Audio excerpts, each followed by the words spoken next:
will go on the record. This is a deposition of Mr. Leslie H. Wexner conducted by the House Committee on Oversight and Government Reform under the authority granted to it pursuant to House Rule 10. Accordingly, House Rule 10 grants the committee broad jurisdiction for the committee to conduct investigations of any matter at any time.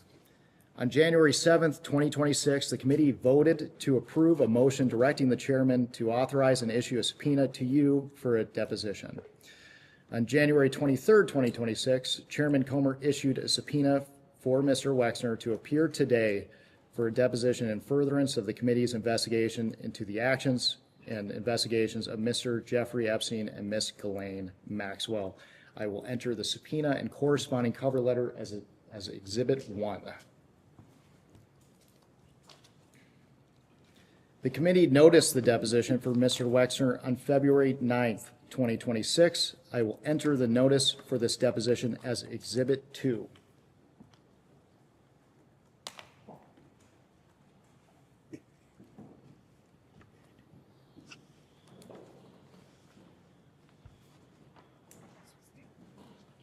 Do you have copies of the exhibits for us?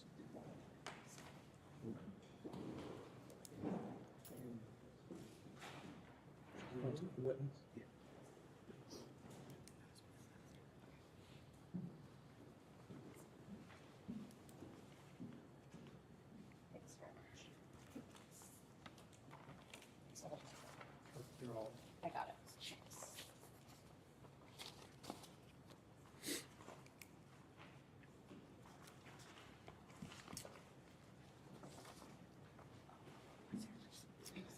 Can the witness please state his name and spell his last name for the record? Leslie, LeslieHwexner, Wexner. Thank you. My name is. Under the Committee on Oversight and Government Reform's rules, you are allowed to have a counsel present to advise you during this deposition. Do you have a counsel representing you in a personal capacity present with you today? Yes. Yes. Will counsel please identify themselves for the record? Michael Levy of Ellerman and Zina Levy on behalf of Mr. Wexner. Elizabeth Martin with Ellerman and Zina Levy for Mr. Wexner. And Matthew Zeiger from Zeiger Tickets and Little on behalf of Mr. Wexner. For the record, starting with the majority staff, can the additional staff members please introduce themselves with their name, title, and affiliation? Sorry, Congresswoman from Phoenix, Arizona. Ralph Chrisley, our ranking member, Oversight Committee. That's in the private census area. Thank you all. Mr. Wexner, before we begin, I would like to go over the ground rules for this deposition. The questioning will proceed in rounds. The majority will ask questions for an hour, and then the minority will have an opportunity to ask questions for an hour if they choose. To the extent members have questions for the witness, they will be propounded during their side's respective rounds. The clock will stop if you need to confer with counsel. Your counsel is speaking, and when members or staff are speaking during the opposing side's rounds of questions. We will alternate back and forth until there are no more questions. Do you understand? I think so. There is a court reporter taking down everything I say and everything you say to make a written record of the interview. For the record to be clear, please wait until the staffer questioning you finishes each question before you begin your answer, and the staffer will wait until you finish your response before proceeding to the next question. Further, to ensure the court reporter can properly record this deposition, please speak clearly, concisely, and slowly. Also, the court reporter cannot record nonverbal answers such as nodding or shaking your head. So it is important that you answer each question with an audible verbal answer. Do you understand? Yes, I do. Exhibits may be entered into the record. Majority exhibits will be identified numerically. Minority exhibits will be identified alphabetically. Do you understand? Yes. We want you to answer our questions in the most complete and truthful manner possible, so we will take our time. If you have any questions or do not fully understand the question, please let us know. We will attempt to clarify, add context to, or rephrase our questions. We ask about specific conversations or events in the past, and you are unable to recall the exact words or details. You should testify to the substance of those conversations or events to the best of your recollection. If you recall only a part of the conversation or event, you should give us your best recollection of those events or parts of the conversations that you do recall. Do you understand? I think I do. You are required by law to answer questions from Congress truthfully. This also applies to questions posed by congressional staff in this deposition. Do you understand? Yes. If at any time you knowingly make false statements, you could be subject to criminal prosecution, including but not limited to perjury. Do you understand? Yes. This includes both knowingly providing false testimony, but also stating that you do not recall or remember something when in fact you do. Do you understand? Yes, of course. Furthermore, you cannot tell half-truths or exclude information necessary to make the statements accurate. You are required to provide all information that would make your response truthful. A deliberate failure to disclose information can constitute a false statement. Do you understand? Yes.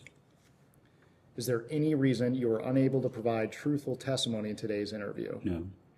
None. None. Please note, if you wish to assert a privilege over any statement today, that assertion must comply with the rules of the Committee on Oversight and Government Reform. Pursuant to that, Committee Rule 16C1 states, for the chair to consider assertions of privilege over testimony or statements, witnesses or entities must clearly state the specific privilege being asserted and the reason for the assertion on or before the scheduled date of testimony or appearance. For the purposes of this deposition, objections must be stated concisely and in a non-argumentative and non-suggestive manner. If the witness refuses to answer a question to preserve a privilege, the committee may seek a ruling from the chair. If the chair overrules any such objection, the witness shall be ordered to answer. If the witness continues to refuse to answer a question despite being ordered to do so, the witness may be subject to sanction. Do you understand? Yes. Ordinarily, we take a 5-minute break at the end of each hour of questioning, but if you need a longer break or a break before that, please let us know and we will be happy to accommodate. However, to the extent that there is a pending question, we would ask that you finish answering the question before we take a break. Do you understand? Yes. Finally, I will note for everyone here today that the contents of what we discuss in the deposition is confidential under the House Deposition Regulation. Under the rules, the chairman and ranking minority member shall consult before any release of testimony or transcripts, including portions thereof. This means it is a violation of House and committee rules to disclose contents of this deposition prior to its official release. For this reason, the marked exhibits that we will use today will remain with the court reporter so that they can go into the official transcript, and any copies of those exhibits will be kept at the table or returned to us when we wrap up. Can the reporter please swear in the witness? Will you raise your right hand for me, please? Do you solemnly declare and affirm under penalty of perjury that the testimony you're about to give will be the truth, the whole truth, and nothing but the truth? Absolutely. Do you have any questions before we begin? I'd like a cup of hot coffee. Do you mind? No, Some could get it, but We can go off the record. Yeah. We will go back on the record. Another member of Congress joined. Can he please identify himself for the record? Dave Mann, California 47. Thank you for being here. Dave Mann out of California Odd. 47. Dave. I'm sorry. Dave Mann Oh, out of California 47. less. Thank you. The time reads 10:17 and the majority's time will begin now. Mr. Wexner, is it true that you submitted a statement to the committee this morning? Yes, I did. I will now enter as Exhibit 1 the statement of Leslie H. it's Exhibit 3 because you've Exhibit 3, excuse me. Statement of Leslie H. Wexner submitted to the Committee on Oversight and Government Reform, February 18th, 2026.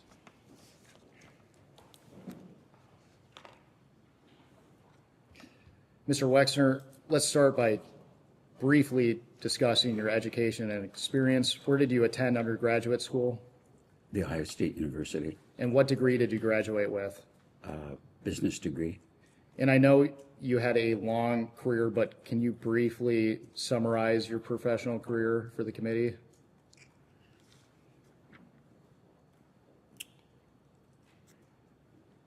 Well, I was raised in a very poor family, and we had no money. And I had an Aunt Ida, and she loaned me her life savings, which was $5,000. And on the understanding I could put it in the bank so it would appear that I'd have money. And I could borrow money from a bank, and I opened a store in 1963. And I opened a store every year for the next 5 or 6 years. And so by 1969, I had 6 stores. I took that company public, not to raise money, because it was remarkably successful. And I wanted the associates of the business to own a piece of the business. So I gave stock to virtually everybody that worked in the stores and the back rooms and cleaning people. I mean, I'm very proud of that. And then opened more stores and figured out at one point that there was a limit to how many limited stores I could open. So I invented a second business called Express and opened up more and more stores. And what the business then turned into was the largest multi-division fashion specialty business in the world. And in hindsight, I kind of invented multi-store national and international store retailing. And just a remarkable, as I look back, I don't know how I did it, but probably in my lifetime I opened 10,000 stores around the world, probably 20 different brands. So that's what I did. And that's what I did in business. I started to tell you what I do personally, but that's another story.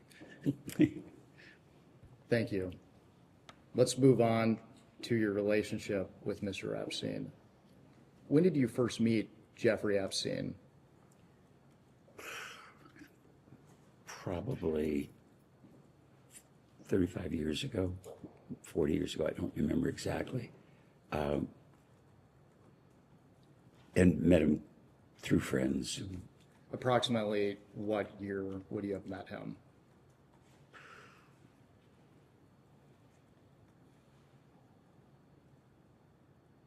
Probably between 80 and 85. I don't remember. And how did you first come to meet Mr. Epstein? It was really by accident. I was friends with a couple, Bob and Wendy Meister, and I was in Florida, and I'd never been to Florida. So they were driving me around, showing me what South Florida looked like, and and they showed me the Breakers Hotel, and they were just driving around the driveway, and Bob stopped the car and he said, "There's somebody you should meet, really smart, savvy guy named Jeffrey Epstein." And so they stopped the car. I was sitting in the back seat, and they introduced me to Jeffrey, and we drove off. That was about it. So at that time, you had no knowledge of Mr. Epstein until Mr. Meister introduced you to him? Never heard of him, never saw him, never met him. Did Mr. Meister ever raise any concerns about Mr. Epstein? No, he didn't. And you meet him in Florida. What's your first impression of Mr. Epstein? Kind of a medium, dark-haired guy. I don't remember saying much more hello, shaking his hands, or maybe nodding from the back seat of the car. What was your first impression of Mr. Epstein? He was just a guy, about medium height and with dark hair. At that time, did you have any understanding of what he did for work? No, Did you understand Mr. Epstein to already be wealthy when you met him? no.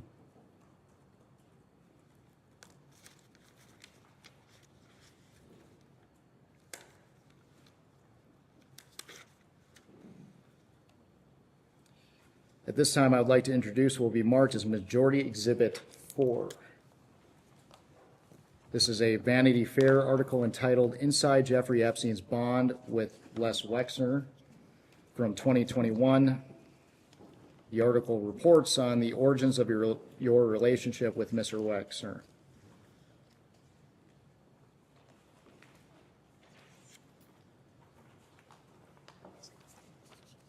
Give me one more.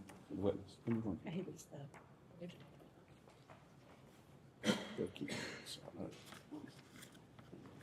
I'll note a hearsay objection for the record. I'm sorry. I'll note a hearsay objection for the record. Well, for the record here, federal rules of evidence do not apply to congressional deposition. I'm noting my objection. I'm not instructing him not to answer. I'm noting that this is hearsay. That's all. Okay.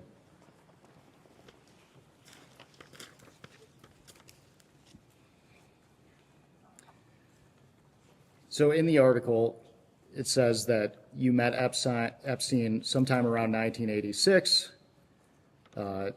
Consistent with your testimony today, it says that you were introduced by Mr. Macer.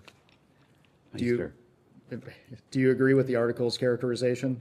I don't know, I remember seeing the article. Do you agree with the article's characterization that you met Mr. Epstein through Mr. Macer? Objection. What character? You said he didn't read it. What characterization are you referring to?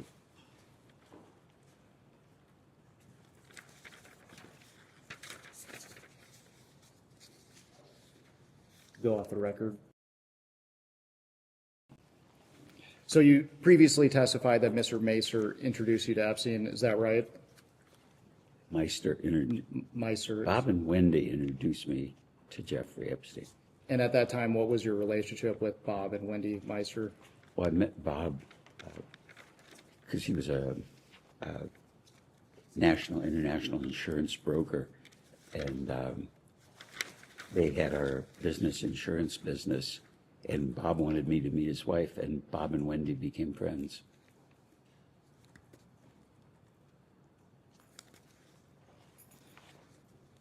Did you trust Mr. Meister with advice?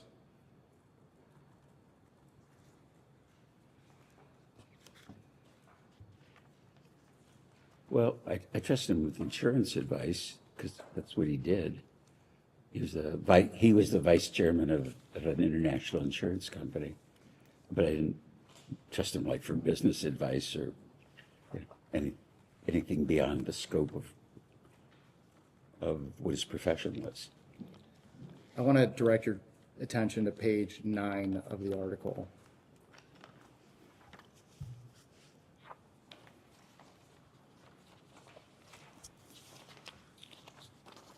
And we're specifically looking at the paragraph, the 6th paragraph from the bottom. It starts in September 1997.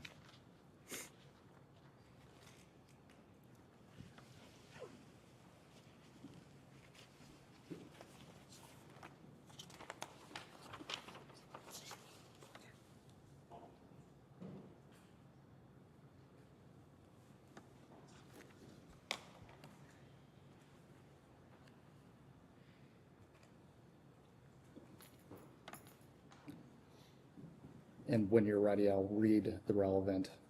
Just let him finish.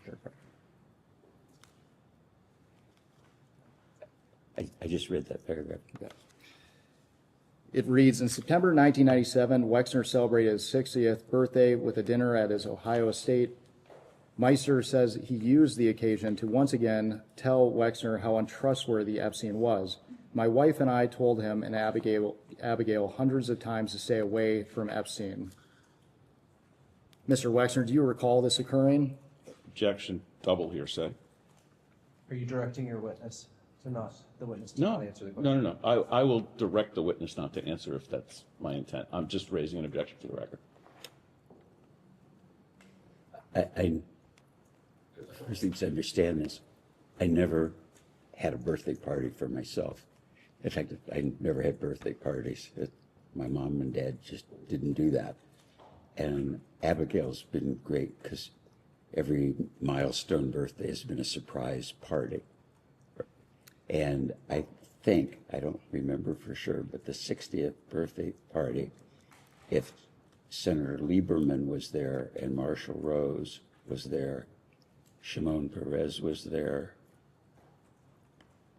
John Glenn was there. Max Fisher was there.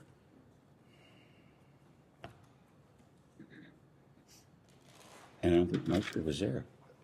Let me ask you a different So question. he never said this. He wasn't there. He never said this. Let me ask you a different question, Mr. Wexner. Do you recall Mr. Meister and his wife repeatedly warning you to stay away from Epstein? Never.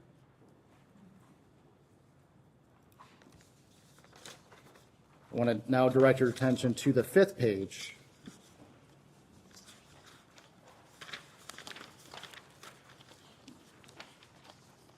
And we are looking at the 6th full paragraph. The one that starts soon after? Yes.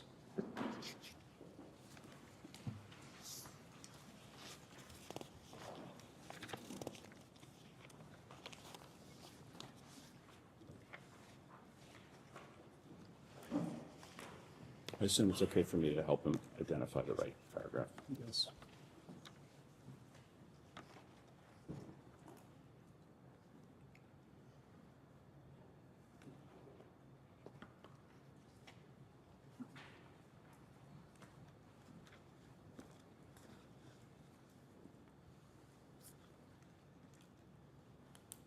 Yeah, I just read it. For the record, it reads, soon after introducing Wexner and Epstein, Meister started hearing disturbing stories about Epstein's sexual proclivities. Think of whatever the worst thing anyone could do is, and Epstein did them all, Meister said. Did Meister ever express concerns related to Mr. Epstein's sexual proclivities? Never. Objection, double hearsay. He answered. Never.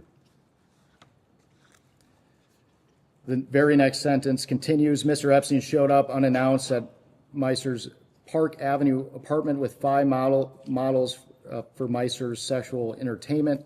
Epstein thought he was bringing me a gift, according to Mr. Meister. Were you aware of this occurring? Objection, double hearsay. No. Did Mr. Epstein ever present you with women for your sexual entertainment? Absolutely not.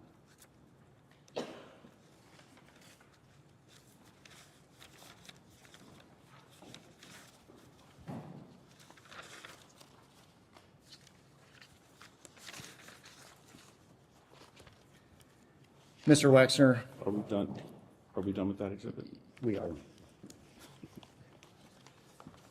Mr. Wexner, at any time, did Jeffrey Epstein ever inform or represent to you that he was a part of any intelligence service of any nation, including the United States? Absolutely not.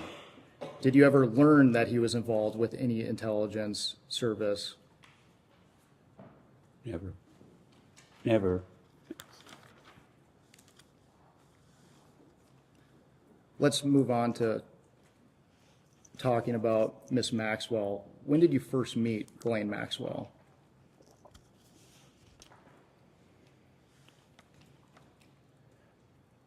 Probably about the time that I got engaged to Abigail. So must have been about 1990. And do you recall how you met Miss Maxwell? Well, Jeffrey wanted me to meet the person he was going to marry, and I was engaged to Abigail. And period. Do you have any recollection of where you met Miss Maxwell? No. And based on your testimony, is it fair to say that Mr. Epstein introduced you to Maxwell? Absolutely, yeah, sure. And you mentioned it previously, but what was your understanding of Miss Maxwell's relationship to Mr. Epstein? I don't know. They dated, they were in love, they were going to get married. Were they, would you characterize it as a monogamous relationship? I thought so. So during this period, you had no knowledge of Mr. Epstein ever having any relationship with any man or woman besides Miss Maxwell? No, no. Didn't. How would you characterize your relationship with Miss Maxwell?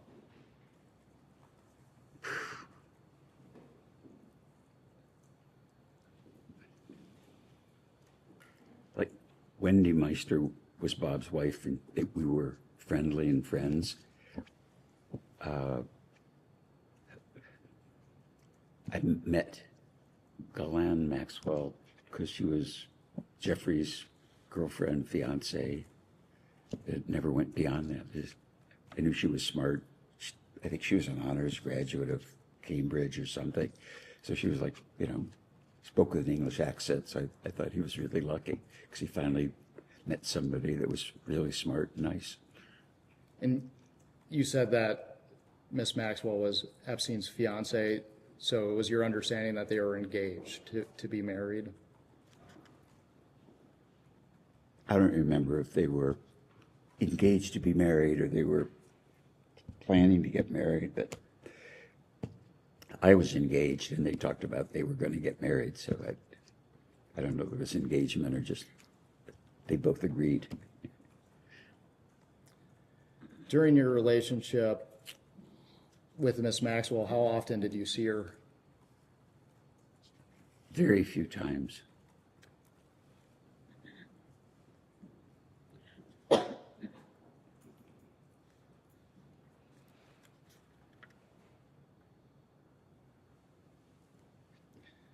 Mr. Wexner, the committee is investigating the circumstances surrounding Mr. Epstein and Miss Maxwell and the trafficking of young women, trafficking and sexual abuse of young women or girls.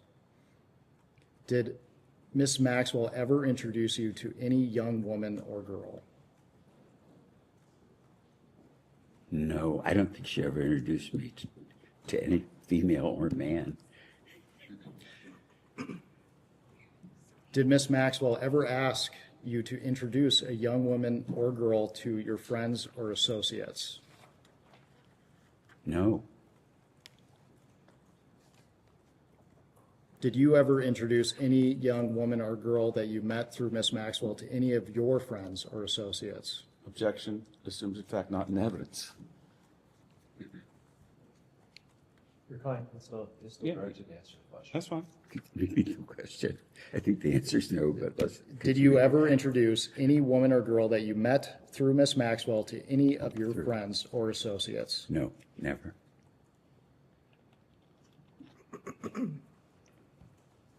Did Miss Maxwell ever visit your home in New Albany, Ohio? I don't recall.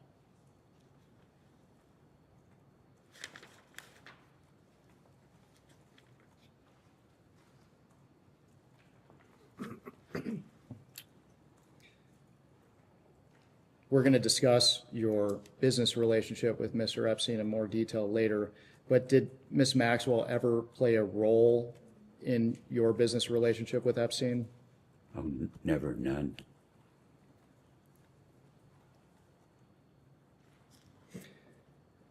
During your relationship with Miss Maxwell, did she ever represent or inform you that she was a part of any intelligence service of any nation, including the United States?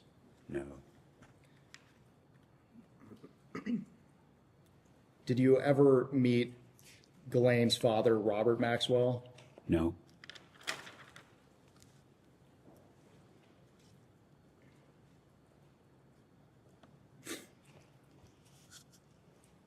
When did you hire Mr. Epstein to officially work for you? I think it was about the mid-'80s. Do you have any recollection of how long you knew Mr. Epstein prior to you hiring him?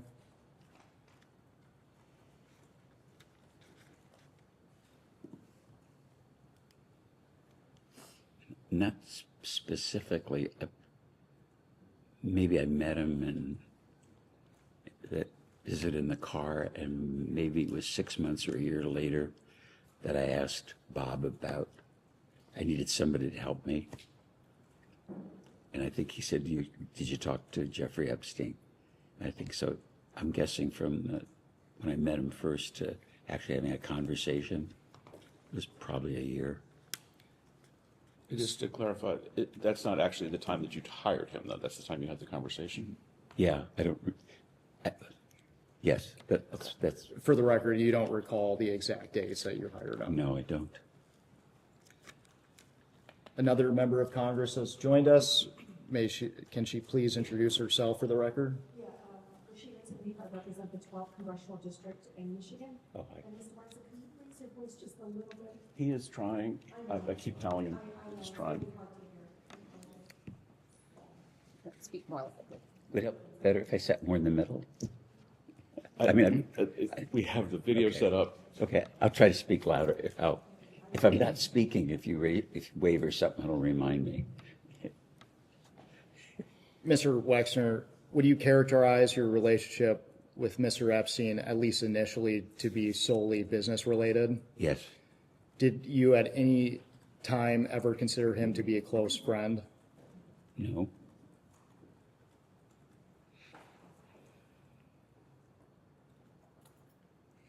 How often did you interact with Mr. Epstein throughout your relationship?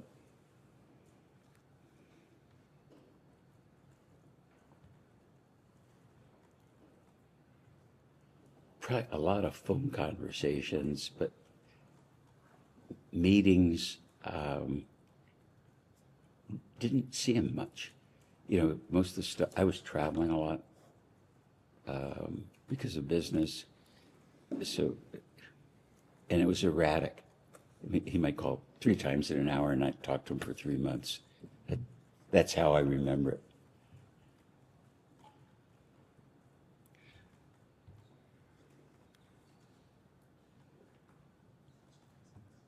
When you were interacting with Mr. Epstein, did you enjoy spending time with him?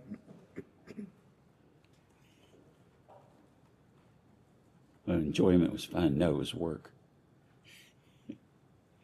Can you elaborate on that? What were the nature of your interactions with Mr. Epstein? Like professional, you know, this is what's going on. Have you paid this bill? Do you know about that? Or, you know, I took an inventory of your house and no one had ever taken an inventory of your furniture. Do you know how much furniture you have? And it was like, no, I never thought about it. Well, I know, you should know that I have an inventory. Things are buttoned up. It was like what an author, I don't think, how can I explain it?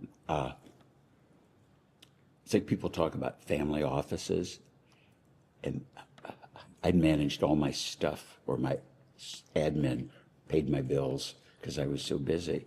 And I realized there was a complexity in my personal life, and somebody had to just do this stuff because it wasn't getting done properly. And so it was like,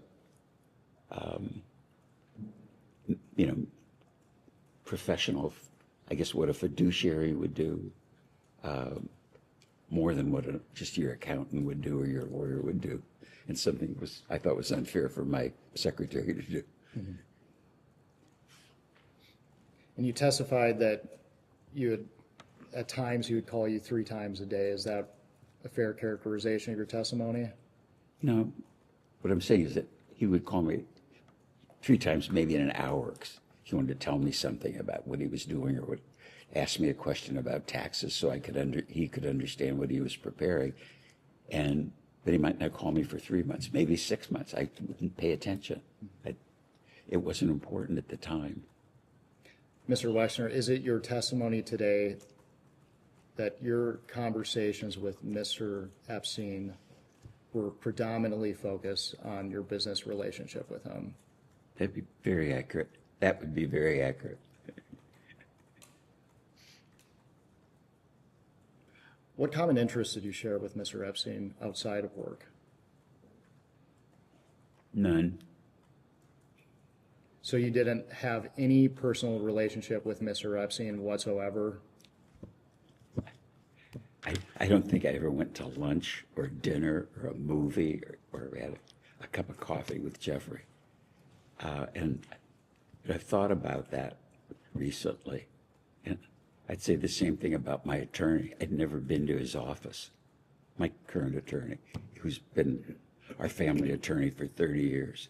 And how could you, I mean, I can't explain to myself how I could have an attorney who lives in Columbus, who was my personal attorney, and I'm friendly with, and never visited his office.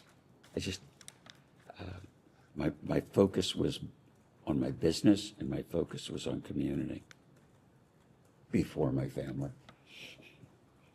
That is, before my family existed. Until your family, not Until, yeah, that's a better way of phrasing it. It's a general question, but approximately how many years were you associated with Mr. Epstein? I don't recall exactly. And to be clear, you at no point ever considered him to be a friend. No, I didn't see Jeffrey as a friend. I saw Jeffrey, as I see Matt, my attorney, as friend. We're friendly, but we're not friends. I mean, obviously, someone that worked for you in a trust position, you're friendly with. You're not in a hostile, adversarial, argumentative position with the people that are advising you. It's been reported repeatedly that you were close friends with Mr. Epstein. Why do you think people would come to that conclusion? Objection, hearsay.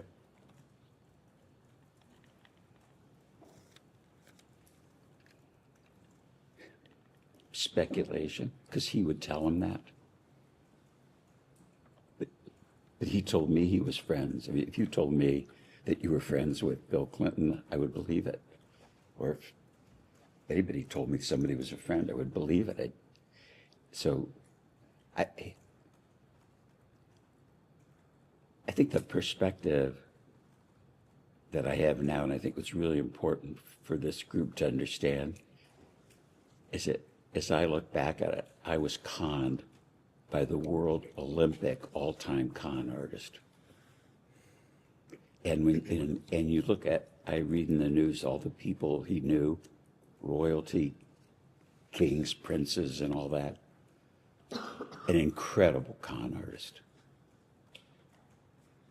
Do you think Mr. Epstein thought you two to be friends? Objection. I don't know what he thought.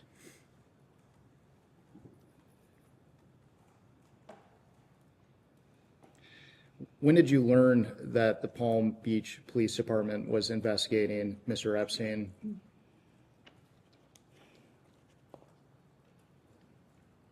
I don't recall. Mr. Epstein was convicted in 2008. Did you maintain any contact with Mr. Epstein after his plea deal? As I recall, concomitantly with Abigail taking over the finances, and my wife is a M&A lawyer. She worked for Davis Polk. She's really smart. And she took over the finances, and kind of concomitantly she was discovering that he would stole money from us, and concomitantly finding out about these accusations and the criminal activity that he pursued. And when we found out about it, we severed relationships with him immediately.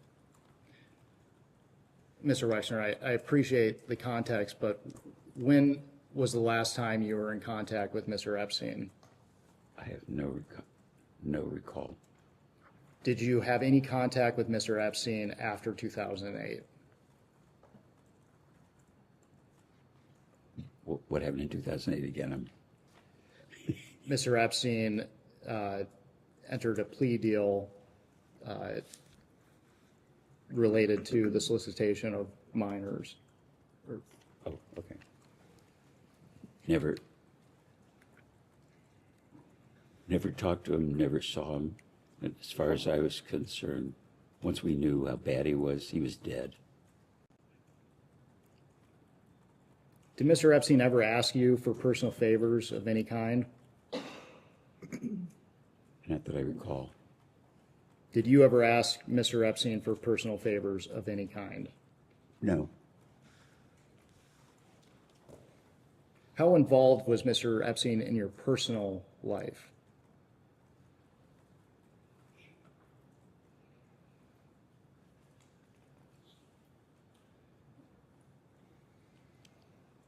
I mean, I could think about that.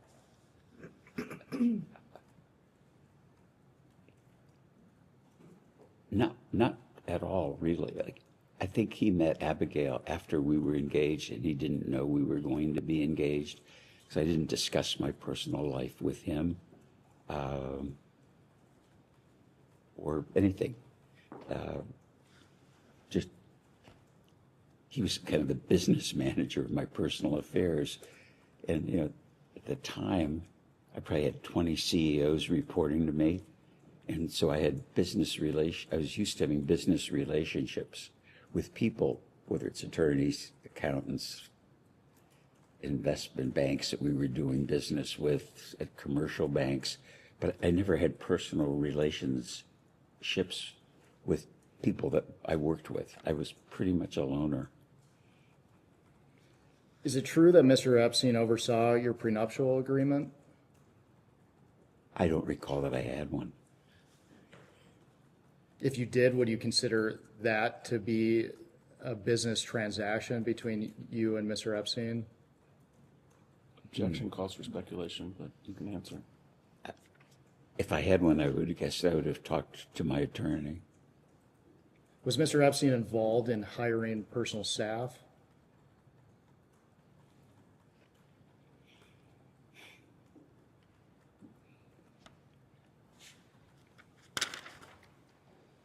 I think the answer is none. I can't remember anybody that he would have met that I hired personally.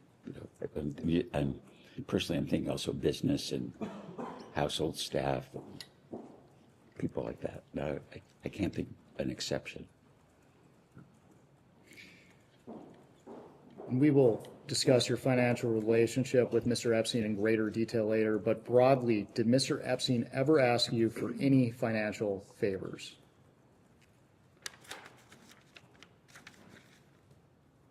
No.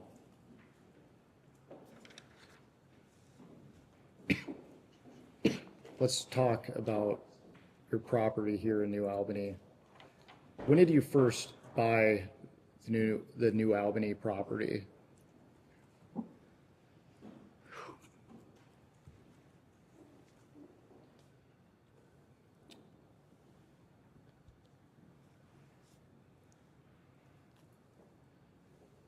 Probably in the early mid-'80s, I started buying property as land.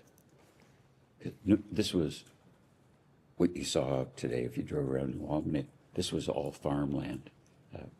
Where the house was a sod farm. So it was just in the country. Did Mr. Epstein play any role in the acquisition of the property? No. Did he play any role in the development of New Albany? Oh, no. On your property, would you often conduct business meetings? Would he? Would you? With whom? With anyone he's doing business with?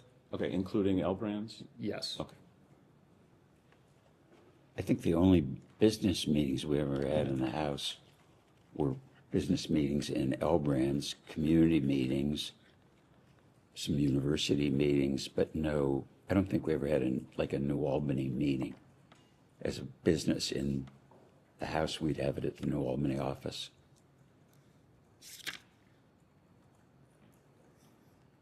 Mr. Wexner, did you ever meet with, socialize with, or otherwise engage with Jeffrey Epstein at your New Albany, Ohio home?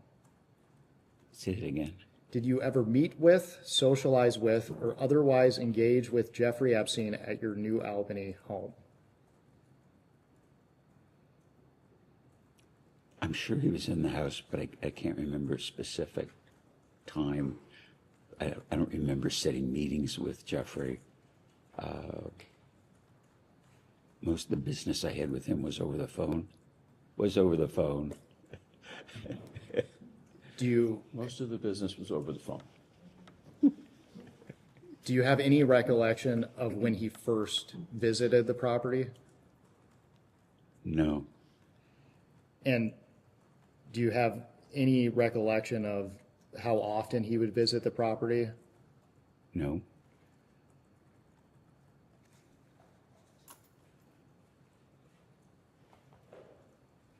So is it your testimony today that you would not have been aware of every time he visited the property here in New Albany? without question. I wouldn't have known.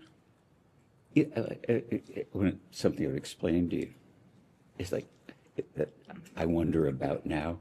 Like Jeffrey might call the office, and my admin would say, "Mr. Epstein's on the phone. He has to talk to you right away." And I pick up the phone and say, "What is it?" And he'd say, "Well, I'm in Switzerland, talking to a Swiss bank about something." And he'd try to explain it to me. He said, "Well, you wouldn't understand the transaction. It's really complex. But and I'm really busy, but I needed to tell you this or know that."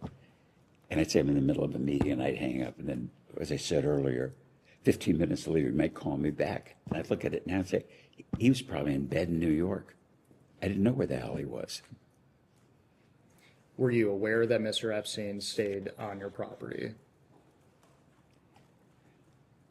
I know he bought Jack Kessler's house, but I don't know when he was there. And that wasn't on your property. No, that's my neighbor's property, my business partner in New Albany's friend, or his house, right? Were you aware that Mr. Epstein stayed at one of your guest house on the property?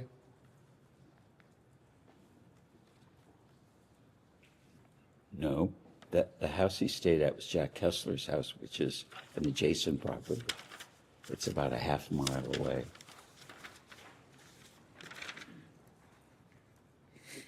Mr. Wexner, Epstein survivor Maria Farmer was reportedly brought to the guest house located on your property in 1996. Objection, he's already told you it wasn't on his property.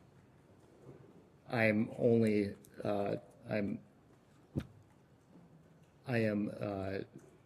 bringing up the recollection of an Epstein survivor for the record. Your client is welcome to provide a statement.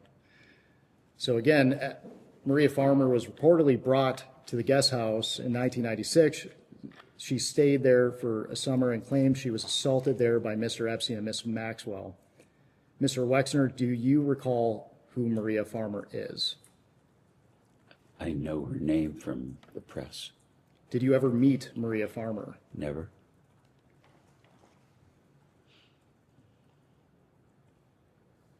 Is it your testimony today that you do not know whether Maria Farmer ever stayed on your property?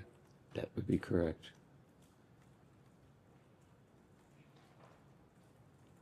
Do you have any reason to not believe Maria Farmer's account of being abused by Jeffrey Epstein on your property?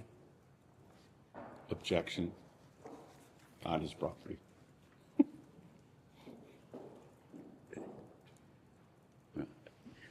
Let me be sure I answered this correctly. I never met her, didn't know she was here, didn't know she was abused.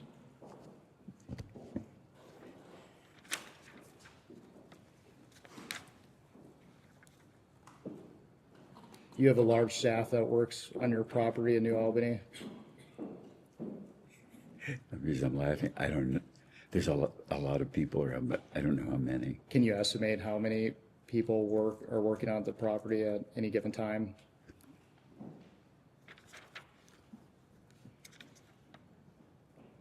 $20. Do you have private security on the property? I've had private security since 1975. Are you aware of allegations that security staff on the property stayed with Maria Farmer until her family was able to pick her up? I didn't know she was here, so I didn't know her, didn't know she was here, so I didn't know shit about her. Pardon me.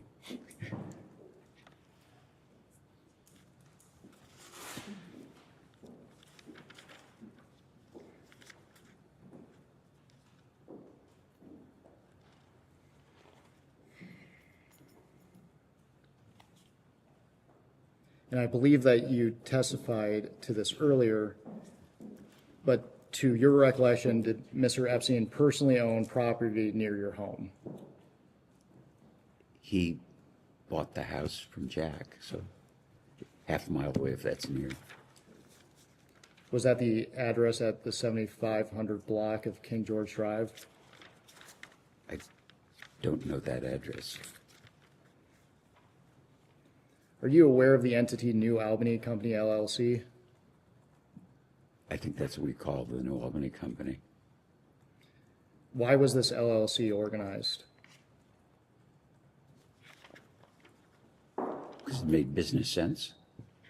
What was the LLC used for? I would assume it's for the New Albany project. Was Jeffrey Epstein involved with this entity? Only to the degree as fiduciary financial advisor would be, as Dennis Hirsch was. It was a complex project, and if you would, the family office would look at it. Mm-hmm. To be clear, the LLC was used to develop surrounding properties in New Albany. I don't know that. I would assume that it's in an LLC, or it could be the New Albany Company or Corp or Inc. I don't really know that. How would Jeffrey Epstein travel to New Albany in the beginning of your relationship with him? I would assume he flew, and either that or he took the train or drove. Did he fly on your plane?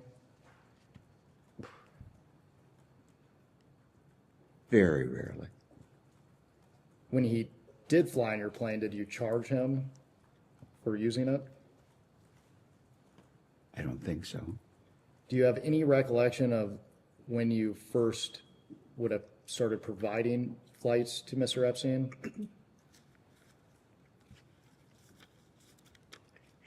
I think that's kind of a trick question. I don't think I ever provided flights for Mr. Epstein. And you testified that he very rarely flew on your airplane. Can you elaborate on that? The only time I really remember that I mentioned earlier, my wife would have surprise parties. And so I'd get on the airplane and there'd be acquaintances, friends, and I was always shocked who was there. Or some people might fly to wherever the party was, which was always a surprise to me. And then some of guests' friends would be at the party when I got there, and that was another surprise. So I don't remember specifics. So Mr. Epstein would have been invited to surprise parties for you? Obviously so, because he was there. You testified earlier that you didn't consider him a friend. Do you invite people you don't consider to be friends to surprise parties? Objection assumes that he invited them. Do you need to answer that again? Why would Mr. Epstein have been invited to these surprise parties? My wife would have invited him. Why do you think your wife would have invited him? Because he was our financial advisor. Did your wife consider him a friend? No, I don't think so. Can we take a quick break? Yes, we can go off the record. Oh, we need to wait for Oh, Michael. sorry, excuse me. Okay. We'll go off the record. We can go back on the record.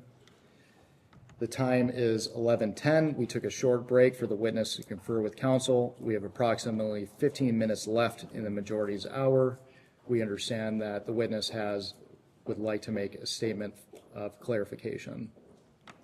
Yeah, I think I was inaccurate in that I remember Jeffrey being on a plane at a surprise birthday party, but I don't remember him being at the party. So I think you asked the question at the party, and then where did he go? I don't remember him being at the party. I can remember being on the plane. You bring up the surprise party on the plane. Do you recall where the plane was going? This private party wasn't on the plane. where was this surprise party? There were a bunch of them, and I don't remember specifically which one it was. Were you on every flight with Mr. Epstein when you traveled on your plane? Objection. How's he supposed to know that? If he doesn't, he's welcome to testify that he doesn't know. So, say the question again. Would Mr. Epstein ever use your plane while you were not present? Never.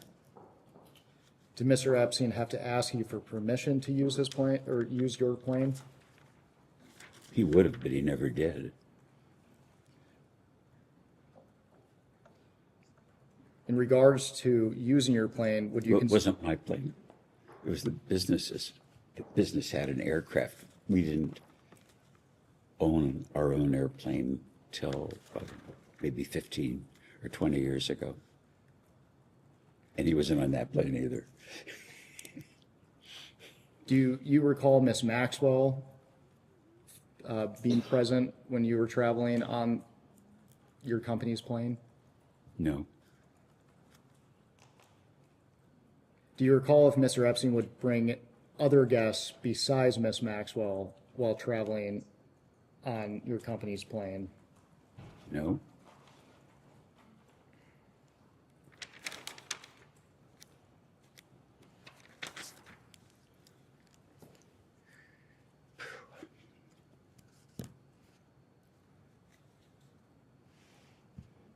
There's an address at the 7500 block of King George Drive. Are you familiar with that property? No.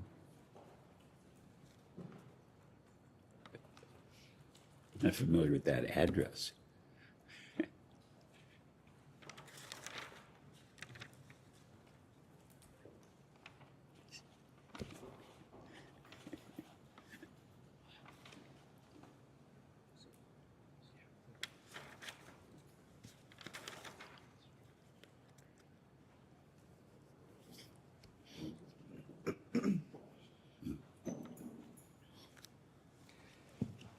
Mr. Wexner, how did Mr. Epstein act towards women or girls around him? In his presence? Or? In your presence, yes.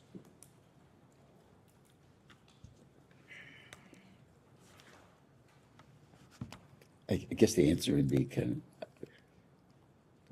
of normal and nice. He would like send my secretary or admin flowers for a birthday. Courteous, I would say. Did you ever witness Mr. Epstein have sexual contact of any kind with young women or girls? Absolutely not. Did you ever witness Mr. Epstein sexually abuse young women or girls? Absolutely not. Did you ever witness Mr. Epstein receive massages from young women or girls? Absolutely not. Did Mr. Epstein ever discuss sexual acts of any kind with you? No. Did he ever discuss receiving massages? Yes.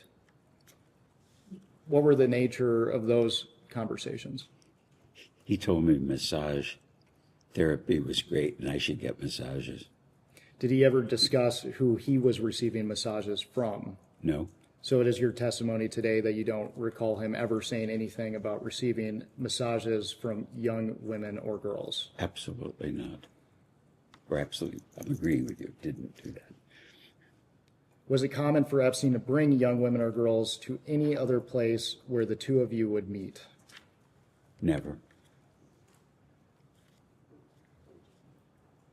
Did Mr. Epstein ever request that you bring Victoria's Secret models to events at your home? No, and no Victoria's Secret models ever came to my home, even for business purpose. Did Talk about one exception. Stuff you've seen. Oh yeah, I forgot about that. There's one exception. My wife had for about 20 years, a horse show here for charity. And one of the models' husband was a polo player. And I don't know how they showed up as a couple. And he gave either me or my wife a polo horse, which was I don't ride, and Abigail wasn't interested in a polo horse, so that would have been the only exception.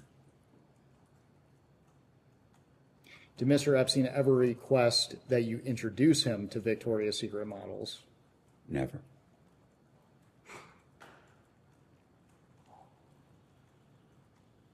And I just want to clarify your testimony earlier, but did you ever receive any massages from any young woman or girl brought to you or by or introduced to you by Mr. Epstein? Never.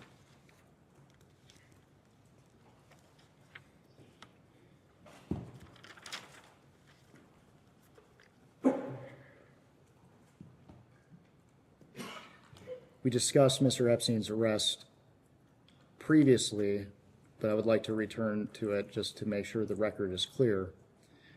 In 2005, police in Palm Beach, Florida began investigating Epstein. In July 2006, Epstein was arrested for the first time for soliciting prostitution from minors. Prior to Mr. Epstein's arrest, were you aware of any investigation into Mr. Epstein? Not that I recall. When did you become aware of an investigation into Mr. Epstein? Probably whenever it was in the press. I don't know when that was. And you mentioned the press. Was there anyone that was a part of your business that may have alerted you to his arrest? Could have been. And for the record, did you have any knowledge of illegal activity by Mr. Epstein prior to his arrest in 2006?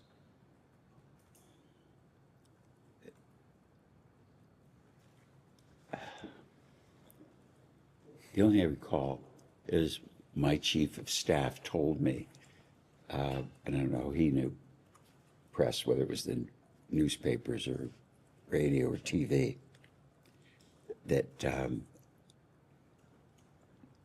that Jeffrey had been accused, or a woman was suing him for, I don't know, being aggressive.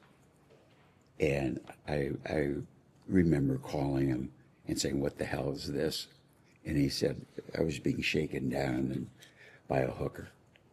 And I believed him. And I think the follow-up to that conversation was, I hope,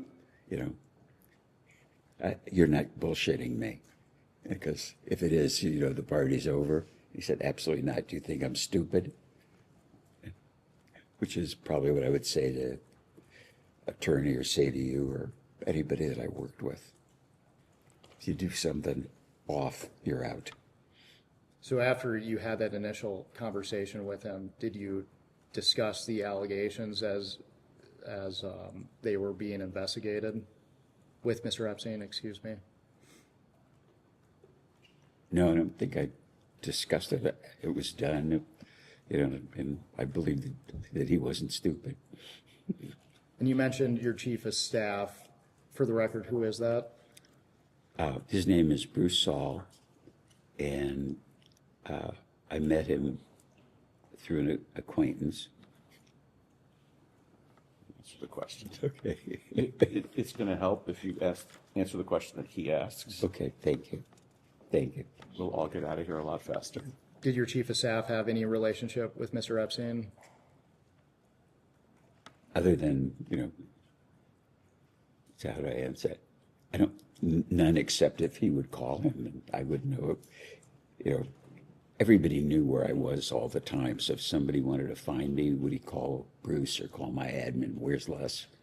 Because I try to be available to people, but I don't tell everybody where I am and where I'm going because I'm traveling so much. So it would be, I would guess, conversations. I'm speculating that those conversations might have happened. For the record, you were surprised by Mr. Epstein's arrest? Yes. Do you recall people around you being surprised by his arrest? Don't specifically recall. Probably at the time they were, but I don't remember it. Do you recall whether anyone around you advised you that you should cut ties with Epstein after his arrest?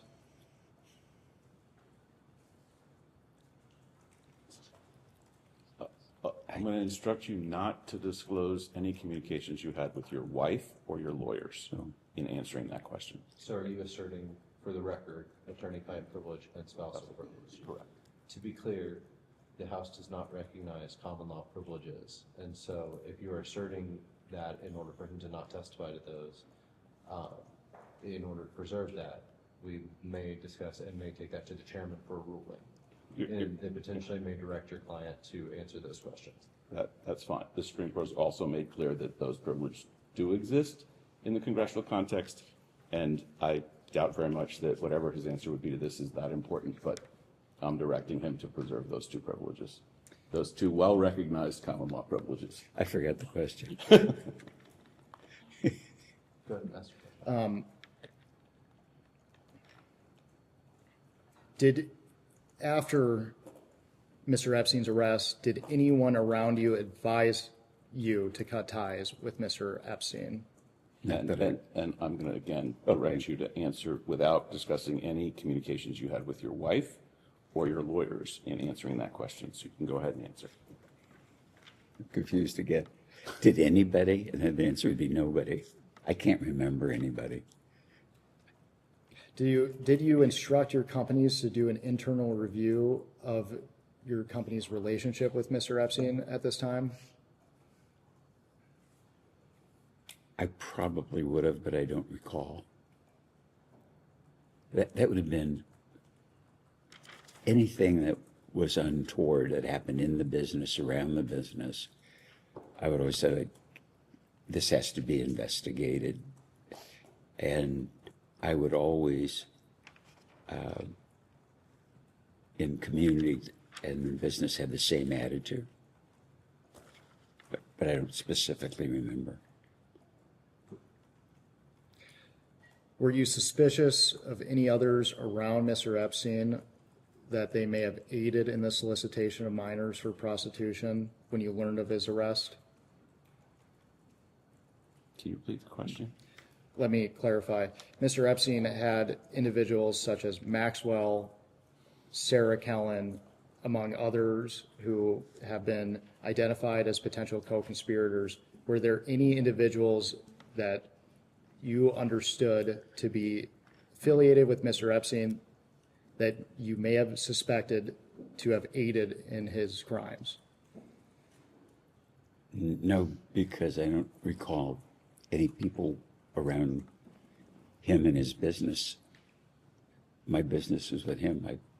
I don't know my attorney's admin or who his associates are. Mr. Wexner, we're approaching the end of our hour, so I will just ask you one final question before we take a break. With the benefit of hindsight, were there any things you witnessed or observed about Mr. Epstein that could have suggested he was trafficking and sexually abusing women? Absolutely not.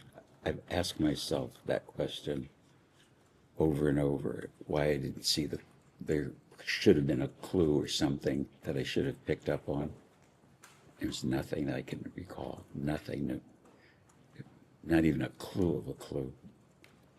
And I think the reason, in hindsight, and I think for the understanding to get to the bottom of what Jeffrey did, is to understand how great a con he was, because that's the explanation I have to myself. How could I have never thought he was a thief? How could I never thought he was a pervert? You know, all the terrible things. Never a clue. We will go off the record. We can go on the record. Good morning, Mr. Wexner. My name is. I will be doing most of the questioning for the minority today. We appreciate your time. As you know, our conversation today will focus on your relationship with Jeffrey Epstein. We'll touch on probably your financial and business relationship with him. We'll also discuss your personal relationship with him. You already discussed with our colleagues the way that you originally met Jeffrey Epstein.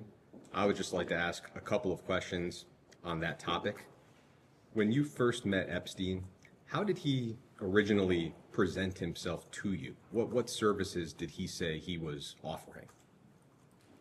Well, when I first met him, it was just alone. He didn't represent anything, and I didn't ask anything. I was just meeting a friend's acquaintance. As that business relationship became closer and you eventually hired him, I assume he pitched his services in some way. What was his way of framing what he was offering to you?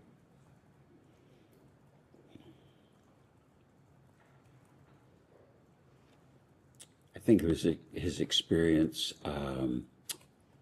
at an industrial level, like working for a big company like Bear Stearns, and then he had done personal work for the Rothschild family in France. Personal wealth management, essentially? I don't know.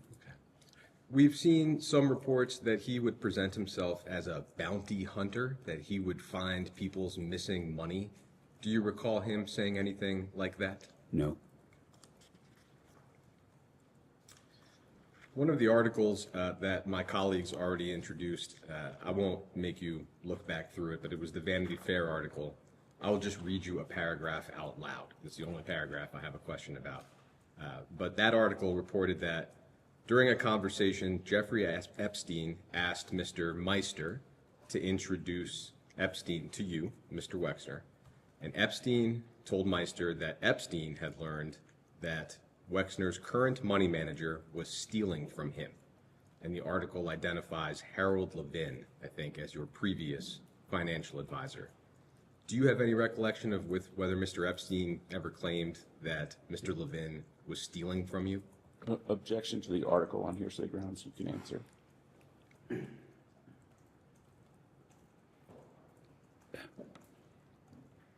As I recall, Jeffrey never thought Harold was stealing, and I didn't think Harold was stealing.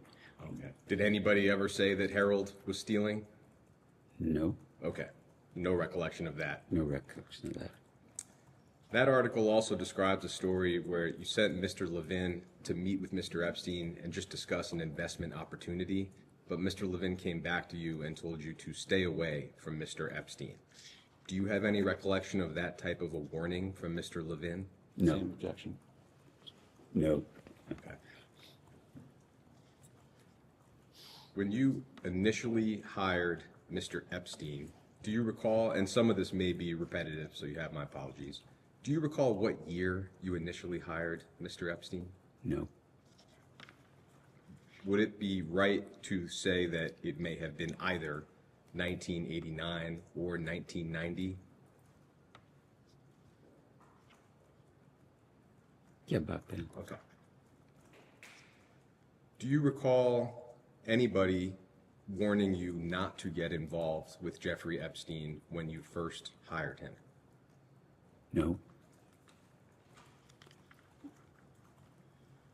I'd like to talk about Epstein's roles and responsibilities while he worked for you.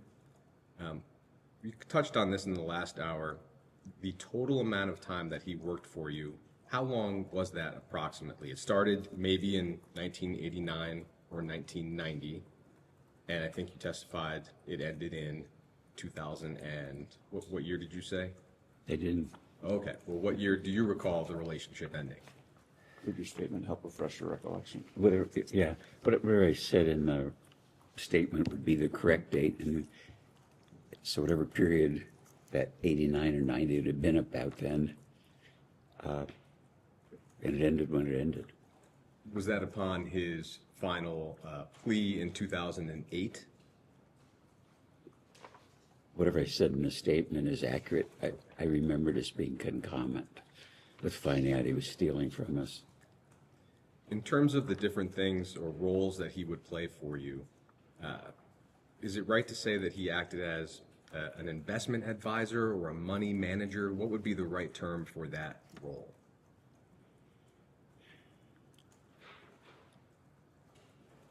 The term wasn't part of my vocabulary, but he was kind of like the family office manager, and so where they oversaw investment, oversaw people getting paid, made sure taxes were done, and talked to accountants.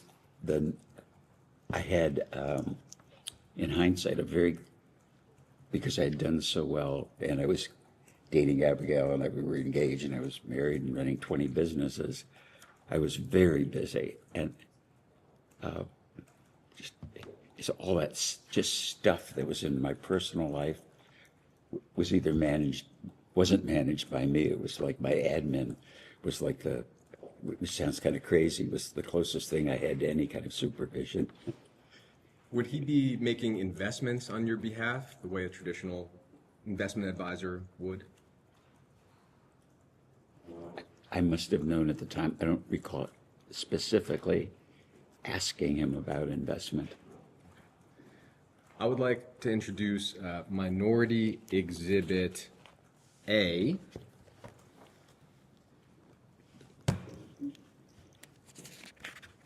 And this is an article from the Wall Street Journal titled, "Epstein Flourished as He Forged Bond with Retail Billionaire."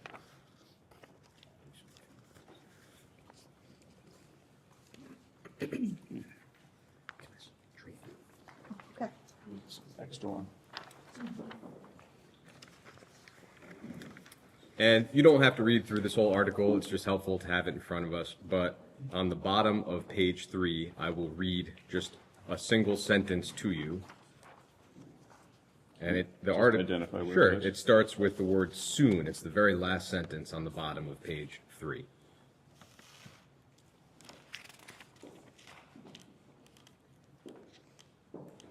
Starting there. Oh, And that sentence, I'll read it out loud as well, says that soon Mr. Epstein was presenting Mr. Wexner with a variety of investments, including apartment buildings and a development involving a former post office building, says Mr. Morosky. And we understand that to be Robert Morosky, a former vice chairman of your company. Is that consistent with what you remember Epstein doing for you? Objection, hearsay, you can answer. no. No. Okay. Do you have any recollection of Epstein presenting you with investment opportunities such as these? I'm sure he did, but they weren't apartment buildings or post office. It would have been, Do you remember? no, I don't remember. Is it that you don't recall at all, or that, as far as you recall, that statement is just not accurate? Well, there's two parts of it. In reading this one, not accurate, and I fired Bob Morosky for bad behavior. But as to the substantive part, is it that you don't recall whether or not Epstein would present you with these types of investments? I do not recall. Okay. And the quote is from somebody that I fired. Okay. In addition to the, I guess, family office role that you described, I'd like to ask about whether Epstein provided other services to you. We know that he provided some later clients with tax planning services. Did he ever do anything like that for you? Must have, but I have no specific recollection. I mean, my attorney, tax attorneys, I'm kind of a muddle about who did what. And so is it fair to say again that you just don't recall either way? Yeah, I don't recall at all. Okay. Separately from that, Mr. Epstein was a trustee for various trusts and charities of yours. I'd like to touch on both of those roles, starting with trusts. And so I will introduce Minority Exhibit B.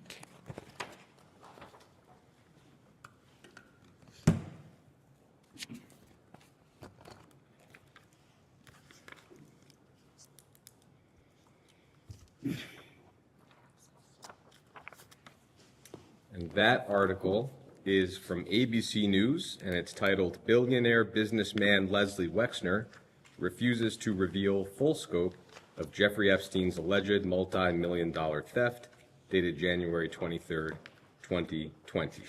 And it's January 25th. Ah, great. Thank you. Well, I have January 23rd. Oh, I'm looking at the date in the upper right. You're right. All Under right. the byline is January 23rd. There you go. It's got two dates. I don't know which is correct. All right. On page 3 of this article, and I'll let you take a moment. In the middle of that page, the article says that they identified nearly a dozen trusts connected to you. I don't think. Where is that? Sure, it starts in the paragraph Volsher and Boyd, in the middle of the page. Okay. Who are those? I think they're associated with ABC's investigative reporting team. Thank you. And it tells us that they found nearly a dozen trusts with names like health and science interests, arts interests, and community interests connected to Wexner that listed Epstein as trustee and received large gifts of stock in Wexner's company. So I'll stop there. Do you have a recollection of the trusts that are described here? None. None. And so do you have any recollection of Mr. Epstein's role with those trusts? None. Okay. We will come back to that, but I'd like to touch for a moment on Epstein's role with the Wexner Foundation. And I, for that, will introduce Minority Exhibit C.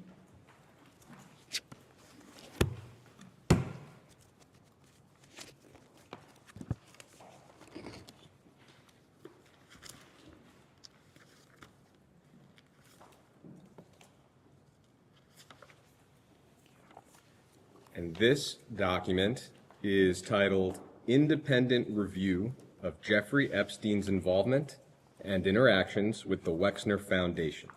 And the document is dated February 24th, 2020. I'm not going to ask you to read through this. It's a long document. I will point you to a specific part of it. But first, we understand this to be an independent review that was undertaken by a law firm at the request of the Wexner Foundation in the wake of Mr. Epstein's arrest in 2019. Is that also your understanding? I never knew of it. I've looked at this, I'm laughing, because the address is 65 East State Street, and that was the address of my dad's first store when I was 13. Okay. Well, so is the report unfamiliar to you? Yes. Okay. Completely. And I think page 4 of the report says that you were interviewed by the law firm for this report. Do you have any recollection of that?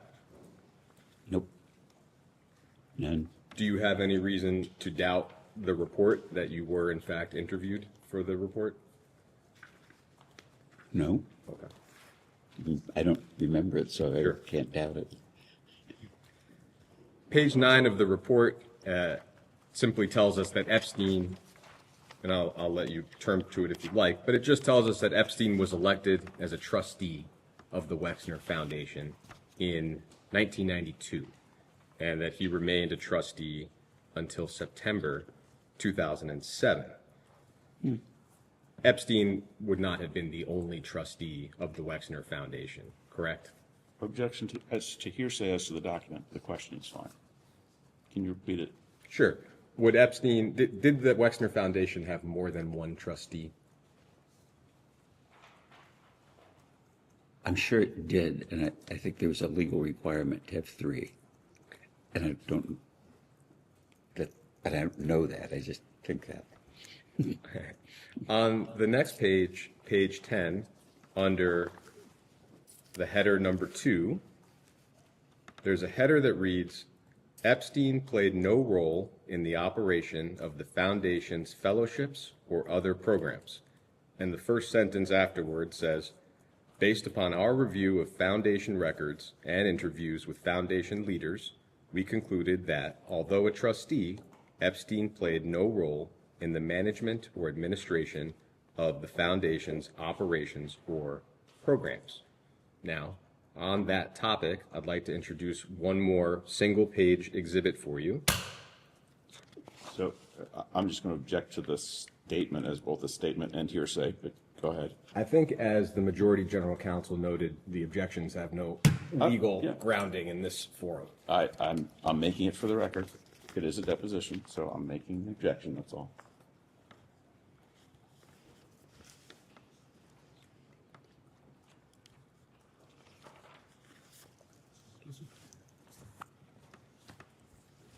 So, Is this a single page? single page, and I'll give you a moment to look it over. This is D? That's D.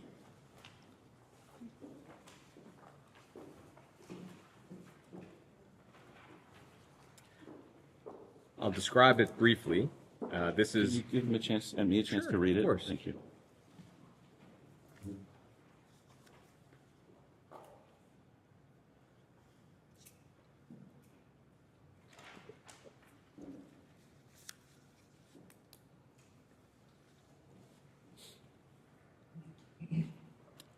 I think I just read it.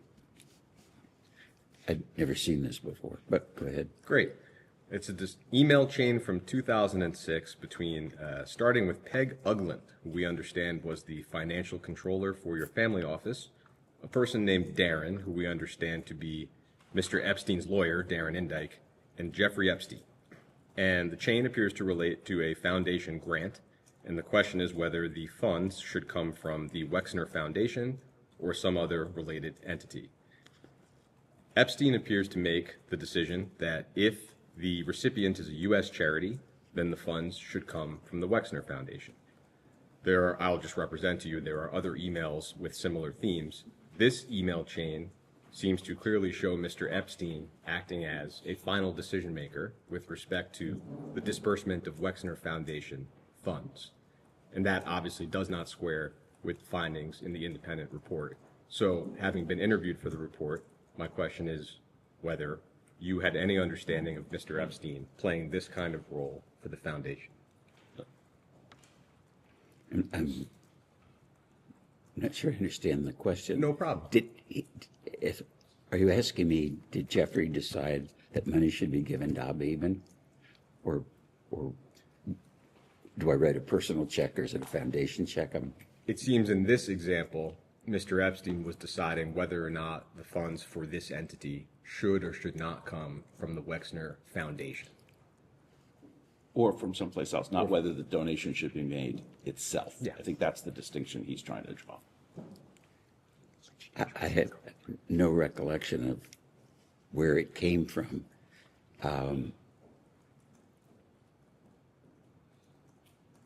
I regularly helped Abba Eben after he retired from government.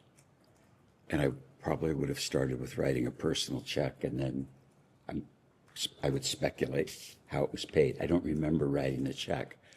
But Eben was a very good friend, and he had no money. He worked for the government of Israel, and Social Security was, his income was nothing. He was living in public housing. And my sense was that it wasn't fair. So I took care of him privately and his wife Susie until they both died. Did you have any knowledge that Mr. Epstein was acting as a final decision maker for whether or not to spend foundation funds? Not at all. He would never have done that. He does appear to have done it here. As a decision maker, no, absolutely not. I wouldn't have known it, didn't know it, wouldn't have thought it. So this role would have, him playing this role would have occurred without your knowledge. Objection seems in fact not in evidence. It happened without my knowledge, but I did give money to my friend Abba Eben and his wife Susie. Okay. Thank you.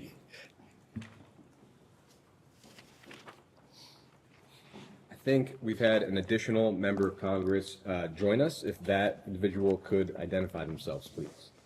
Congressman Steve Lynch, from the 8th Congressional District of Massachusetts. Hello, I'm Les.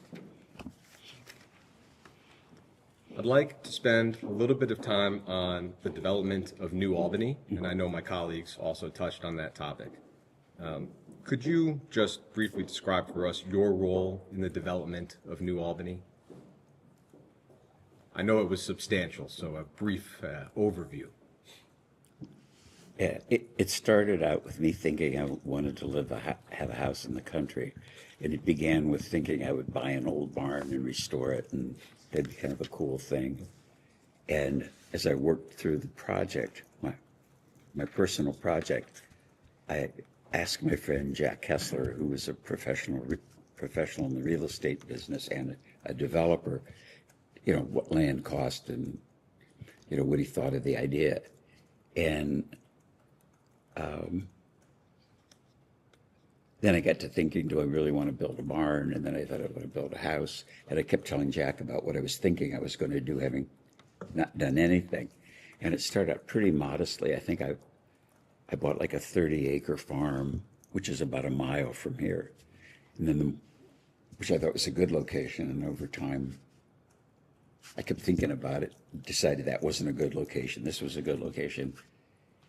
And in the conversations with Jack, he kept saying that these are good ideas. You're not overpaying for land, because this was something entirely new to me. And one day I said, Jack, if it's such a good idea, why don't you live here? And he said, I would, but my wife wouldn't move.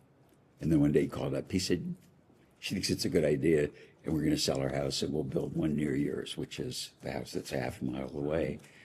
And I said, if we're going to live here, do you think any of our friends would want to live out near us, or acquaintances of his?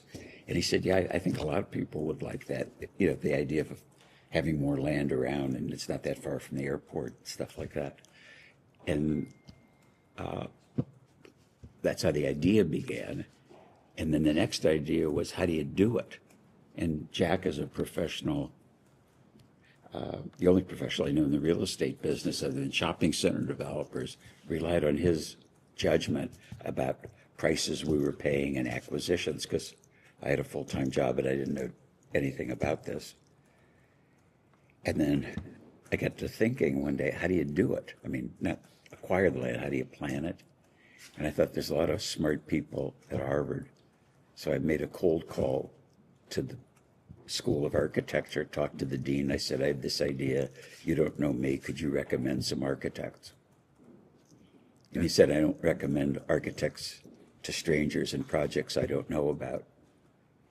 And we talked a while more, and he said, if you'll buy a day of my time, if you're really serious, I'll come out and look at it, because I don't know whether you're really serious about doing this. And then he gave me a list of architects, and I didn't know any of them. Want him to keep going? No, I think I've got the sense of it. Yeah, so it kind of just grew by Topsy. I appreciate it. You also touched on this earlier, but what was the role of the New Albany company in the development of the town of New Albany? Well, it was just the name of the community, so we called it the company, because we were developing New Albany.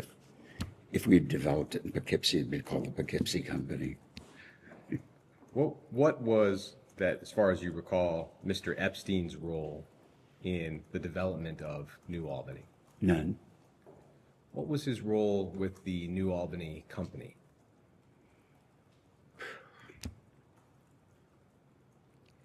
As a fiduciary, being my financial advisor to understand what was going on financially. You know, I thought I knew what was going on in our businesses, but we always had a CFO. So I'd rely on the CFO to do what the CFO did, because I did the marketing and the planning. But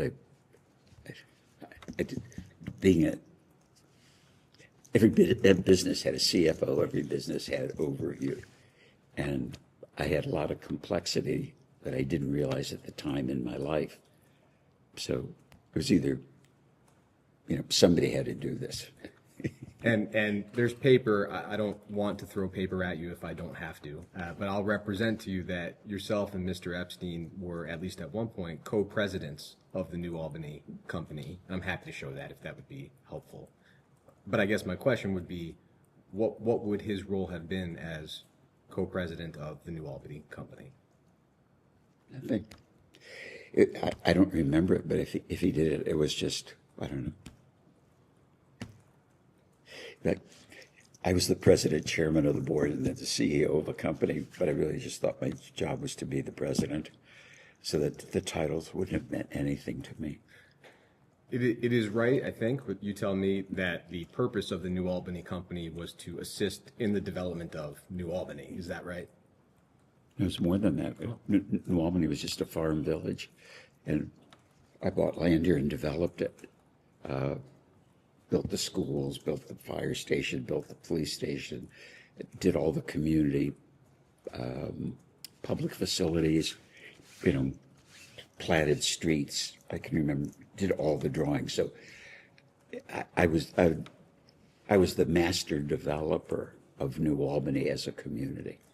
Did the New Albany Company have any purpose other than to assist in the development of New Albany? No. Okay. Mr. Epstein was at one point president of the New Albany Company. Objection. I think you said he was co-president. That's correct, co-president. But just so I understand it, your testimony is that Mr. Epstein played no role in the development of New Albany. Absolutely no role. Okay.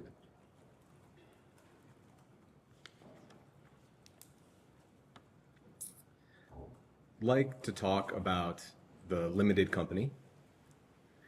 Was Mr. Epstein ever employed by the limited company or any of its affiliated entities? Never. Did Mr. Epstein ever have an informal role with the limited company or any of its affiliated entities? Never. Did he ever provide any services or advice to the company regardless of compensation? Not that I recall. The Vanity Fair article we looked at earlier, I'll just relay the anecdote. You're welcome to look at it if you want to. But it retells a story that in 1996, the Limited was preparing to spin off Abercrombie and Fitch on the New York Stock Exchange. And Epstein, reportedly, flew to Columbus and told your executives that he would decide the share price. Do you have any recollection of that occurring? No. Nil, nothing, never. And the article says that Tom Hopkins, who I think was the vice chair of the Limited at the time, told you at that point that Epstein was a con man. Do you have any recollection of that occurring? No. Okay. I'll note there's been a lot of reporting that Mr. Epstein held himself out as affiliated with Victoria's Secret. We will come back to that topic a little bit later. Were there any instances at all that you can recall in which Epstein got involved in the Limited's business affairs? No. In terms of Mr. Epstein's compensation, how was he compensated for his work for you? I don't specifically recall, but I would guess fairly. I should be more clear. Was he compensated with salary, or would it have been investment-based or securities or fee-based? Do you recall? What was the way in which you would compensate him? I don't recall.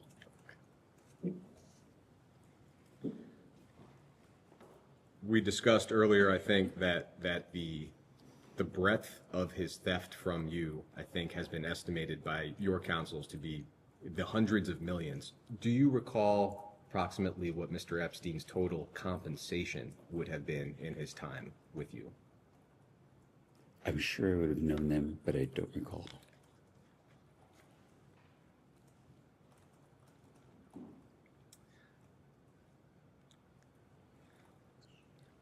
like to talk about Mr. Epstein's misappropriation or theft of your assets. And so I will introduce as Exhibit E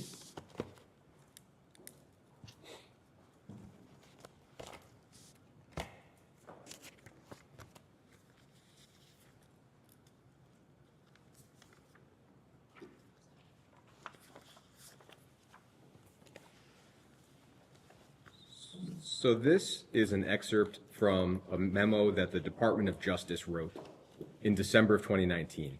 And DOJ was assessing the extent to which people around Epstein might have been liable for their conduct.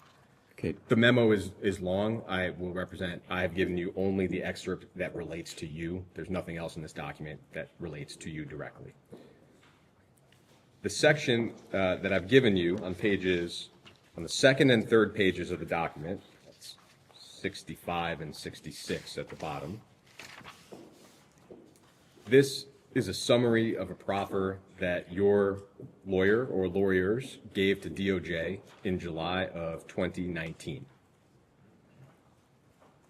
With respect to Epstein's theft from you, in the second half of the second paragraph, I'll read it out loud.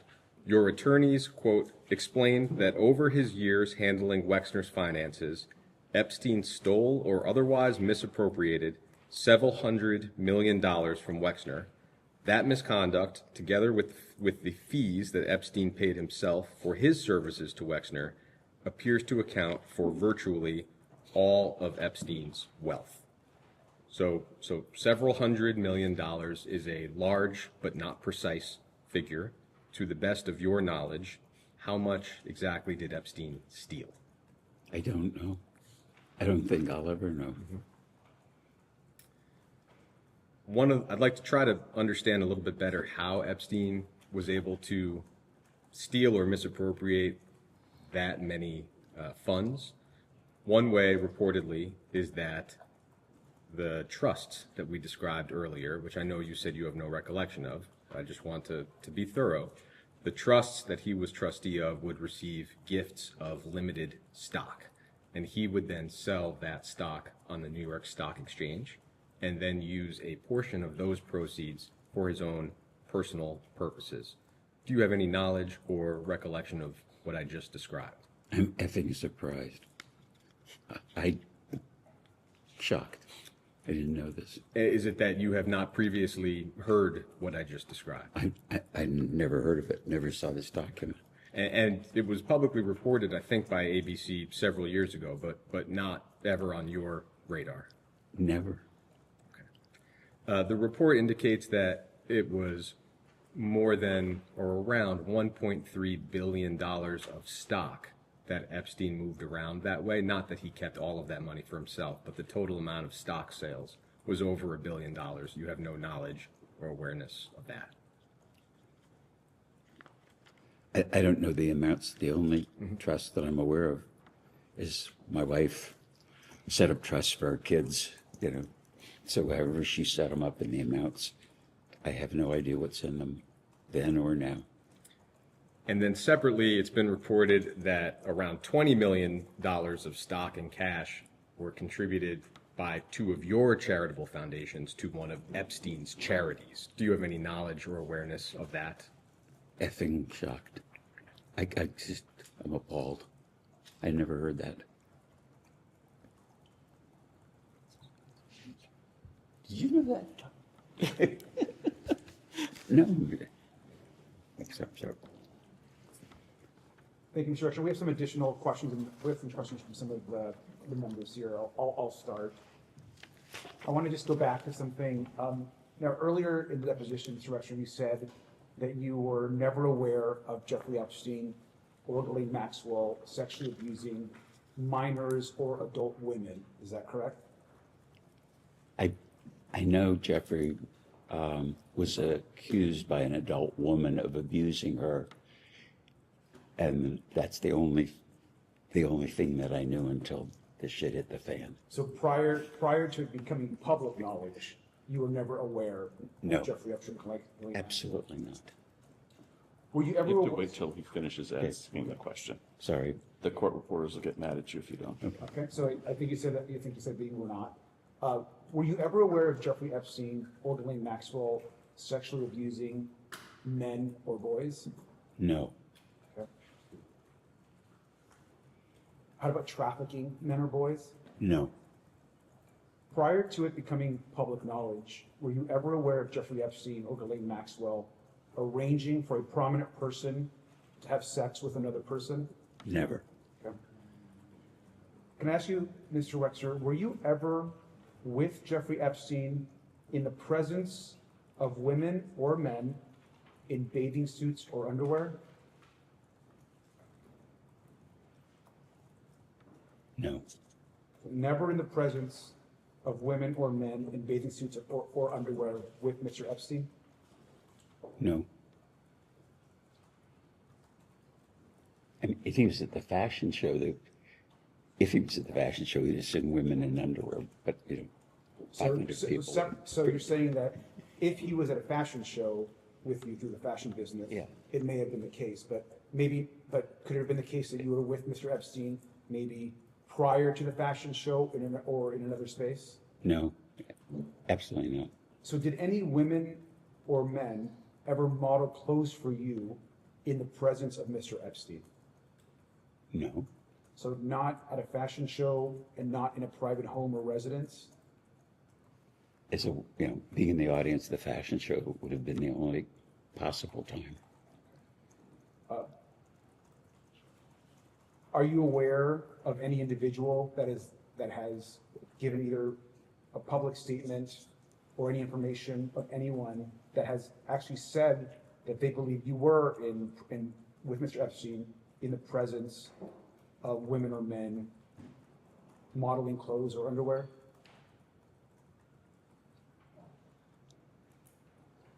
I think the answer is no, but I'm not sure I understand the question. I'll move on. Just a direct question for you, sir. Also, did you yourself ever have a sexual encounter with any individual that was introduced to you by Jeffrey Epstein or Ghislaine Maxwell? No. Did you personally have a sexual relationship with Jeffrey Epstein? No. Are you aware that others have claimed that you had a sexual relationship with Jeffrey Epstein? No. Did you ever suspect, sir, if Jeffrey Epstein ever had any sexual relationships with other men? No. But since it being public knowledge, you are now aware that Jeffrey Epstein had inappropriate sexual relationships with other women. Is that correct? Yes, what I know from the press, the stories, yes. Okay, thank you. Listen, sorry. Thank you. I'd like to ask you about Epstein's properties and your visits to them. Of course, Epstein's New York and New Albany houses were originally yours, as we discussed earlier, and you also had a house in Palm Beach, is that correct? Objection.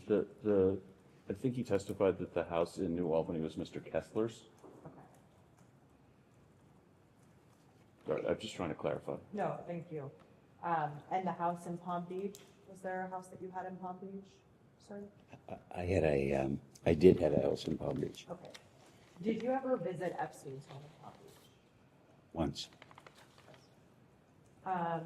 Can you tell us about that visit? He bought a house in Palm Beach and he wanted me to see it. I think he wanted me and Abigail to see it. And we flew down on like a Sunday morning with friends of ours from Columbus. Looked at the house, congratulations, got back on the plane and came home. So, and it was a pretty modest house. Nothing special. So one trip, in that trip, did you ever witness Donald Trump at the house? No. Do you recall any other prominent figures at the Palm Beach house? No, it was just Jeffrey and my friends. Who were the other friends? Judy and Steve Tuckerman, Dr. Stephen Tuckerman and his wife Judith. I'm sure they'll be delighted about that. No, they won't be. They're in heaven. Did you ever visit his island in the U.S. Virgin Islands? Yes. Can you tell us about those visits? Yes. Jeffrey invited us to see it, and we were on a boat, and we went to the island with our kids. So Abigail, myself, and I can't remember how many kids we had, 2, 3, or 4, but at least 2, walked around for a while and left. Probably an hour visit. Okay, an hour. So on that trip, do you recall seeing any prominent figures on the island? No, and it was a pretty crummy island. Okay. Did you ever visit his ranch in New Mexico or his house in Paris? Do you want to break those up for clarity? Did you ever visit his ranch in New Mexico? It was the same kind of thing. He wanted Abigail and I to see his ranch. We flew down there and drove around for an hour or two, got back on the plane and came home. And I don't think he had a house. So you would fly just to go visit for 1 hour? Yeah, I would fly to Europe for 1 hour on business trips. As crazy it is, getting on the plane and going places for me was like going to the mailbox. And he didn't have a house on the ranch, and I never knew he had a house in Paris. And in the ranch in New Mexico that you spent an hour at, were there any prominent figures or anyone that you recall else being there? No, as I recall, it was just Abigail, myself, And I think he'd rented a trailer, so it wasn't a house. And that's all I know. Okay, and so to clarify, you didn't know he had a house in Paris, so you did not ever go to the house in Paris? I didn't know he had a house in Paris, and therefore I didn't go to the house in Paris. Okay. Didn't. During any of your visits to any of these properties, did you ever see any girls or women that looked unusually young? No. Did you ever hear rumors of any girls or women who looked unusually young visiting Epstein's properties or islands? No, never did. During any visits to Epstein's property, did you ever see photographs or other images of women or minors? Not that I recall. Did you ever become aware of Epstein transporting women or minors using assets that you owned, whether that's a plane that you owned or a yacht that you owned? Absolutely not, no. And did you ever hear of any rumors related to Epstein's personal life or his sexual activities?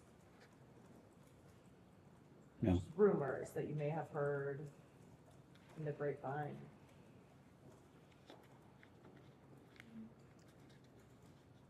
That's kind of ambiguous.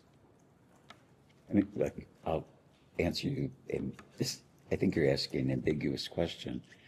I would go to visit David Gergen at Harvard because I was very interested in the center of public leadership. And David would say, Jeffrey was up here, your friend Jeffrey was up here, and he was visiting Henry Rosofsky, who was the dean of Harvard College, or he was visiting Larry Summers, and he always has an admin with him, or, you know, a girl. And he says a woman, maybe more accurate. He said he never travels by himself. And I think that's what I'm referring to. I mean, I don't think I'd get through a day without hearing a rumor about somebody. So I imagine somebody that you were close to, you probably heard.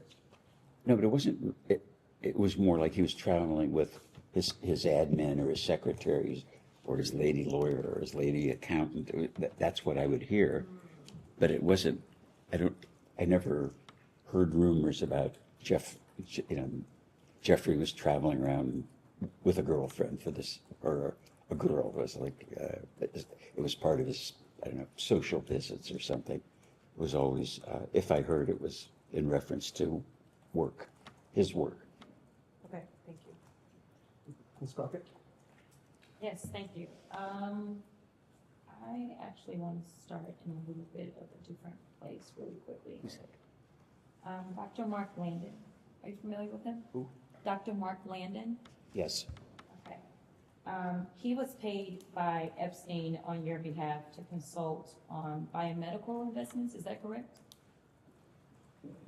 I just heard about that. I didn't know that until maybe, I don't know, the last few days. Okay, so with you knowing Dr. Mark Landon, are you aware as to whether or not Dr. Landon ever was paid to render medical services to any of the alleged victims of Jeffrey Epstein? No. What is your relationship with Dr. Landon? Abigail had a complicated pregnancy, and their general obstetrician, I believe, referred her to Mark Landon. He is an obstetrician. And that's how I met him, and he delivered our children. Okay. And so my relationship with him is my wife's doctor. Did you ever introduce him to Jeffrey Epstein? No. Okay. All right. Did you ever spend time with Epstein and Donald Trump? Together? Yes.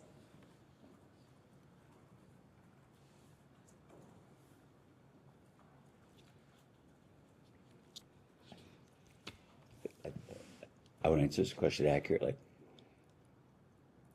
I would go to some of the Victoria's Secret fashion shows because it's very important to the brand.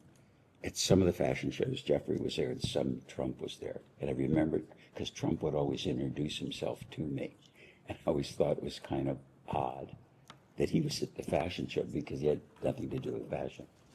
So the coincidence of them being together at an event, could have been that, but I have no specific recollection. I never had a social or like a drink or a cup of coffee, something, you know, that would put them together.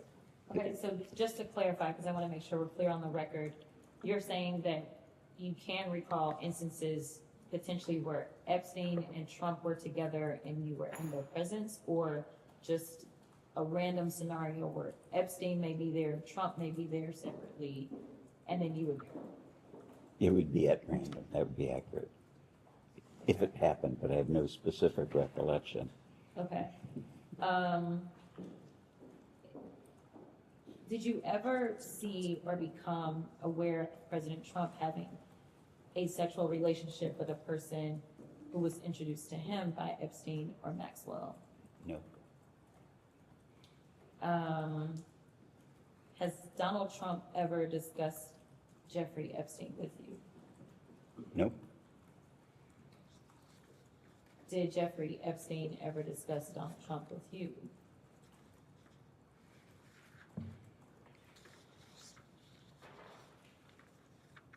I would describe it, he would name drop it. So he would say things like, I know President Clinton, or I know the Pope, or I know God, or, you know, or I know you. It was that kind of name dropping, but never, I can't remember a specific place, but Jeffrey dropped a lot of names. Okay. So to clarify, you believe he's specifically dropped Donald Trump's name? No, I'm saying it could have, and I don't remember. Okay. Did Epstein ever share any information with you about Donald Trump's sexual activities? No.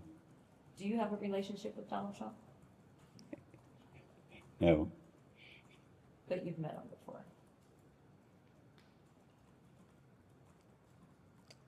He introduced himself to me at the fashion show a couple of times, but I wouldn't say, hello, how are you? Like you say, met, like we knew each other. We don't know each other. He wouldn't. I'd be shocked if he remembered me. Okay. And I know that you specifically mentioned the island, that you have been to Jeffrey's Island. Do you recall seeing any of those persons that Jeffrey Epstein would name drop while you were on his island? No, nobody was there but Abigail, myself, Jeffrey. Maybe somebody cutting grass or something. There was a maintenance person, I think, but I don't specifically recall. I know for sure I was there, Abigail was there, Jeffrey was there. And there wasn't anything abnormal about the appearance of the home on the island, and the reason that I asked, just to give you clarification on what I mean by abnormal, we've heard reports of people being thrown off when they walked into his home in New York because there was a massage table that was just sitting randomly in the middle of a room. Did you see anything like that when you visited any property that belonged to Jeffrey Epstein? Well, first to clarify, when we visited the island, there was like a Pueblo building, like maybe a one room and a bathroom or something. It was pretty crummy. And the island was crummy. There were no trees, there was no sand, there was no beach. It was just, it's a kind of a peculiar thing. It was an island, but it was like a pile of rocks. It was just, I was kind of shocked that that anybody would buy it for any purpose. As far as seeing things, I never was in the house. I never at his house in New York. The house in Florida, we were there after he bought it, because I mentioned with the couple, so I never saw a massage table or anything. Well, thank you so much, Chairman. Thank you, Mr. Wexner, for your ability to answer a lot of questions. I think when you meet the survivors, it becomes incredibly personal, especially for women on this committee, so I appreciate it. But I'd like to introduce exhibit, I believe it's F. The article is titled, Jeffrey Epstein Made Regular Payments to Ohio State Head of Gynecology, Records Show, which is from a local affiliate. It's dated February 10, 2026, and we'll be able to get it to you. And it's about Dr. Rainey.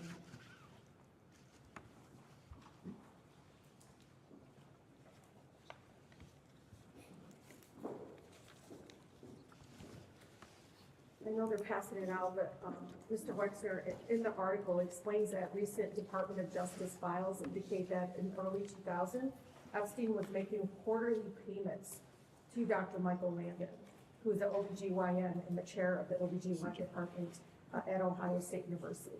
And you said that your wife received services from Dr. Landon, so you know him. Yes. Okay, Dr. Landon said the payments were consulting services he provided for New York Strategy Group, which was some kind of firm associated with Epstein. Do you know why? Why was he getting paid a quarterly payment by Epstein? Not a clue. Do you know if there was gynecology services being offered to Epstein? For victims, women? No idea. Because you're very associated with the Ohio State University, right? Yes. You were the board chair, okay.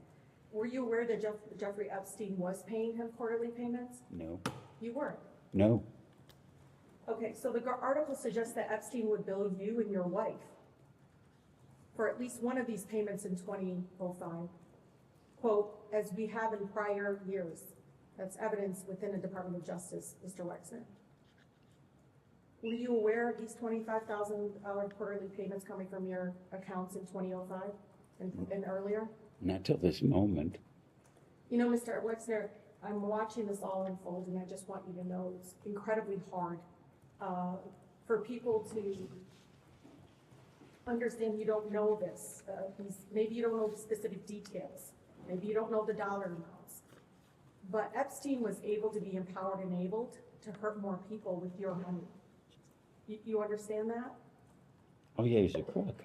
I know. But you don't know the purpose of the payment, and the money's coming from you. It's your money. And you don't know why he's paying a doctor at Ohio State University. Sadly, I don't. Did you introduce him to Dr. Landon? No. How did he meet Dr. Landon? I wouldn't know that he met him. Because Abigail, your wife, received services from Dr. Michael Landon. Yes, and so did my daughter. Okay. So was it a routine practice for the New York State Strategy Group's expenses to be paid by your accounts? I never heard of it. It's weird because it's your money going in to pay for this consulting services of another company. It's weird to me, too. So Dr. Landon never talked to you about these Never. quarterly payments? Never.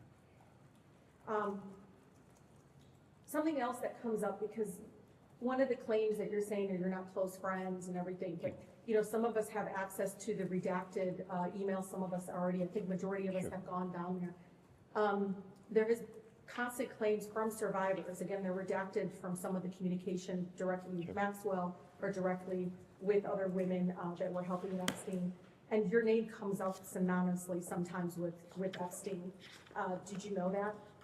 Well, I know it now. Well, they also said that you were lovers. And I know it's nothing to be ashamed of. I just want you to know.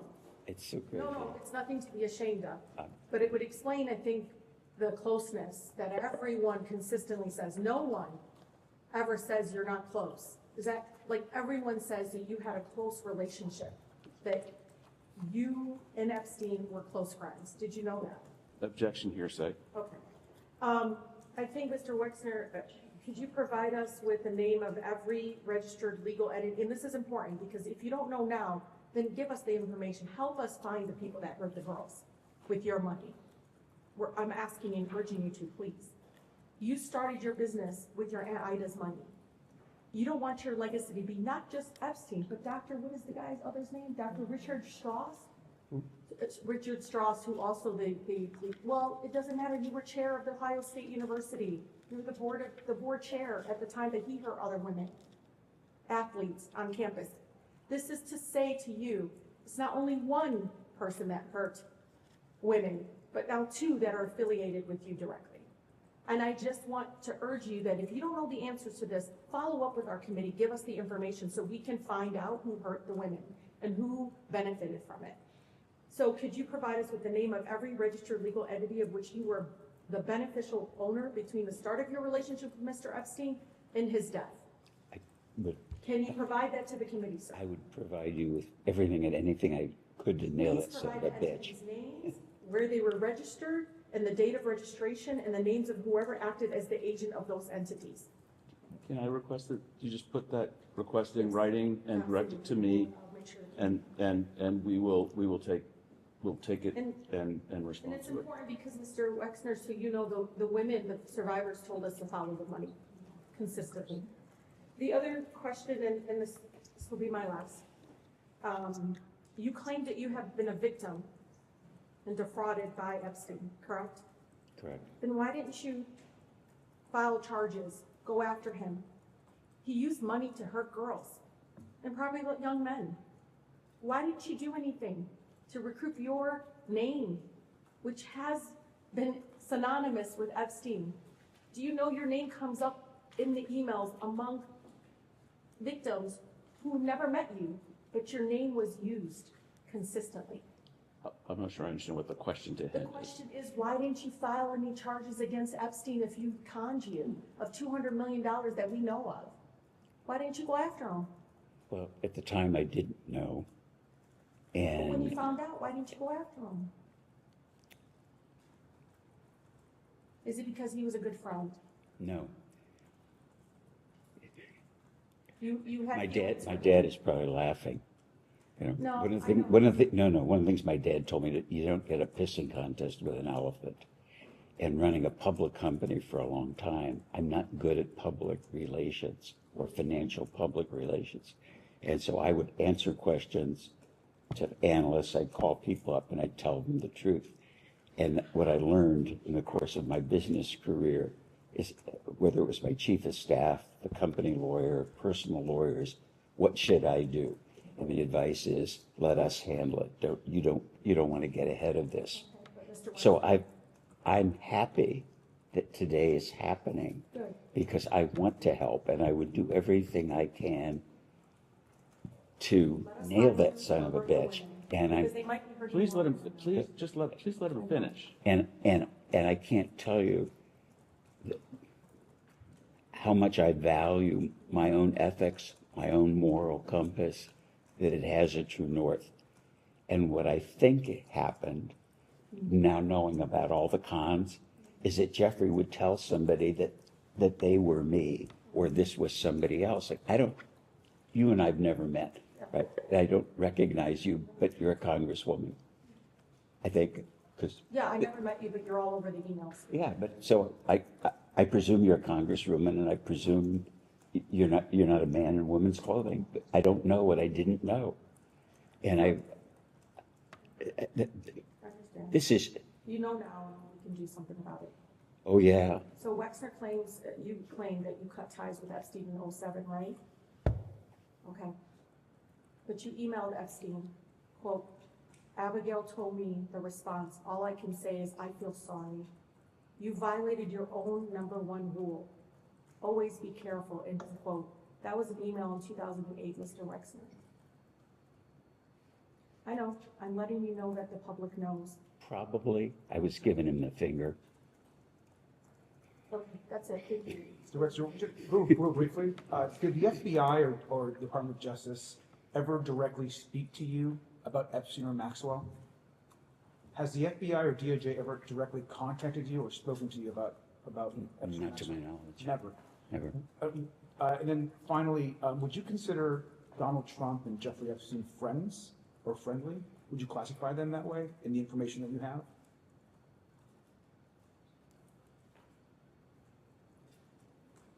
I think it's really two questions. Would I think they were friends? No. Jeffrey Epstein held him out as a friend. Great, thank you. We can go off the record.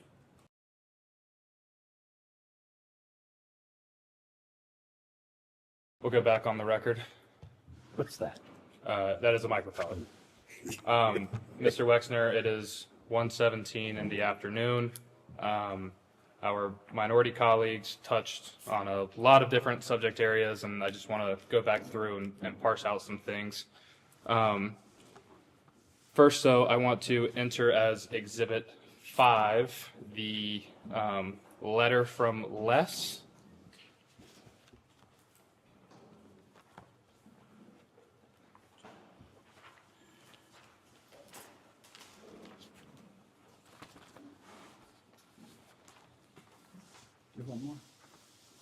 I'll get it back to us.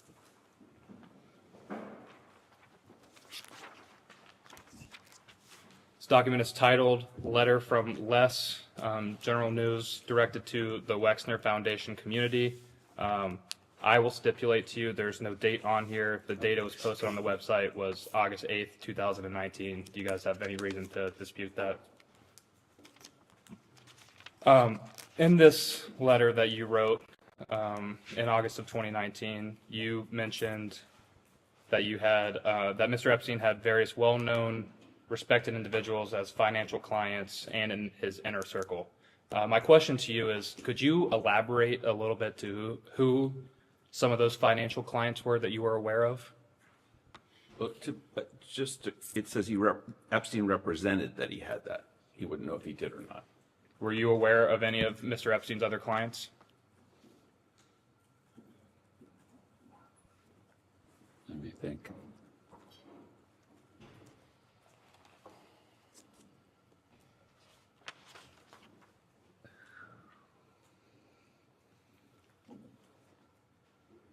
Well, specifically, I talked to Ellie de Rothschild, and so I mentioned that earlier.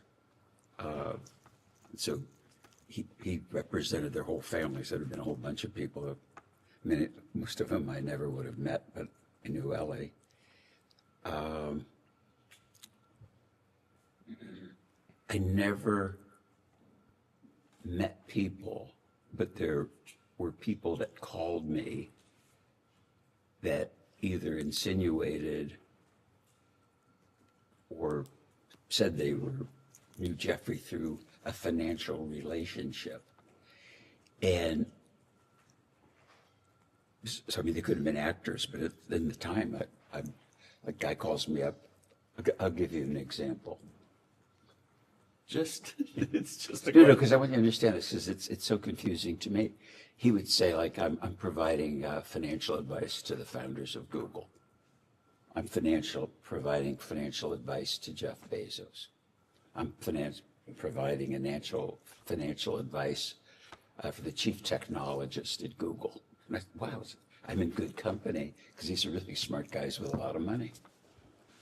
And you have to put yourself in the mindset of if my attorney said, you know, he was qualified to argue in front of the Supreme Court, I'd believe him. I didn't say to call the Supreme Court and say, tell me, is he really an attorney or did he do this?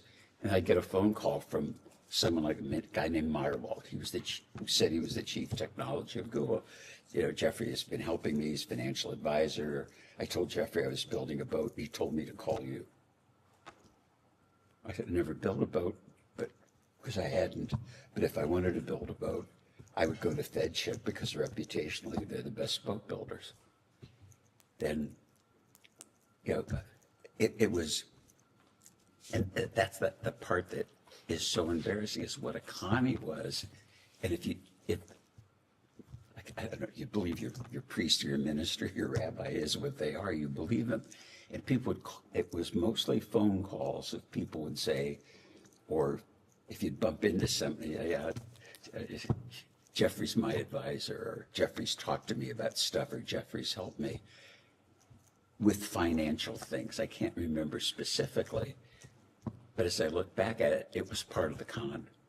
So I never met Meyerwald. Can I have 1 second? Because I think it will move this thing along a little faster. Telling stories, okay? Just answer the question. Mr. Wexner, you mentioned some of these phone calls from other individuals, you know, boasting about their ties with Mr. Epstein. Do you have a recollection of when most of these would have occurred, these phone calls?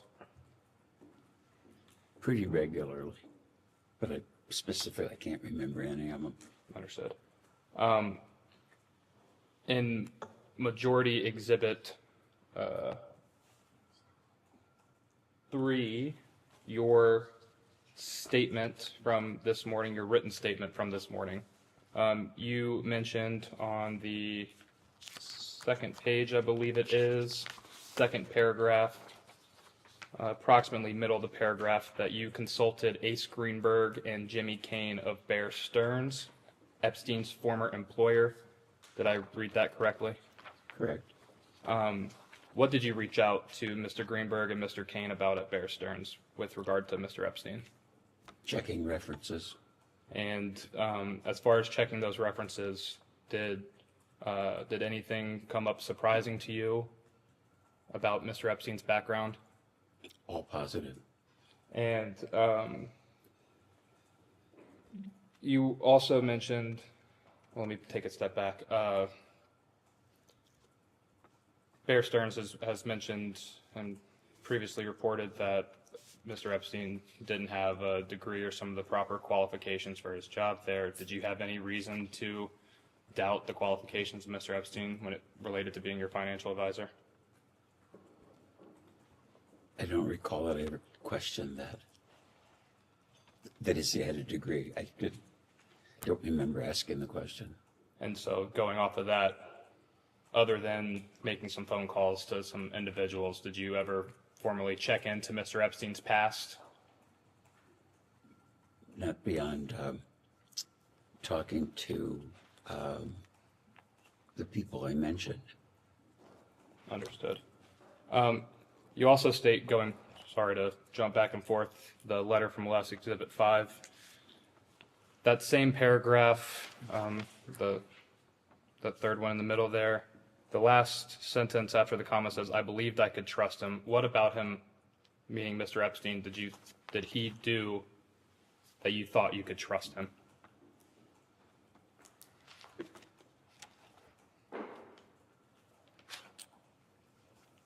Well, I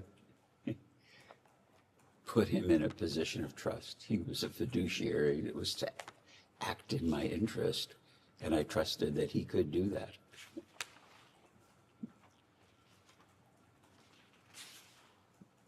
And your trust in him came before he actually handled any of your finances. Is that correct? Correct. 'Cause initially, he was like a friend of a friend who I perceived of as being skilled to review Harold's work. Understood. Moving along a little bit, you may have touched on this with our minority colleagues. What was the rough portfolio that Mr. Epstein was handling for you? Probably all my personal finance, houses, equipment, cars, just inventorying of stuff. The stuff, I don't know, all the financial things that someone would handle outside of their business. I had to have someone do because it was so much stuff. And the financial advisor previous to Mr. Epstein, did that individual have power of attorney? I don't specifically remember it, but I think he did. And Mr. Epstein did have power of attorney over your financial matters? Yeah, as did Dennis. And why did this become your practice to give them power of attorney?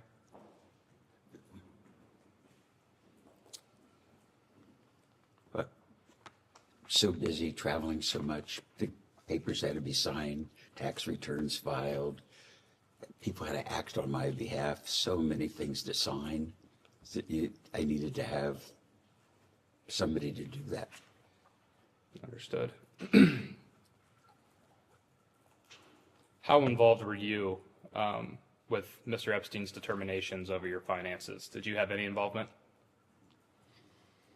I'm confused what determinations mean. More of like did you have any oversight of what Mr. Epstein was doing as your financial advisor? Well, I'm sure he did at the time, yeah. And did he bring every decision to you, some decisions to you? What did that look like? I don't know. I was running a 20-division business, had community responsibility. So if you ask me what the president of the university brought to me or what the head of the foundation, I can't remember, but I was involved in everything except just a lot of stuff. So is it a fair characterization of your testimony that Mr. Epstein had pretty wide latitude over your financial affairs? Yes, that's fair, pretty wide. And Mr. Epstein had access to your personal bank accounts, is that correct? I don't recall. Do you recall if he had access to any of your business bank accounts? I'm sure he wouldn't. Did Mr. Epstein ever ask you to lend him money for any reason? No. Did Mr. Epstein ever make any attempt to blackmail you for any reason? No.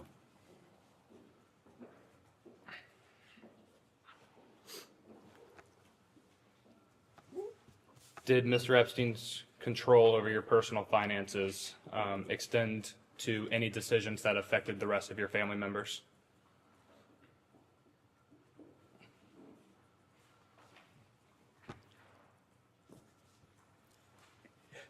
It's like, I want to say no, but I know that he was involved with the Children's Trust because I learned that today. Or what he did that I didn't know that would have been personal. I don't know what I don't know. But to my knowledge, he wouldn't have, in a civilian way, been involved. And just to clarify to your testimony earlier about setting up trusts for your children, was Mr. Epstein who helped set up the trust for your children? I don't recall. Did Mr. Epstein handle any other financial decisions in regard to your children? Not that I'm aware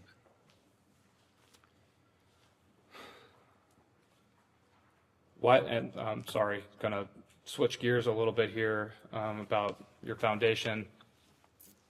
Why ultimately did Mr. Epstein become a trustee of your foundation? Just convenience for signing documents, financial oversight, not for the not anything that would be the operation of the foundation, its purpose or review of people. It was just part of the complexity of my personal life. And forgive my ignorance, you have usually board members of foundations and separately trustee members. Is that an accurate statement?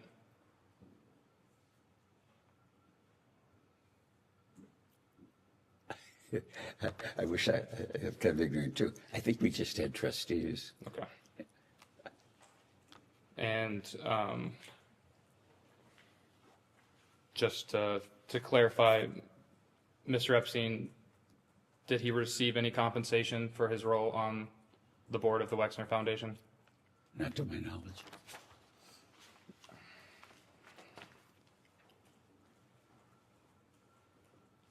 Do you recall who Mr. Epstein replaced on the board, or how that board seat became available to him? No. Did your mother used to be a member of the foundation board? I think so. And was, due to circumstances, was she forced to step down from the board? No. She left her board position willingly? Yes.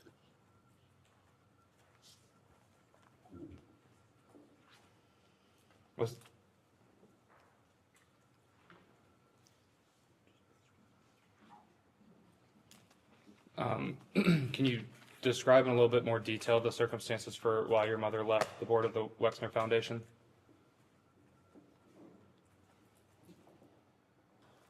I don't recall.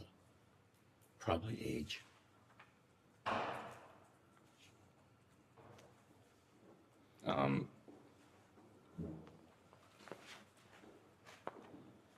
Mr. Wexner, what sort of materials did you use to prepare for today's deposition?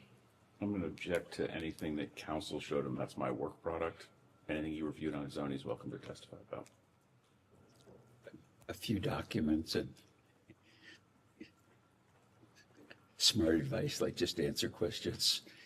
Yes or no. Don't discuss what your client, what your attorney told you. Yeah, I mean, nothing. The question was, Okay. Say it again.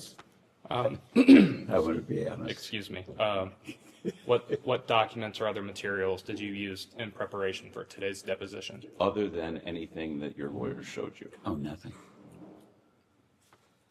Are you aware of any litigation from your mother and the Wexner Foundation about her stepping down from the board? No. Was there any was there ever any pressure from Mr. Epstein to keep his position on the foundation's board? No.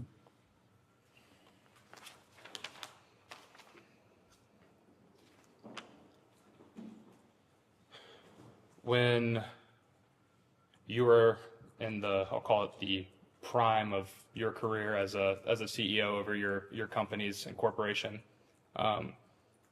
would you say that you were heavily involved in the operations of the company and its related entities? Heavily isn't a big enough word.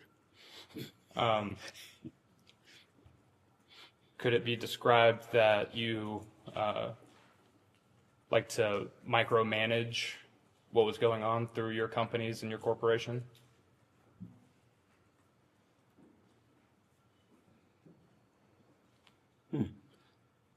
No. That isn't how I would describe my involvement, and I don't think people that I worked with ever described me as a micromanager. But I was involved in so many things in the business. I love the business. And did you ever face any criticism from your corporation or its related entities about allowing Mr. Epstein to handle finances in any way? We never handled business finances, and no one in the business was critical of Jeffrey handling, his responsibilities to me personally. No one ever brought any concerns to you at all? Not that I recall.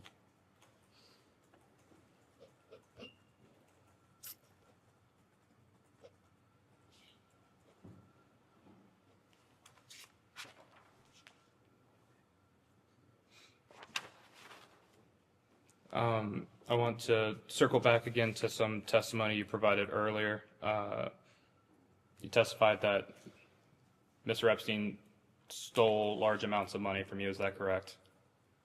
Yes, I did. That's every statement. And I can't recall, did you know some partial amount of how much he stole?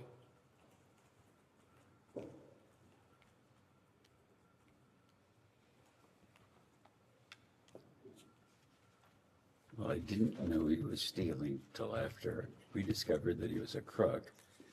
And my wife's attorneys told me about... Not what they told you, Okay. what you understood. Oh, what I understood. I only understood what they told me. So I didn't discover it or count it or whatever one would do. That's the essence of your question. Does $46 million sound like an approximation of the amount that you were alerted to after the fact? I don't remember specifically. Initially, Abigail just told me this is really... No, not what Abigail told you, Okay. what you understand. What I understood, that it was a large amount of money, and I didn't know the specific amount when it was first raised. And subsequently, I found out that it was at least $100 million. Does that represent the grand total of the amount that Mr. Epstein stole from you? I don't know. I don't think I'll ever know. Do you, understanding that you found out he stole largely after the fact, were you able to piece together how he was able to accomplish this theft of you? No. You never figured out if he was, say, embezzling funds of some sort, or how he would be allegedly embezzling funds of some sort? No.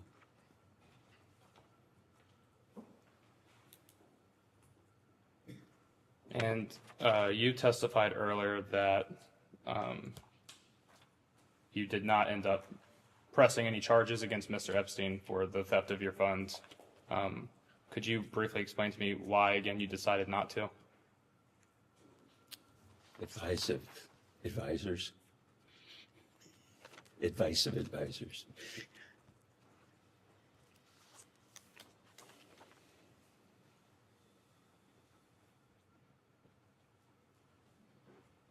And to be clear, you never suspected any wrongdoing until you ultimately knew. Is that correct? Correct.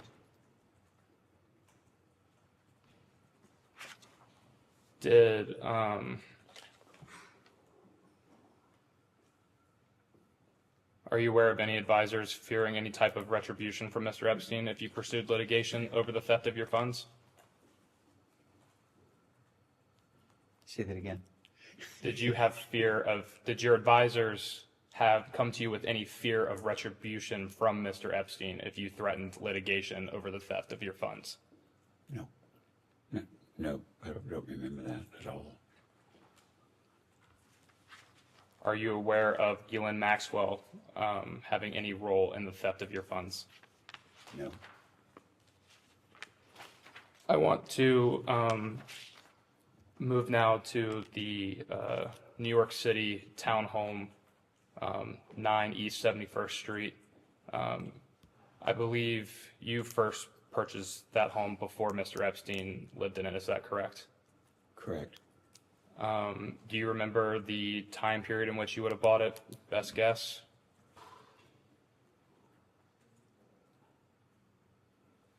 I don't know, 5 or 10 years before.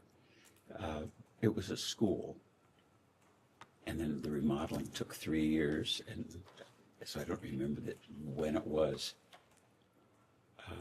But I'm guessing it was, I don't know, And in the 80s sometime. excuse me.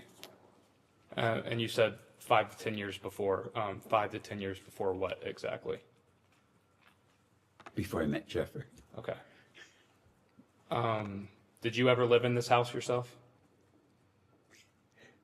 I visited it, but I never lived in New York, really. I hate New York. When are you first aware of Mr. Epstein moving into that mansion?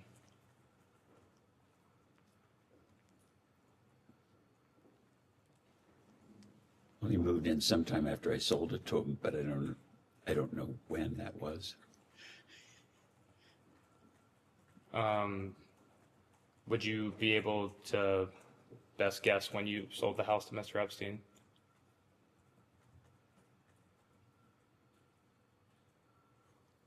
It would have been after 1993. Okay. Are you aware that the deed to the property did not officially change hands to Mr. Epstein until the mid-2000s? No.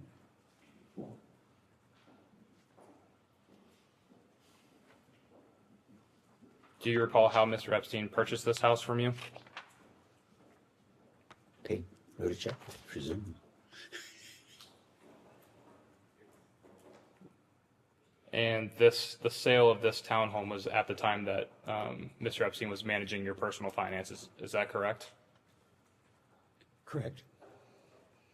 Is it possible that Mr. Epstein sold the house to himself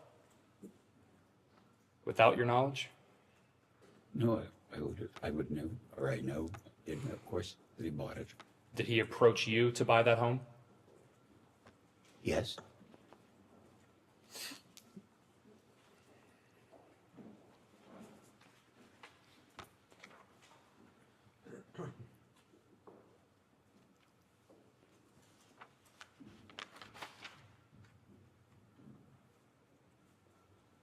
Do you recall approximately how much money you sold that townhome to Mr. Epstein for?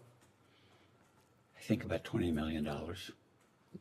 Do you recall what the market value on that home was at the time? I believe it was $20 million.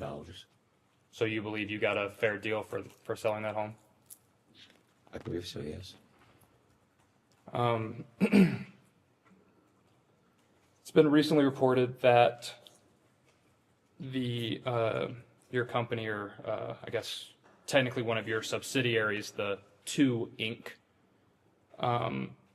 Was transferred to Jeffrey Epstein's financial trust company in or around 2001.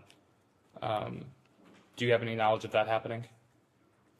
I don't know what 2 Inc. is, and I have no knowledge what it did. 2 Inc. wasn't one of your clothing brand subsidiaries? It was called Limited 2. That was a business that was part of the company. That's the only thing it means to me. Did you have any of your subsidiaries of your company transferred to Mr. Epstein's personal business side control? I don't think so.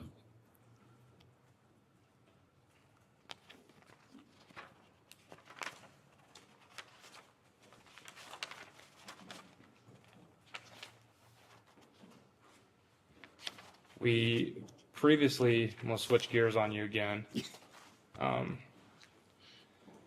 We previously mentioned accusations from Maria Farmer, and there were a subsequent set of allegations from another individual. Are you aware of who Virginia Giuffre is?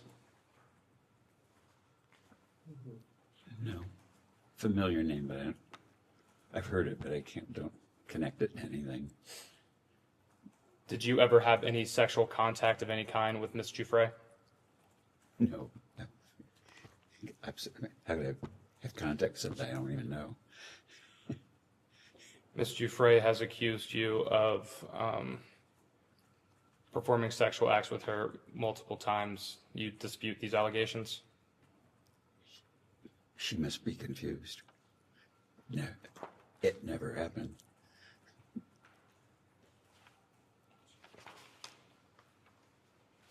Did Mr. Epstein ever bring up Miss Giuffre to you?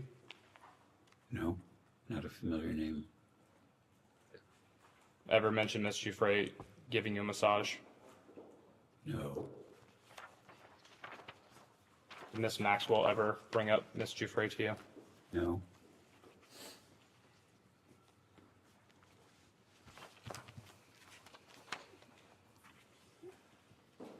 What about her former maiden name, Virginia Roberts?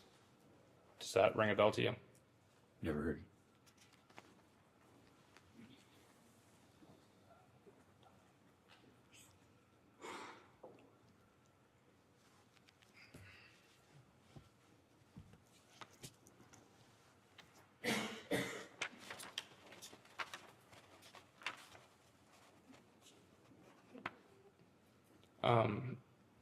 I want to return to some things we discussed earlier in the day about travels with Mr. Epstein. I believe it was your testimony that Mr. Epstein was only on your corporate jet when you were present. Is that accurate? Yes, to my knowledge. And to your knowledge, I believe it was your testimony earlier that there would be surprise parties in which the jet was traveling to a location for one of those parties, but you could not recall Mr. Epstein being at the party. Is that correct? Correct. If Mr. Epstein was not attending the party, what were the purposes of his travel with you on your corporate jet? I don't know.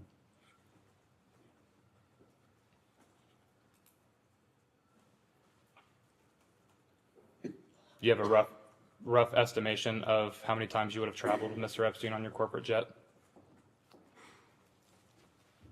I don't specifically recall any, but if it would have been once, twice, it would have been very few times. Because the aircraft was used primarily for business purpose.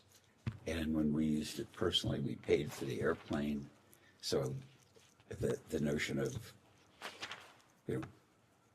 of him using the plane or being on the plane for kind of social reasons or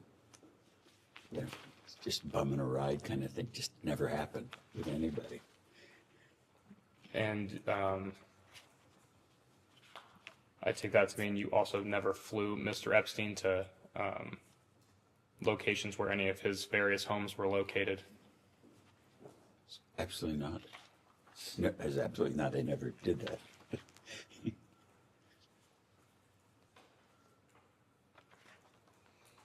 And just to clarify, I believe this might have been asked earlier. Did Mr. Epstein ever bring guests on these flights? Not that I recall. Your corporate plane at that time was a Boeing 727. Is that accurate? We had two aircraft, 727, and we replaced it with a 737. And I don't remember. They looked alike except for their motors, so I can't remember. I know which came first and which came second, but I can't tell you in time. And just to back up for a brief second, did you keep detailed flight logs for the personal travels on your corporate jet? I believe we kept flight logs on our business aircraft and our personal airplane, always. And the corporate jet, did you sell one of these airplanes to Mr. Epstein? You mean the company? The company, yes. Yeah, the company sold an airplane to Mr. Epstein. Do you recall when that sale was made? No. Can you guesstimate when that sale was made? When they delivered the 737, I don't know when it was.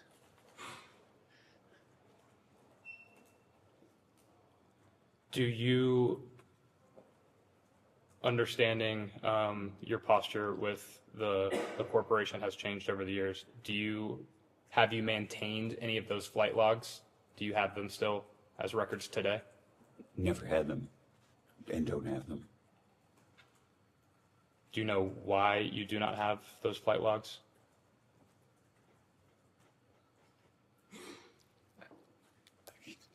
I would assume CEOs don't keep flight logs of their company airplanes. It's a kind of shocking question. You wouldn't have the corresponding flight logs of when you personally used the jet on your own your personal finances? I think there are probably two reasons that I know we kept flight logs.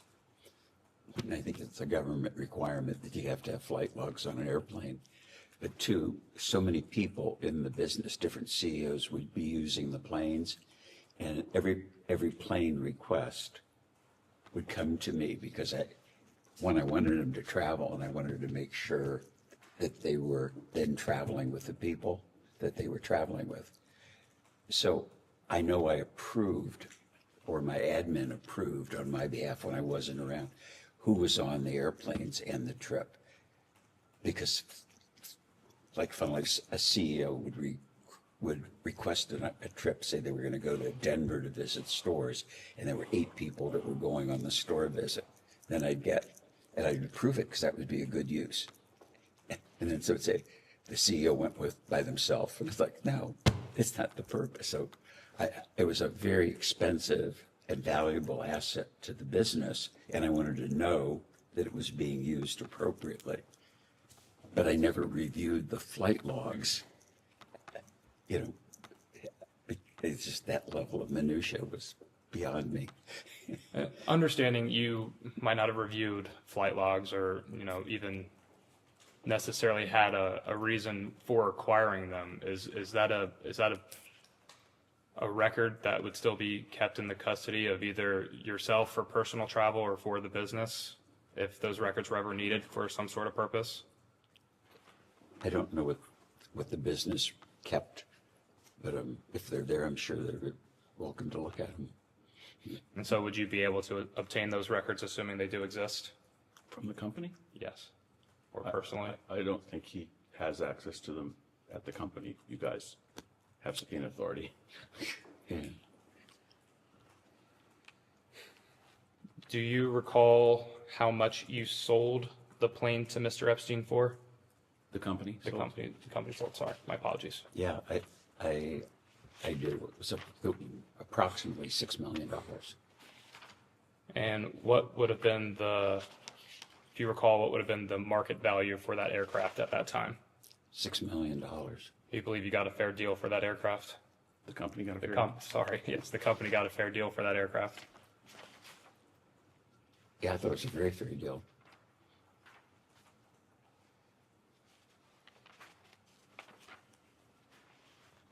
Similar question to Mr. Epstein's acquisition of the New York townhome. How did Mr. Epstein purchase this plane from you? From the company. I'll get there, I promise. I presume he wrote a check.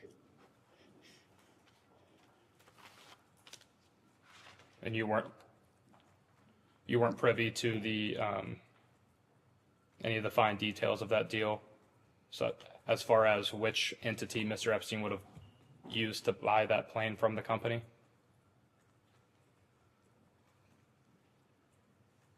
No. The plane, the value of the plane was appraised by an airplane broker. That plane was for sale for a year, and the value was $6 million. That's all I know. Understood.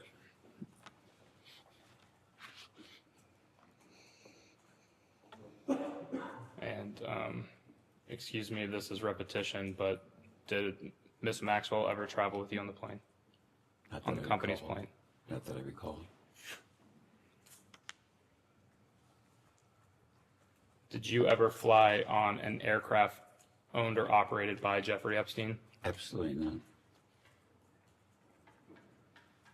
Did Mr. Epstein ever invite you to fly on any of his aircrafts that he owned or operated?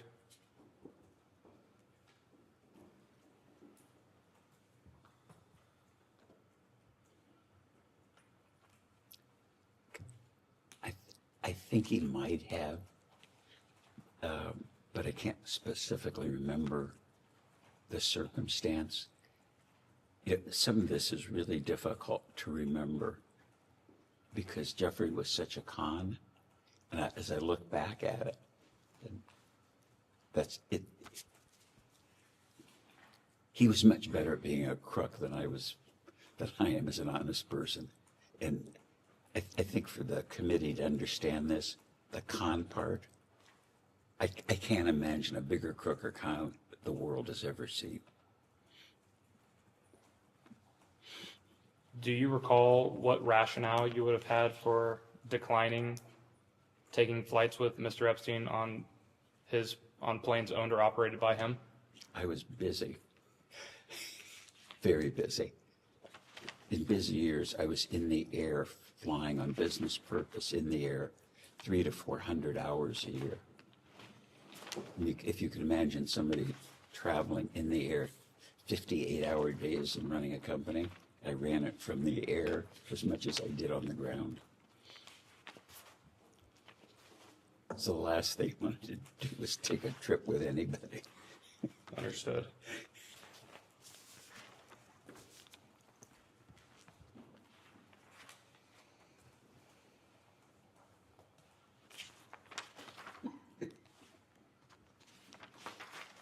These are the same people? I didn't recognize all of them. Oh, okay. Just focus on one. Okay. One of the subsidiaries of your corporation was Victoria's Secret, is that correct? Correct. And what is Victoria's Secret known for primarily? I said the biggest, best lingerie brand in the world. And kind of like Nike is to running shoes. Understood. And what type of events would occur to market or advertise that company while you were in control of it? It was print advertising, it was TV ads, a lot of the marketing was point of purchase. The design of the stores and of course the fashion show was kind of a magical thing for the brand.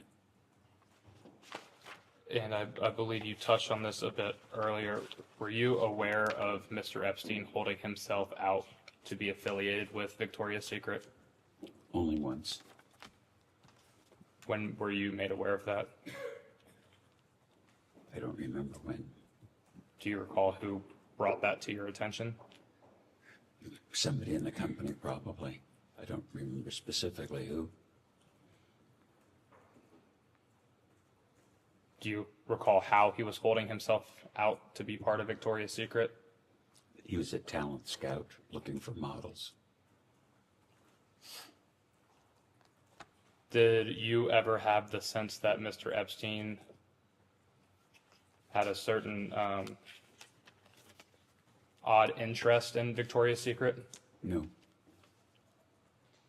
Would he discuss the models at Victoria's Secret with you? No. Would he ask you to attend Victoria's Secret fashion shows? Would he ask me? Correct. No. Did you ever personally invite him to any Victoria's Secret fashion shows? No. I never invited him to any business event, let alone the fashion show.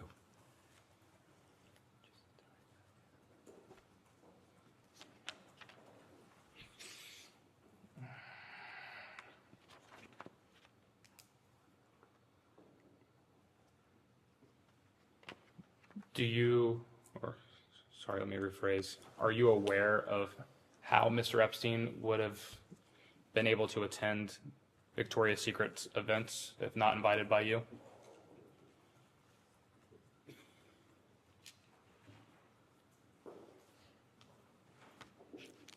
I would presume he would have called somebody in the business and said, could I come? Could I get a ticket? I know that we were, for business reasons, very careful about the audience that was there, and about, I would guess, 2/3 of the audience were employees, store managers, people that had done heroic things inside the brand, because it was a big company event, and all the CEOs of all the companies in the company were invited. And so the people that were outside the company wasn't what I was concerned about. I was more concerned about internally that people came, or that should come, or were at least invited, because if not, it would have been like the right thing to do. So.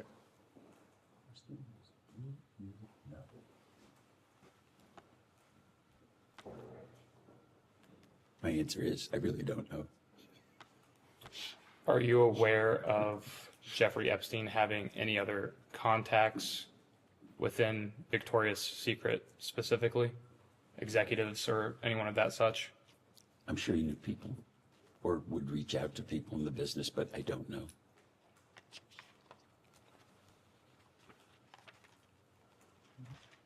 Did you ever make executives at Victoria's Secret aware that you would prevent Mr. Epstein from coming to any fashion shows or around any models? Not that I recall.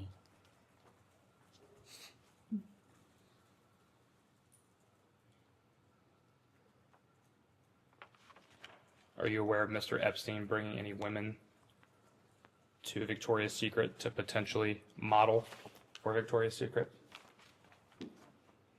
No.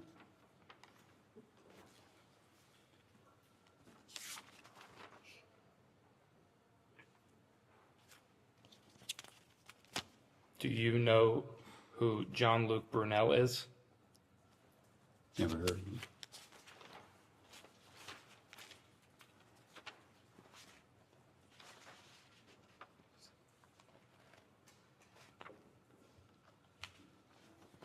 Did you ever take a recommendation from Mr. Epstein or Miss Maxwell about hiring young women or girls for any of your companies or subsidiaries thereof? No. Did Mr. Epstein ever suggest to you that he could find models on your behalf for Victoria's Secret? No.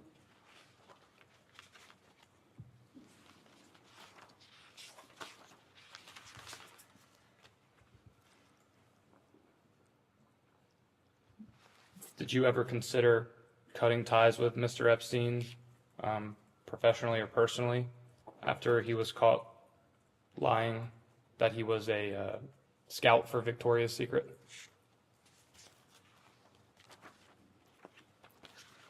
I guess the answer would be, if I thought he was, I would have fired him.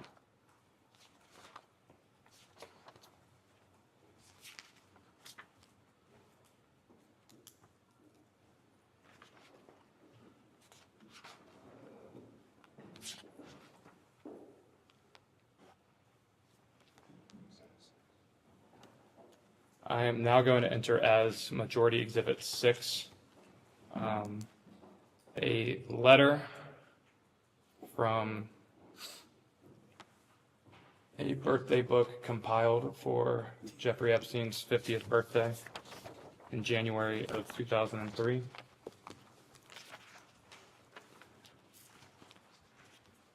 I will give you a second to familiarize yourself with the letter. What's exhibit number? 6.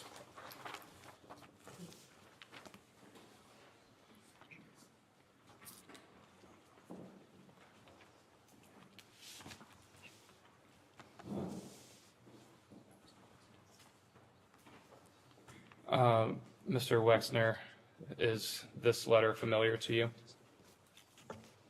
I have seen it before, yes. Where have you seen it before? In part of the, I think, the documents preparation for today's meeting. Did you yourself write this letter to Mr. Epstein? Sadly, I did. Did Miss Maxwell approach you to write this letter for Mr. Epstein's birthday? I think the request was to write a card or a note or something for a birthday book. And did that come from Miss Maxwell? I don't remember. Mr. Wexner, would you please read the main body of the birthday note for the record, please? I wanted to get you what you want, so here it is. Happy birthday, your friend Leslie. And what was your understanding of what Mr. Epstein would want? He was a bachelor, so I drew a pair of boobs. As a kind of a joke and offhandedly, I'd say. Understand. I hope you do. You've said a few times throughout this deposition today that you did not consider Mr. Epstein a friend of yours. However, you signed this letter, and I quote, "your friend Leslie." Why would you sign "your friend Leslie" to someone you did not consider to be a friend of yours? I don't know. I normally say Les, not Leslie, either when I write notes, and, you know, I guess I could. I can't explain why I would say your friend, because we weren't friends. Did you ever speak to Miss Maxwell directly about this particular letter? No. Did you ever speak to Mr. Epstein directly about this particular letter? No. Was this letter something that you would commonly send, lack of a better term, business associates? No, of course not.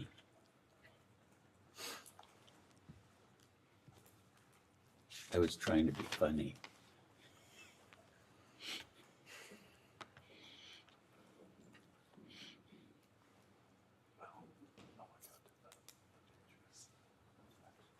I'm going to mark as Majority Exhibit 7, a photo.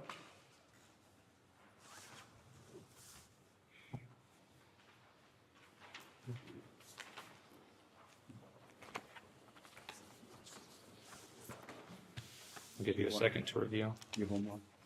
One more.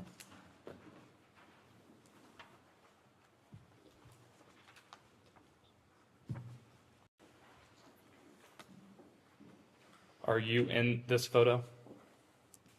Yes. And Mr. Epstein is also in this photo? Yes. And a third individual is redacted in this photo?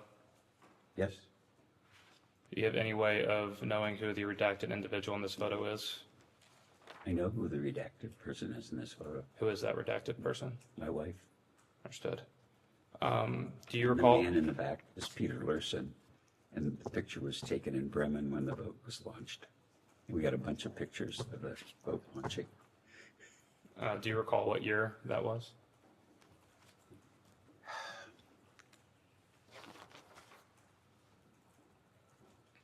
We had 2 children, probably 3 or 4 years after we were married.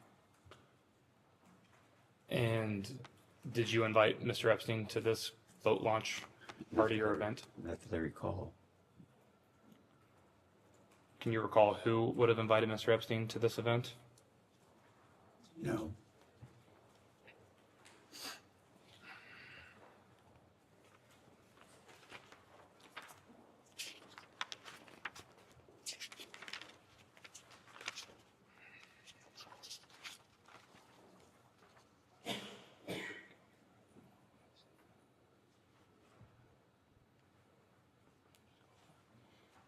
It is 2:08, and the majority will end this hour now and go off the record.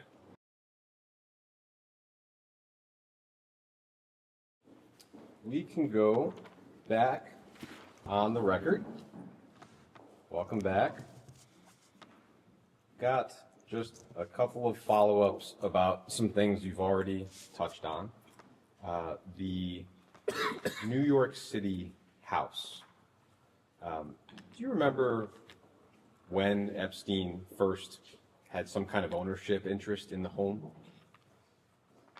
I think you may have said after 1993.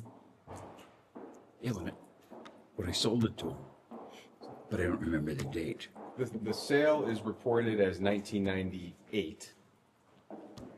As far as you know, would that be the first time that Mr. Epstein had any kind of ownership of the home? Do you know? I don't know.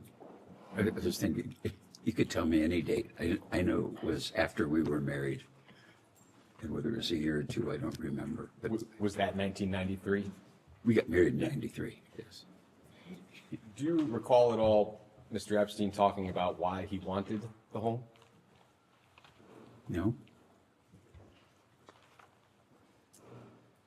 With respect to the home, I think you were asked whether you felt like the sale price was a fair deal for you. And I think your answer was yes. Is that right? Yeah, yes, that's right. And with respect to the plane, I think you were asked whether you felt like the company got a fair deal at $6 million. And I think you said yes. Is that right? Yes, that was because that was the asking price. I think your counsels represented to DOJ in 2019 that Mr. Epstein sold himself both those assets at deeply discounted prices, and that was part of his theft from you. I never heard that before. Do you have any sense of why that discrepancy would exist? Not a clue.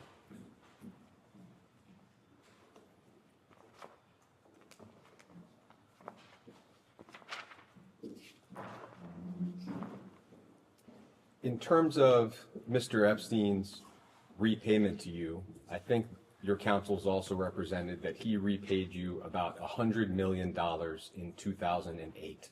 Would you have any knowledge of exactly how much he repaid you or how? No.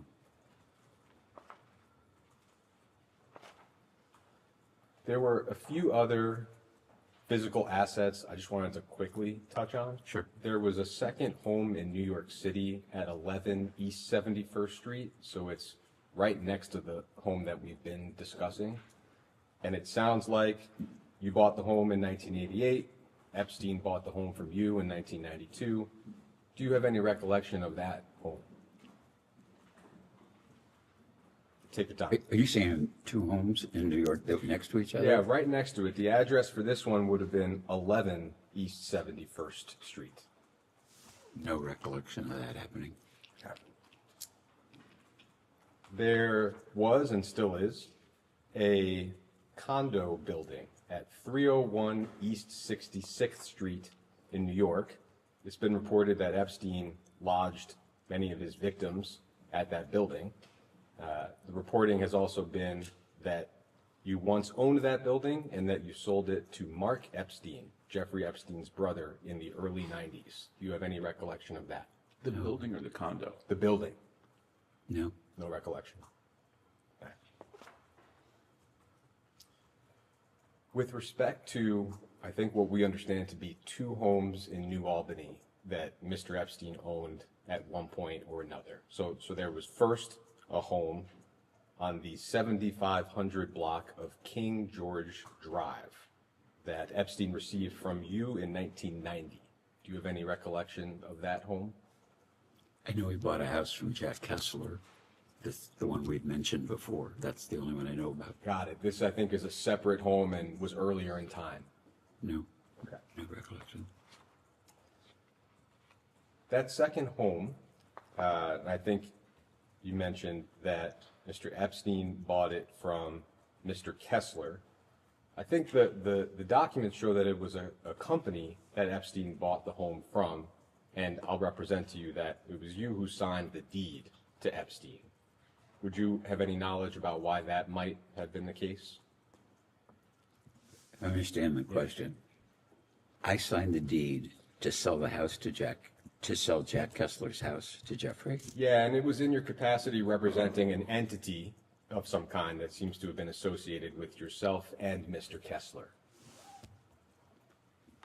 Just shocking. Okay.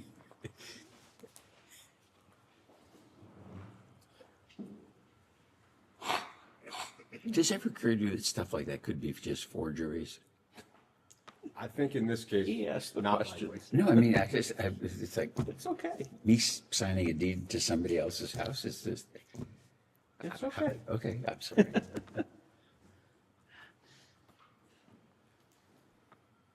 And the entity for that sale was JW and CPK and Company. Does that ring any bells for you? No.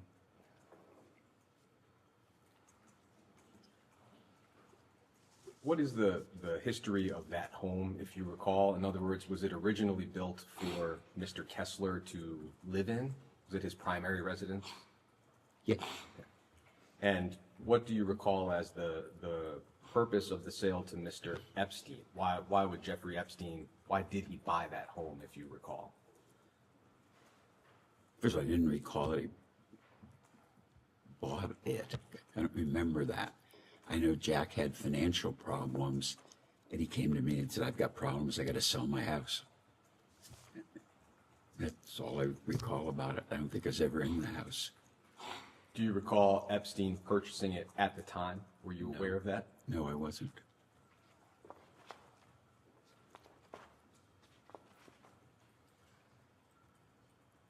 I'd like to ask a little bit about your personal relationship with Mr. Epstein. Some of the reporting has described you as close. I think that's been mentioned earlier today.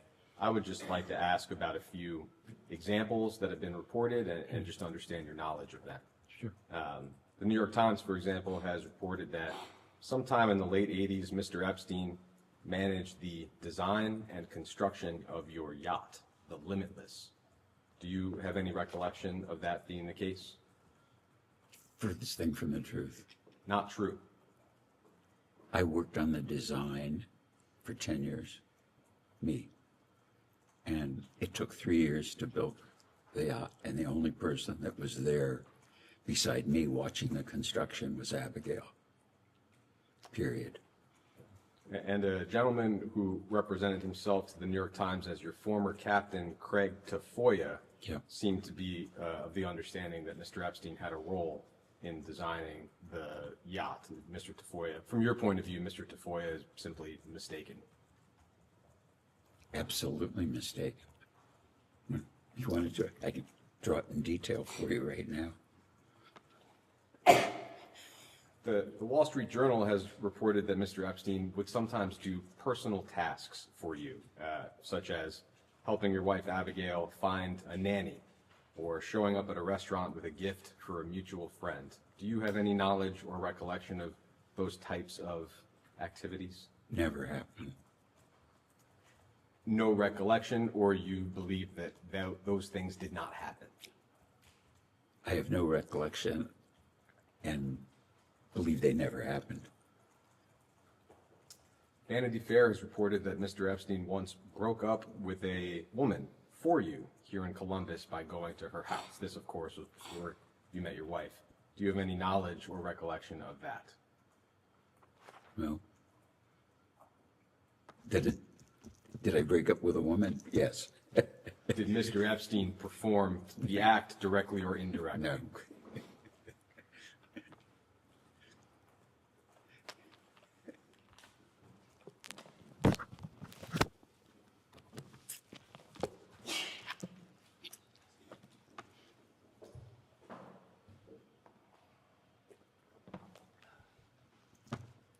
I'd like to introduce as Minority Exhibit G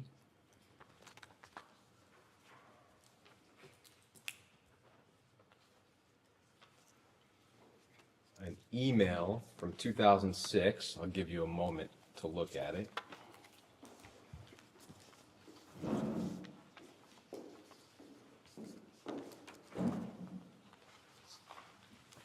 I'll only be asking about a very short part, but feel free to scan it.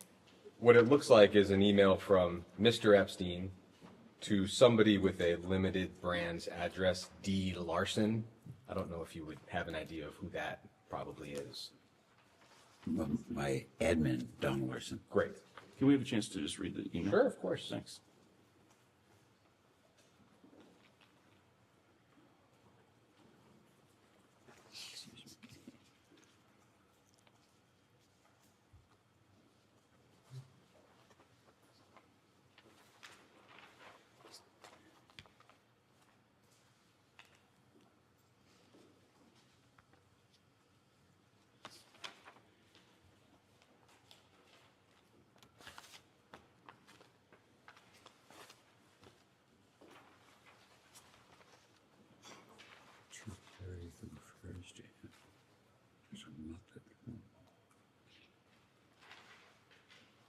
I forgot I knew Neil Rudenstein.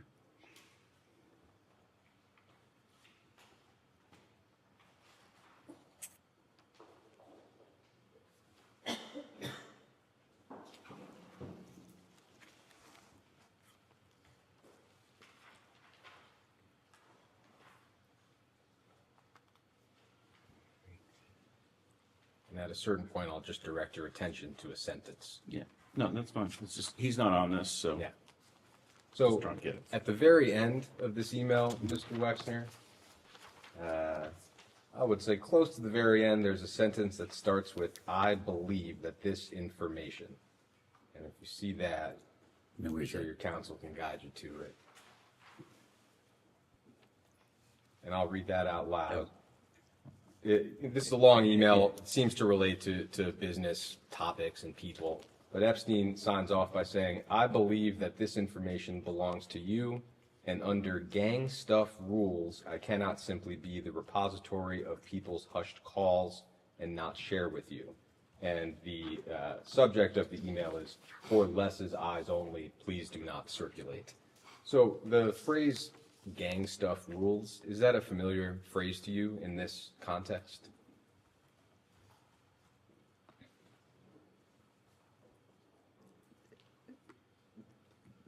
Jeffrey was like a Brooklyn guy.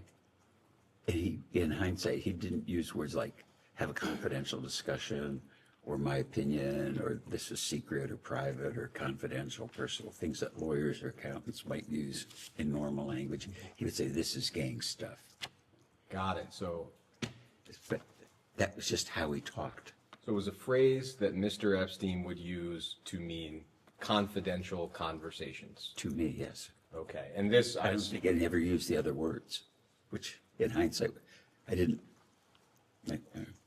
Like my wife would never say, it's between us, dear. You know, we just, they're words or phrases that you associate with some people.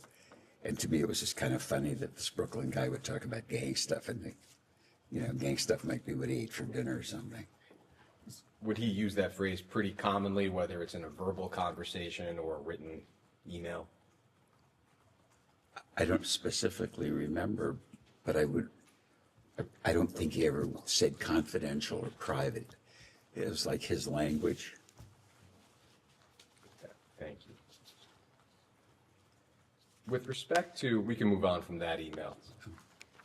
With respect to the power of attorney that you gave Mr. Epstein 1991, I know it was discussed earlier.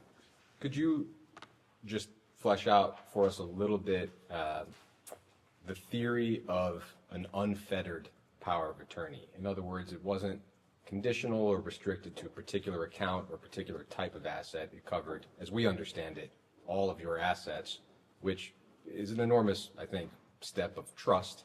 What is your recollection of why you made that choice? Funnily enough, I think power of attorney is that. So the notion of having a limited power of attorney was kind of and that's just not how I would think about it. So Harold had a power of attorney, Jeffrey had a power of attorney, Dennis Hirsch had a power of attorney, because they needed it to do their work.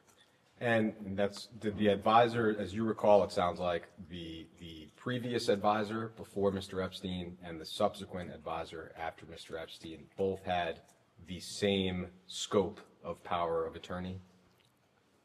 I don't know specifically, but I would think they were.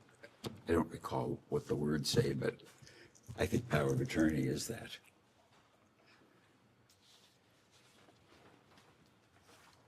We've seen reporting, I think in the New York Times, that you accompanied Mr. Epstein to visit the White House in 1993, a few months after President Clinton took office.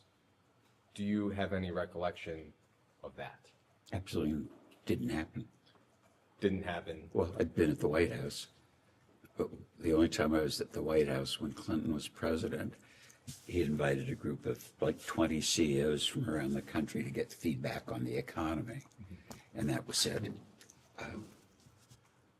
And I was there like the president of one of the lumber companies, the chairman of J.P. Morgan, Sears, companies like that. I was kind of the smallest fish in that bowl. But it was that purpose. And Mr. Epstein was not present? Of course not.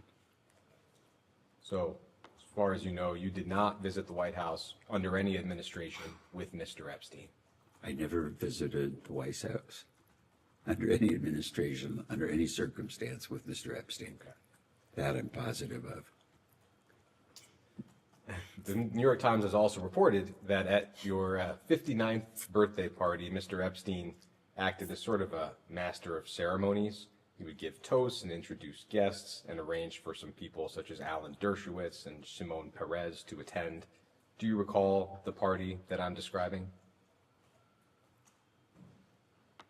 Well, Shimon was at a couple of birthday parties. I don't remember Jeffrey being there. If the party was in Columbus, I probably could remember 4 or 5 of the people that were there, and it was a surprise too. Do you recall, I suppose at any birthday party, but that one in particular, Mr. Epstein playing that sort of a role as a master of ceremonies of sorts? No.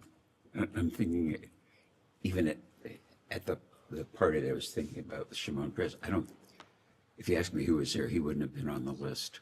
It's not who I remember. It was a different kind of group of friends that Abigail picked to come to the party. But to the original question, do you recall Mr. Epstein ever acting as a master of ceremonies at a birthday party for you? No, absolutely not. Never.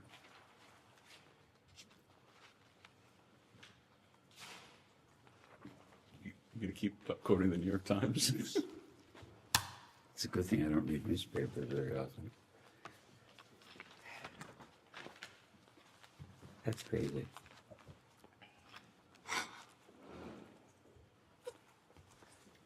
I'd like to introduce as Minority Exhibit H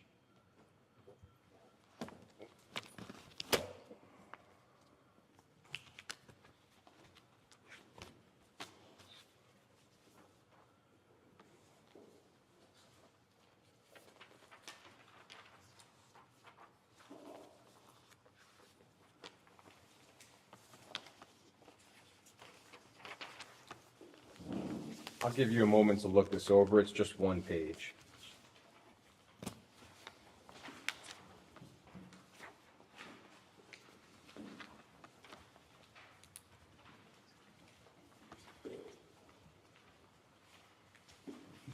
Make 3 copies.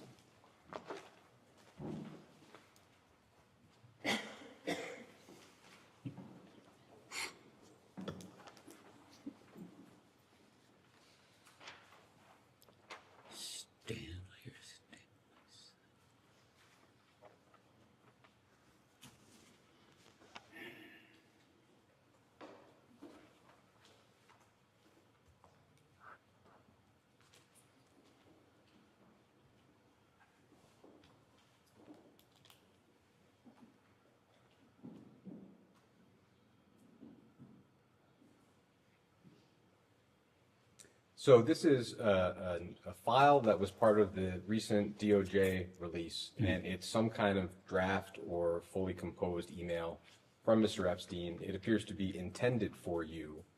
We do not have knowledge of whether you ever received it. Did you ever receive this No. email?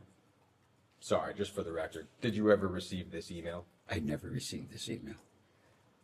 Underst- Letter or whatever it was. Understanding that you have not received it and therefore have not previously seen it, is that correct? Other than anything that counsel may have shown him. I would like to touch on a few discrete parts of it. Mr. Epstein, at one point early in the email, says that, quote, "I owe a great debt to you as frankly you owe to me." Would you have any sense of why he might feel that way in general, or did he ever express that type of a sentiment to you? No. When I saw this, like, I know what you do or people do, they write letters to the file. I've never written one, like a memo to myself. And so I read this and I thought, this is like cover your ass kind of thing. And it just doesn't even sound the way he speaks.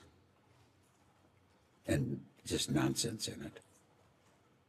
He also said, quote, "As I'm sure you recall, you didn't sit with your mother or sister or Sharon when the conflict arose, as I did it for you. You didn't sit with Jack Kessler, Stanley, or Stanley's son. I did it for you."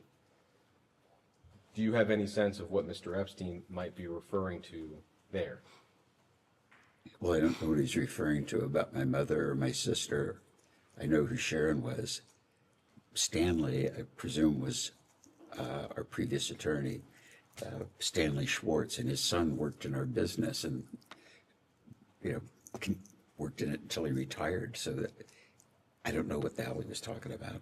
Did you ever ask Mr. Epstein to mediate a dispute or otherwise insert himself into a dispute with the individuals he mentioned here, your mother or sister or Sharon, for example? No.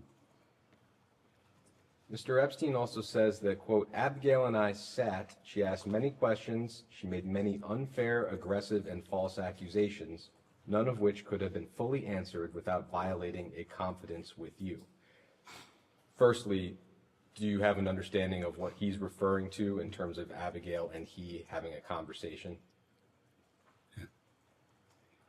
My wife and I have no secret, so the fact that he's having a secret, it's just nonsense. He goes on to say that you and I had gang stuff for over 15 years, a great deal of it that she was unaware of. I had no intention of divulging any confidence of ours, no matter what accusations she made.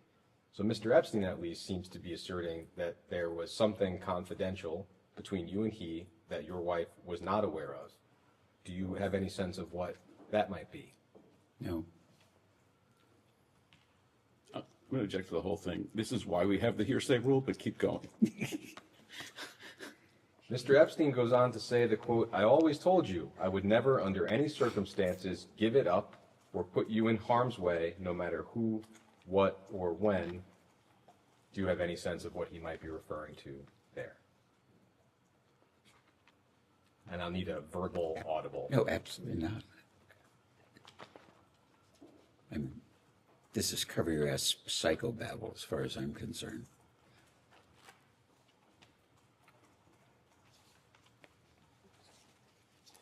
I'd like to do one more exhibit on your personal relationship with Mr. Epstein.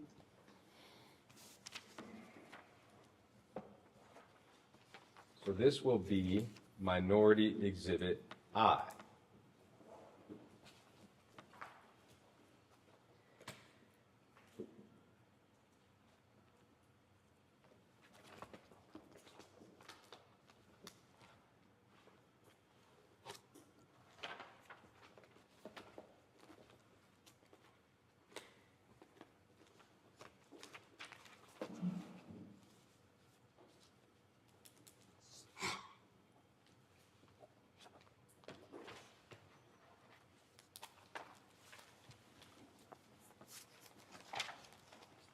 I'll just tell you briefly what this is. Oh, good. It's long and you're not going to have to read it. It's a PowerPoint presentation that the FBI put together. It looks like within the last year, summarizing their investigations into Jeffrey Epstein and Ghislaine Maxwell. It's just their summary of the steps they took during their investigation and who was charged with what. That's what the document is. There is one page of the document that mentions you, and I'll direct you to that. It is all the way toward the back. I've never seen an FBI document. I'm thinking, should they be giving this shit to me? So there's one page towards the back that ends in 956. I think it's the third from the last page of the presentation. There's an earlier reference on 949. Ah, right, confirming the proper. Apologies, there is. Agreed. Which page do you want me to look at? Ending in 956, the only substantive mention of you. Yes. You can see this is a slide that's titled Prominent Names, and it's naming some prominent individuals who have some connection or link to Mr. Epstein. Your name appears in the middle column, all the way down at the bottom. And under Les Wexner, it just has one entry. There's a name that's redacted, and its redacted name stated, Epstein earned his money from having homosexual sex with Wexner. I know you were asked this question earlier, but in the context of this FBI report, is it correct that you did not have any sexual or romantic relationship with Mr. Epstein? Absolutely not, or any man ever. I'm very straight, super straight. Thank you. That's wacky.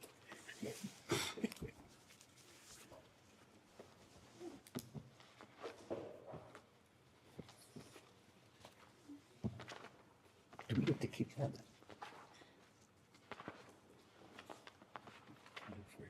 No. I just never read an FBI report. Go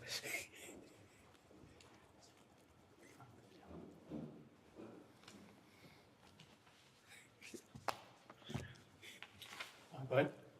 Thank you, Mr. Wexner, for your testimony here today. Just wanted to start with a question around U.S. Senator John Husted, and it's been reported that you gave him something like $117,000 in donations. Is that correct? I think you mean John Husted? John Husted, yep. I don't know how much money I gave him. Would that sound about right? It's a substantial sum. Well, I'm thinking, I met John when he was a state representative. I'm sure I helped him. I helped him politically when he ran for lieutenant governor. I probably contributed to senatorial campaigns. So is it possible over time I would have given him that much money? It is. No. Let me maybe be But more I don't accurate. I think remember. it's recently reported that you gave him $117,000 sometime shortly before he voted no on releasing the Epstein files. Would that sound familiar? No. No?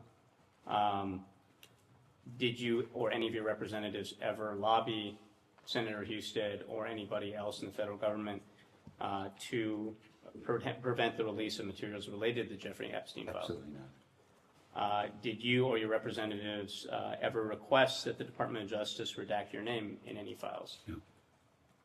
Absolutely not. Wanted to move on.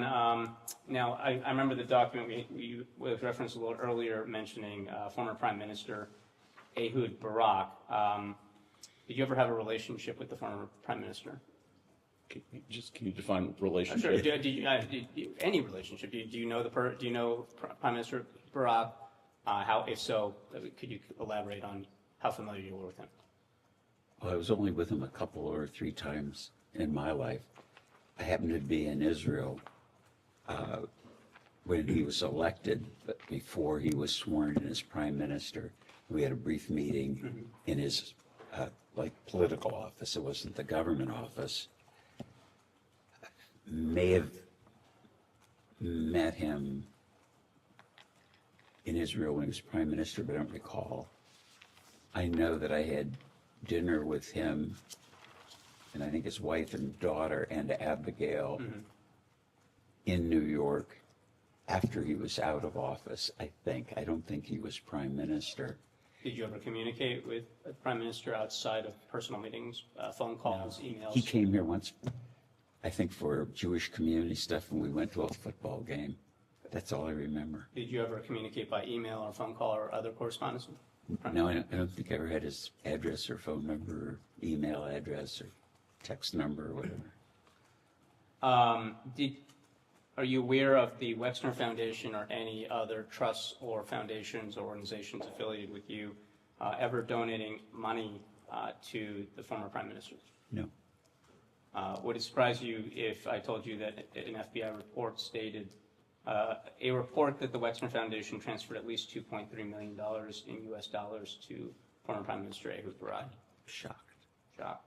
Okay. I want to move to a different topic here. Are you familiar with a gentleman named Richard Adrien? Who? Richard Adrien. No. Do you remember anybody being a bodyguard from you by that name? No. No? 1991 to 1992? No. How many bodyguards have you had over the course of your career? I don't know. Hundreds? Dozens? No, not hundreds, but I don't know. Dozens.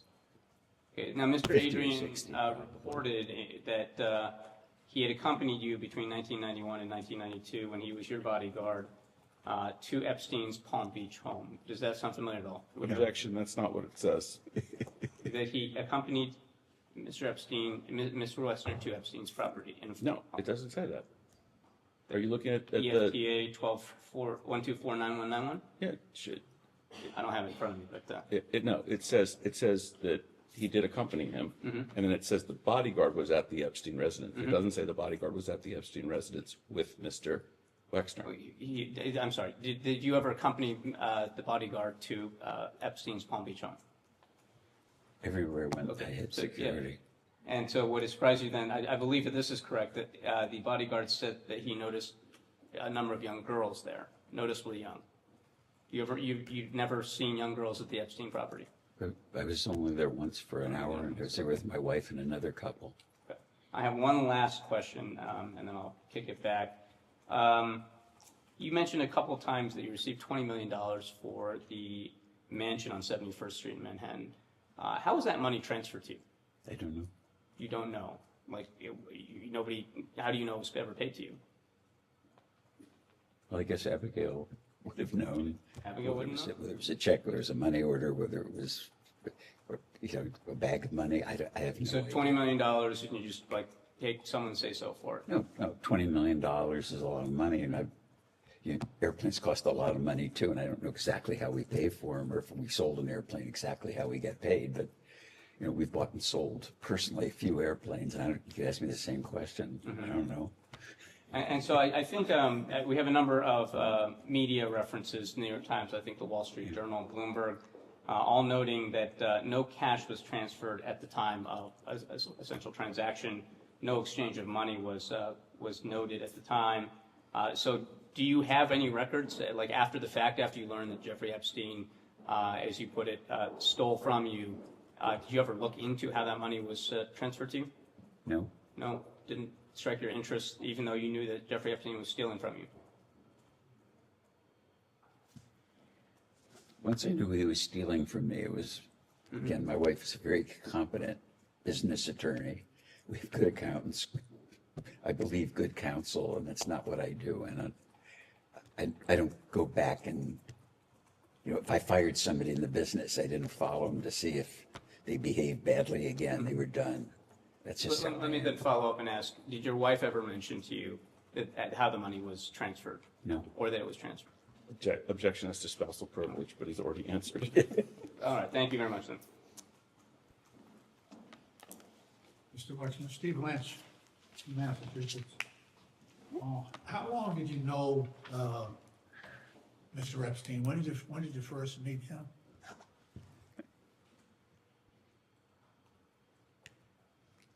I think they asked me that question earlier before you joined this group.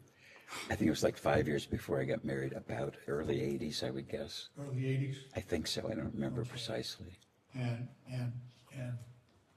in all the time that you knew him, and he worked for you, he was your power of attorney, handled a lot of really important things in your life.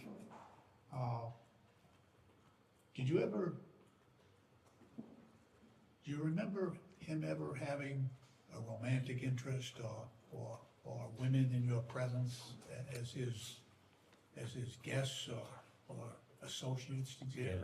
I mentioned earlier, too, the first one was Dr. Ava Anderson.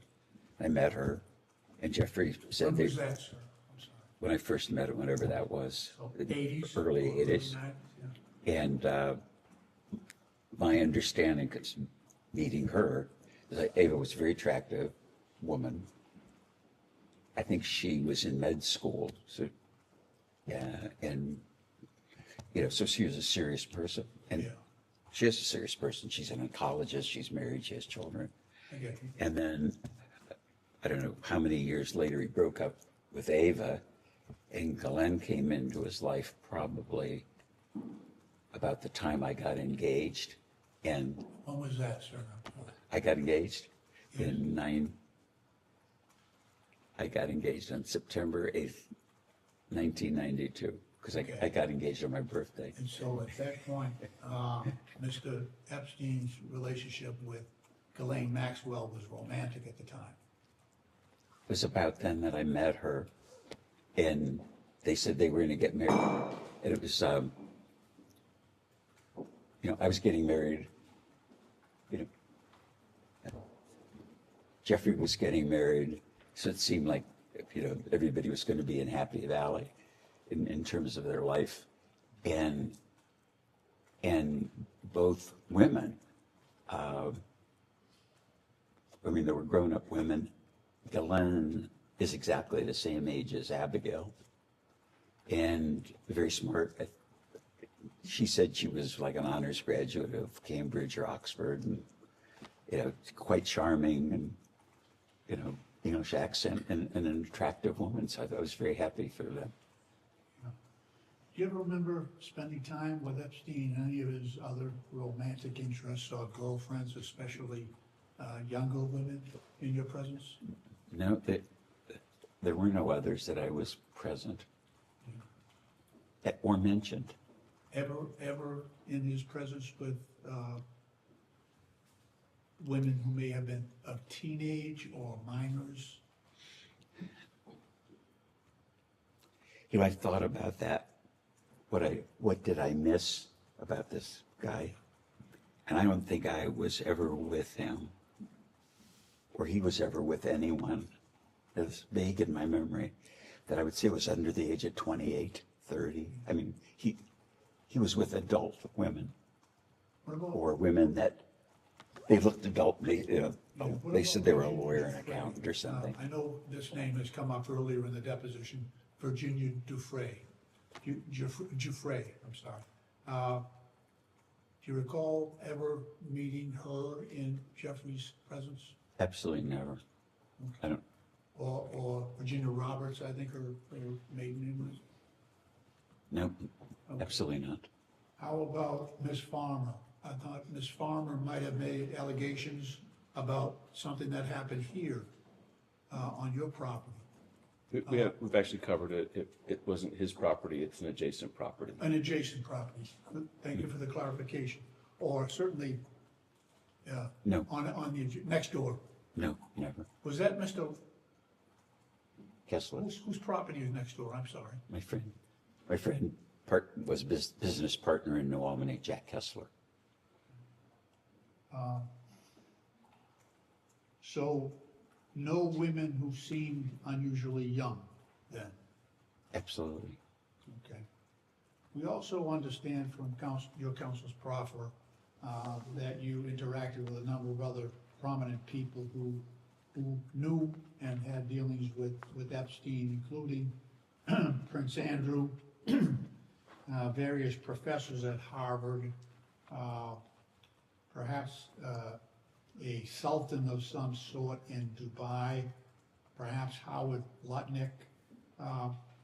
With respect to Prince Andrew, who has also been accused of sexual misconduct in connection with at least one woman trafficked by Mr. Epstein, did you ever see or become aware of this interaction between Prince Andrew and one of these young women? I never met Prince Andrew, so I wasn't aware of anything other than... No chatter about that in terms of you're dealing with either introduced by Mr. Epstein or by Ghislaine Maxwell. That whole interaction between those two and Prince Andrew. You have any knowledge of that? I had no conversations, interactions with Prince Andrew about women or anything. I had one brief, like 2-sentence phone conversation. He called me here in Columbus. And what was that for? To me, it's a funny story. I'm getting ready to go to work. I think I was in the garage, and my wife or somebody came out and said, "You have a phone call." Maybe it wasn't my wife, but it was somebody. And they said, "It's a guy that says he's the Duke of York." And I thought, the Duke of York, what the hell is that? So I went in the kitchen, hello, and this is Andrew. I don't think he said, "This is Andrew, Duke of York. This is Andrew Windsor," or whatever he called himself. And I said, "Hello." And he said, I helped my mother buy her airplane. And I know that you buy and sell airplanes, so if I could be of service with you in airplane transactions, I could help. And I said, "No, thank you. We're covered. And have a nice day," and hung up. And just kind of laughed my ass off that the Duke of York called me about. So he cold called you to sell you an airplane or to help you buy an airplane? It was airplane advice because he'd helped his mother. Plane that you eventually sold to Mr. Epstein? Oh, no. It was just, it had nothing to do with anything that was going on.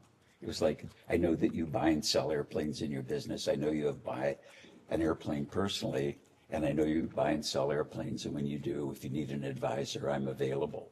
And it's like, no, thank you, I'm covered. So he offered to advise you on purchasing airplanes? Pardon? Did he? He offered to advise you? I'm just trying to understand why the Prince of York would be calling you about buying. Yeah, me too. It was like out of the blue. I mean, you could have called me up that day and said you were the Prince of York and you want to advise me on my lunch or something. I was like, what the hell is this? You would have recognized the difference in accents. Yeah, maybe. And with respect to those other figures who I mentioned, did you ever see or become aware of any prominent academic figures or this so-called Sultan of Dubai or Howard Lutnick or any other notable person being introduced to young women by either Epstein or Maxwell? Well, I've never met Howard Lutnick. I just didn't know his name until he became popular or, in the news. Yeah, his name's extensively in the Yeah, so like your own. But anyway, I just never heard his name, didn't know him. Some of the people that were on that list, I knew their names, and some of them introduced themselves to me. But that wasn't his question. I understand. Wasn't it? No. Oh, because you asked me, I thought you asked if I knew the same. Any other of those prominent individuals, were you aware that either Epstein or Ghislaine Maxwell was facilitating introductions or contact between those absolutely not. individuals and young women. No, absolutely not. And you yourself, sir, never had physical contact with any of these young survivors or victims, as they are alternatively called, these young women? Never, ever.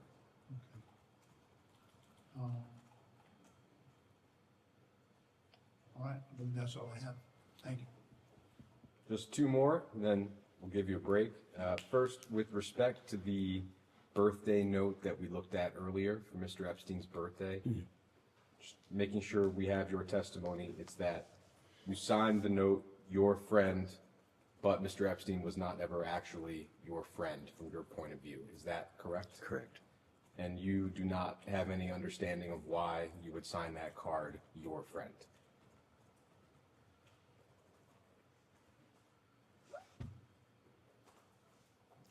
I think I was sending a birthday note to somebody, I'd say your friend or something. I wouldn't just sign my name. It would be like I don't know. It's not a salutation, is it? It's the end of a letter or something. Yours truly best, something like that. Do you recall ever drawing a pair of women's breasts on any correspondence with any other business associate of yours? No. We can go off the record.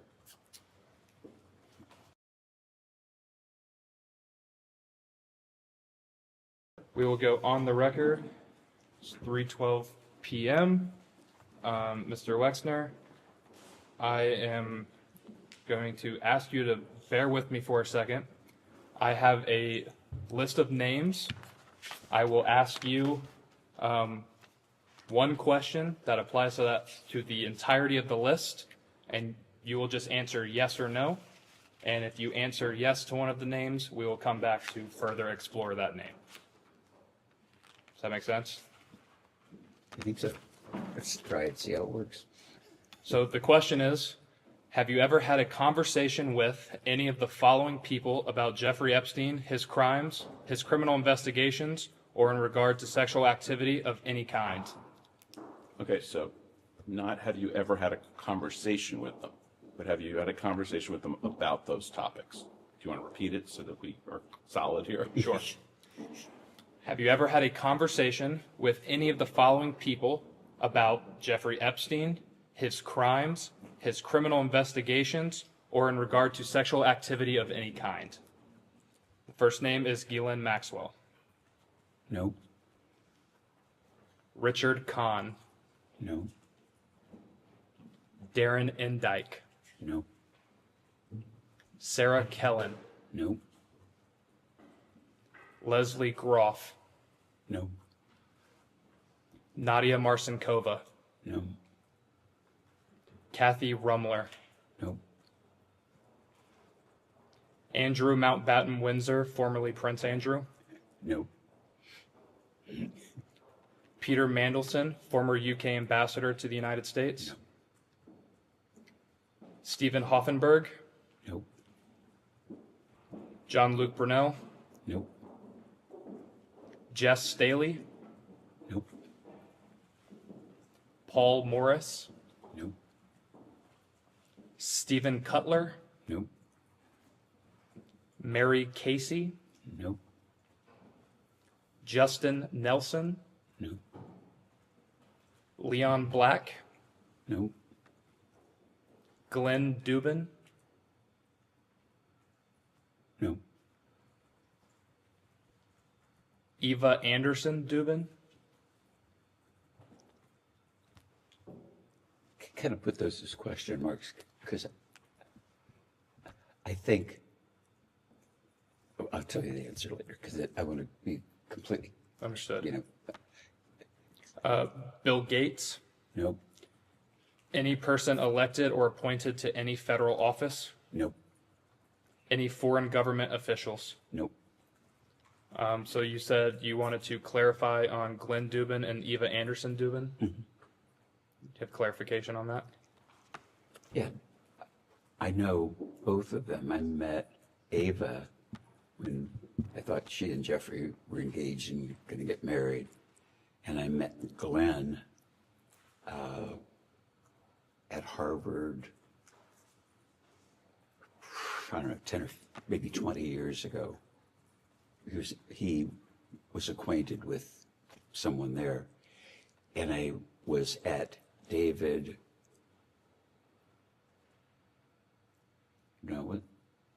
it might have been David Gergen's funeral, something like that. And I saw them, and I hadn't seen them in, I don't know, 10 or 15 years.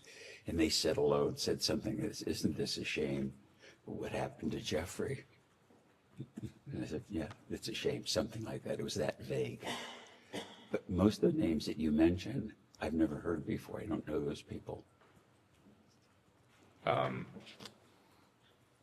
With Glenn Dubin, you said it was 10 to 20 years ago at Harvard.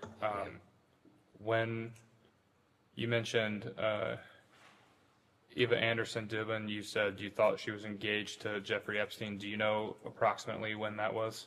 About the time I got engaged to Abigail, so it about 92. Okay. But I haven't seen either of them until David Gergen's funeral for maybe a decade. I hadn't talked to them, never socialized with them. Can we just clarify something? Because I think you previously testified that when you met Miss Maxwell, it was around the time of your engagement to Abigail. Right.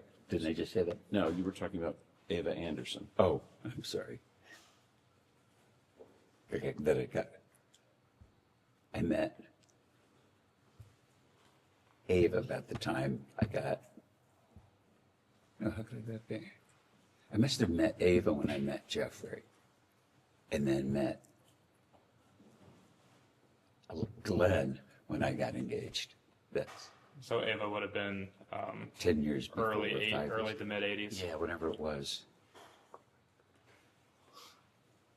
And I think I was only with her once. With them once.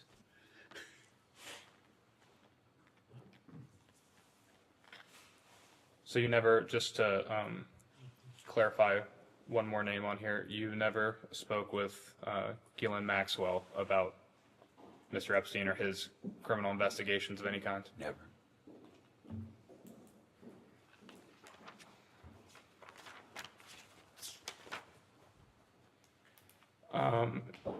It had come out a few years ago now that Ohio State University did a review of their donations, and they identified a little over $300,000 in donations directly from Mr. Epstein and one of his foundations. Ohio State also reported a gift of approximately $2.5 million from the COUQ Foundation, which is another entity of Mr. Epstein's. Did you help facilitate any donations from Jeffrey Epstein to Ohio State University? Never.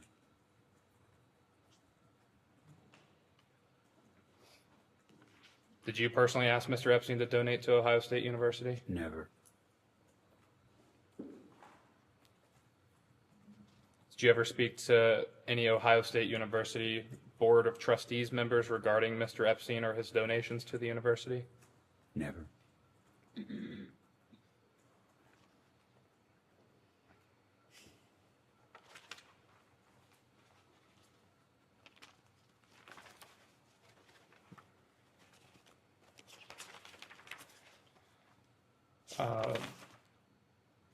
We discussed earlier in this deposition around the time frame of 2019 if you had any involvement with law enforcement as they investigated Mr. Epstein for his crimes he was ultimately charged with in New York. Just to clarify, did you speak to any law enforcement agency of any kind regarding Jeffrey Epstein's investigation in New York in 2019? Never didn't. No, I don't remember ever talking to any law enforcement agency. Did you ever provide any documentation to any law enforcement agency of any kind regarding Jeffrey Epstein and his investigation in New York in 2019? Not to my knowledge.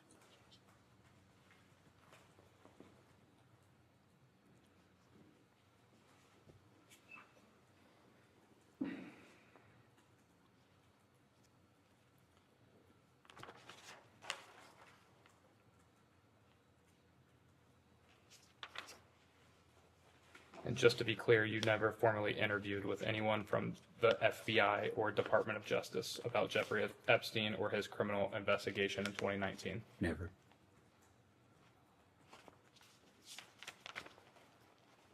Did Mr. Epstein ever contact you or attempt to contact you after his arrest in 2019? I don't think so. He was dead. Well, before he died? No, I mean dead with me. Understood.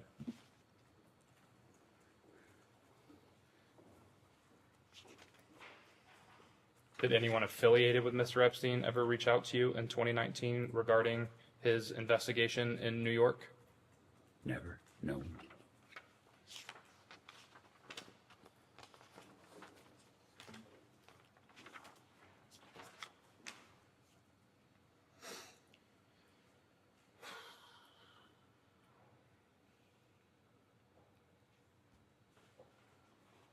How did you first learn of Jeffrey Epstein's death in the MCC in New York City? Probably watching CNN. No one directly contacted you about his death? No one ever contacted me about Jeffrey's death. Did you ever have any reason to believe that Mr. Epstein's life was in any sort of danger? No. You mentioned in what is Majority Exhibit 3, your statement from this morning. On page 3, in the second to last paragraph, last sentence, while others visited Epstein in jail and associated with him after his release, I did not. Are you aware of who did, in fact, visit Mr. Epstein in jail during that time?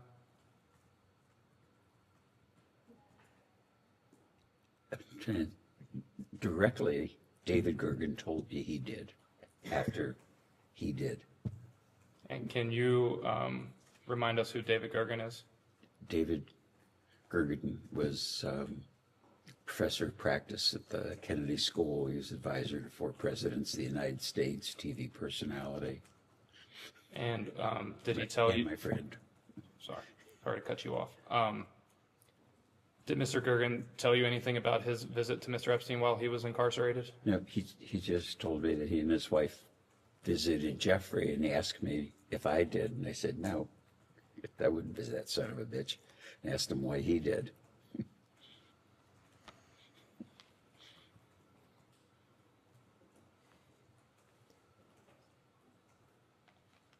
Did Mr. Gergen inform you as to why he went to visit Mr. Epstein while he was incarcerated? Yeah, surprisingly, he said, like, sometimes people that you're acquainted with get into trouble, and you should be kind or nice to them. Something that vague, which seemed completely out of character for Gergen. Did you, what was your response to Mr. Gergen when he posed that to you? I think I said, I'm surprised at you, David. I'm going to switch gears a little bit here.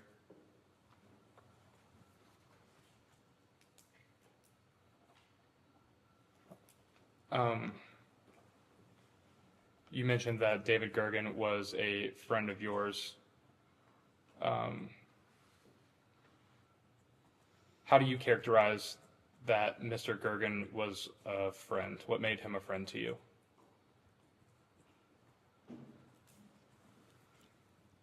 We probably met when he went to the Kennedy School from his job at the White House. And so he was like a professor of practice in the Center of Public Leadership. And then he became the director of the Center of Public Leadership. And that was one of my main interests, is public leadership. And we became friends, and from very different backgrounds. I didn't have much of an education, Yale, Harvard, working in the White House. And we became very close friends. And his wife reminded me after his funeral that we would talk every Sunday. And it's like, I know you might have friends or acquaintances you talk to regularly. I didn't even realize that we did that. We'd share books, talk about what was going on in the world. And it was very much a part of my life. And he was a wonderful person. So he was someone you would communicate with frequently? Well, if I was bitched out about the government, I'd call David, or we'd be talking about what was going on in the CPL, and we would talk about fundraising for CPL or interviewing professors for CPL, and raising money for fellowships. It was pretty much focused about government public interest things, because that we had in common. He was a lawyer, and I sold apparel, so. Would you say that you talked to Mr. Gergen more frequently than you talked to Mr. Epstein? Oh, of yes. course, prior to you and Mr. Epstein terminating your... Yeah, I talked to him more regularly. I wouldn't have remembered the repetition or the curiosity. Ann Gergen told me that after David's death, how much he looked forward to our Sunday calls. And I don't know, as you get older, sometimes you look back and somebody touches your life and you don't realize, that you're calling him every Sunday. Because I was just, like you brush your teeth every Sunday, I'd call him or he'd call me. Apologies, I'm going to switch gears quite a bit here. We were discussing a lot earlier that the property that Mr. Epstein had owned that was, I believe you characterized as adjacent to your property, formerly Jack Kessler's house. When, at any point, did people need to use your gates or go through your property to access that house? No, the properties weren't connected. There's kind of a woods between them and fields. There was no driveway. They were separate. It would be a struggle to walk between the two on foot. Understood. Speaking about your boat design and manufacture and boat launch has been mentioned a couple times here today. Did Mr. Epstein ever travel with you or board your yacht at any point? Not that I recall. Did Miss Maxwell ever travel with you on that boat at any point? Absolutely not. Were there any other boat trips that you and Mr. Epstein would have taken together at any point? None. I don't think I ever went anywhere on that boat without my wife and family. Understood. Do you use any aliases or nicknames when you communicate with people you're associated with? No, less. Sometimes LHW, that's it. Are you aware of Mr. Epstein having any aliases or nicknames that he would commonly use? No. Are you aware of Miss Maxwell having any aliases or nicknames that she would commonly use? No.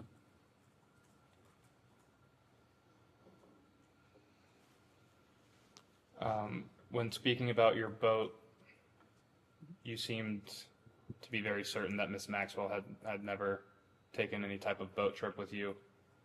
Is there a reason why you were more sure about her not attending any boat trips with you? Because it couldn't be, I'm not sure that, I know that Jeffrey didn't take any boat trips with me. That's for sure. And so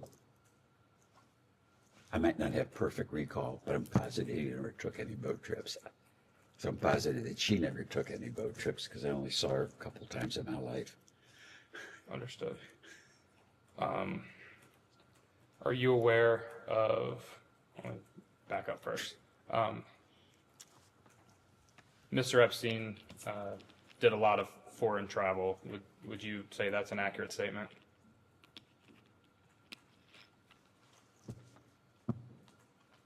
That's a kind of a, I want to answer because I don't want you to be tricking me. I thought he traveled a lot. When I thought he traveled a lot, once I knew he was a fraud, I don't believe he traveled at all. I mean, he'd tell me he was in Switzerland, he'd tell me he was anywhere in the world, and I believed him. That son of a bitch could have been in bed. I didn't know where he was calling from. To the best of your knowledge, he would inform you that he was traveling all over the world. Oh yeah, I'm in Saudi Arabia working for the king. I'm in Switzerland talking to banks, and I'm really busy and I'm tired, and he'd hang up. So he would reach out to me erratically and sometimes frequently, but I never believed that I didn't if my wife told me she was in Chicago, I would believe it. If my lawyer said he was in Columbus, I would believe it. If I call Matt up, I don't ask my lawyer from Columbus. I say, are you in Columbus, or are you, in bed, or wherever the hell you are? And I think that was part of Jeffrey's con, and it just grinds the hell out of me that he was so busy. But I don't believe any of it now. I think it was complete bullshit, and it was part of the con. Understood. Is it fair to say that Mr. Epstein would flout that he had foreign contacts, whether it be foreign dignitaries or contacts in foreign governments, something to that effect? Do you mean flaunt? Flaunt, yes. Sorry, long day. It's been a long day. Yes. Do you have any knowledge of Mr. Epstein holding citizenships in any other countries other than the United States of America? No. Have you ever seen Mr. Epstein possess any other foreign country's passport? No. Or any passport, including an American one. If Mr. Epstein was talking about connections he had with foreign nations or entities, is there anyone he would most commonly refer to when speaking to you?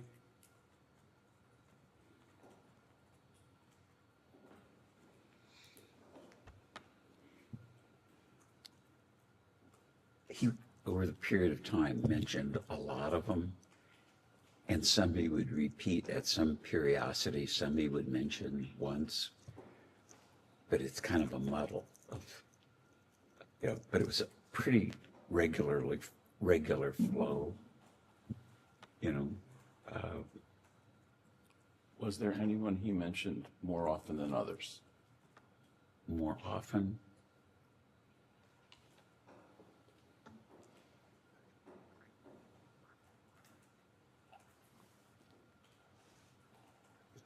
Maybe several times he'd mentioned the Queen of England. The Queen of England? Yeah, the one that died.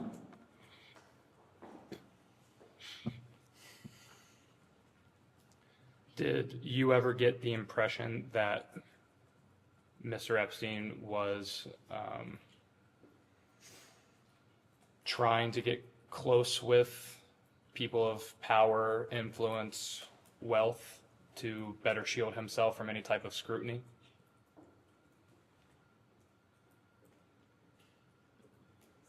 No, it seemed to me that that was the milieu that he operated in.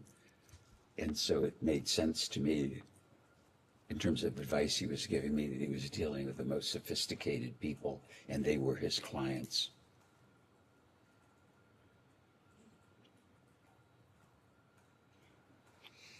And so, based off that response, would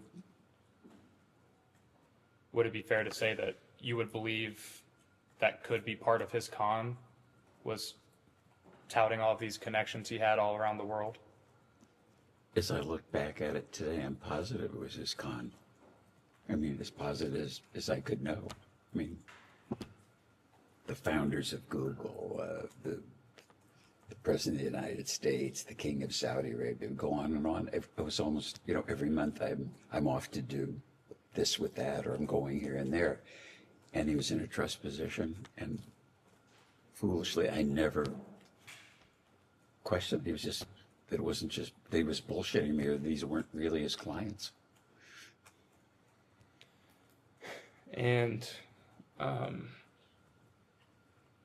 is it your testimony today that if Jeffrey Epstein was enriched by his connection to you, that all of that enrichment was gained through theft, deceit, and or without your knowledge? I'm not sure I understand the question. Do I know where Jeffrey got his money? I know he stole money from us. I believed he had substantial income from these make-believe clients that afforded him the lifestyle that he had. That made sense to me. And you got engaged in 1992. Do I have that correct? September 8th, 1992. And you were married then in the following year, 1993? 1, 2, 3. That's how I remember that one. And at any point after your engagement and your ultimate marriage, did you ever engage in any extramarital affair or sexual contact with anyone other than your wife? No one. Boy, I'm really happy you asked that question.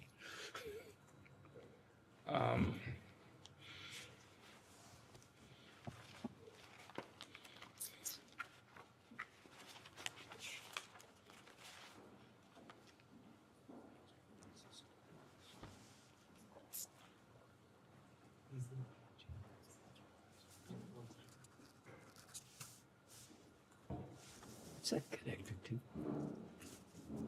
Oh.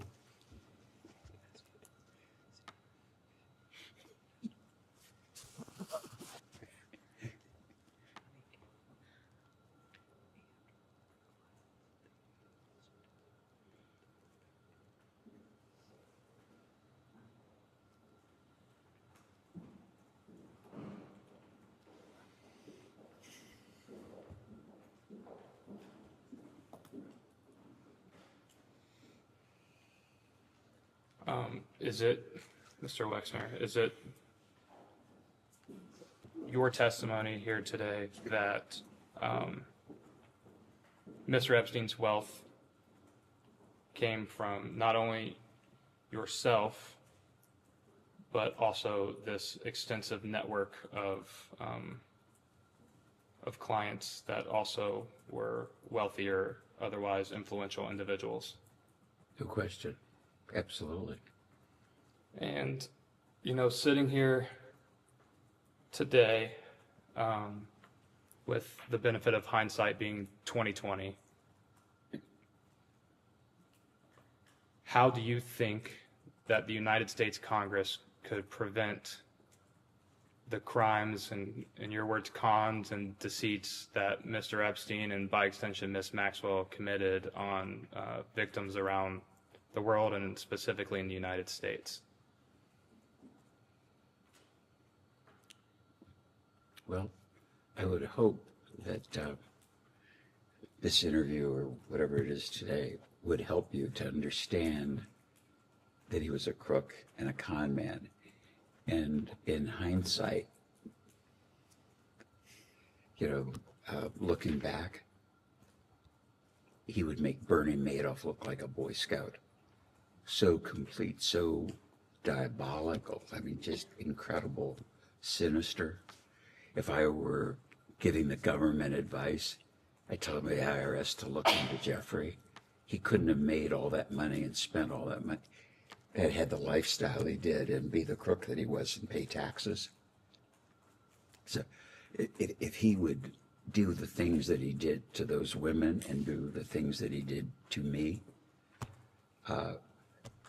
then anything is possible, I believe. And so Al Capone went to jail for being a crook in tax evasion. It would be so obvious to me today that now that I know Jeffrey's a crook and the things he did and the people he was associated with, there was a lot of money and he got it from a lot of people.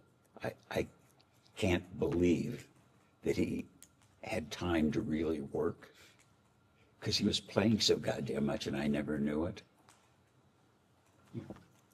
If my attorney or your attorney, I don't even know if I would assume you're an attorney, but if you had one, and every time you talked to him and he said, I'm in the office working on your stuff, I don't think you'd run over there to see whether he was working on your stuff or believe that he wasn't in the office. But the con was so just crazy. I mean, I've searched my memory and say, why didn't I pick up clues? And I think he could trick me all over again if I was, if I was in that position of trust with someone like that. Really bad, I think, unbelievable stuff to me now that I look back. People that he said he knew, I believe he knew them. People that he said he worked for or where he went, but you don't do what he did and just rob one bank. I think bank robbers rob a lot of banks. That's how I look at him. Are you aware, did any other individual come to you at any point and make clear to you that they felt they had been defrauded or otherwise wronged by Mr. Epstein in any way? No, and crazily enough, no one ever called for a reference. No one ever called you for a reference? No one. People would call that he said, like the chief technologist of Google.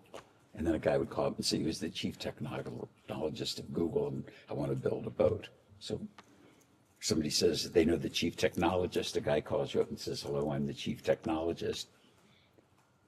I could have been talking to an actor in hindsight. It's just, I don't think I've ever been conned before. I've seen movies about it. It's like, I think if the government really understands that, then a lot of things you'd be able to dig into that aren't he should be exposed.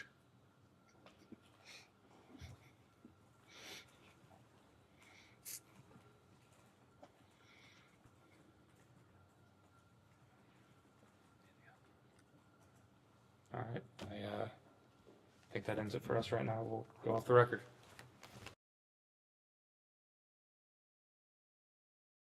We can go back on the record. I've got just a few sort of individual cleanup questions about things we've talked about earlier. I'll just move through them chronologically, going all the way back to when you first hired Mr. Epstein. If you could just articulate what you recall about what you thought you were getting from him. You described what he ended up doing for you, but what did you understand yourself to be hiring him for at the time?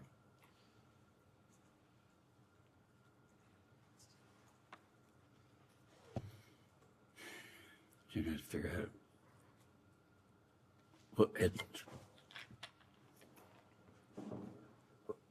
when I met Jeffrey, I had somebody managing my personal stuff because there's just a lot of stuff suddenly, complexity in my personal life. And I didn't realize that I had so much complexity until one day it's there. So to me, it was my personal side of stuff was like one day it's cold and the next day it's a blizzard. And I realized I've got houses and stuff that should be inventoried and, buying a car, selling a car, with just a lot of stuff. And hired Harold, and just to make sure that I wanted somebody who had accounting, not financial sense, because I wasn't looking to make more money, just someone to kind of manage things. And so today, I guess you'd call it a family office person, because I wasn't looking for accounting and I wasn't looking for investment. I was just looking for someone to just make sure that everything was in order and nothing crazy was happening.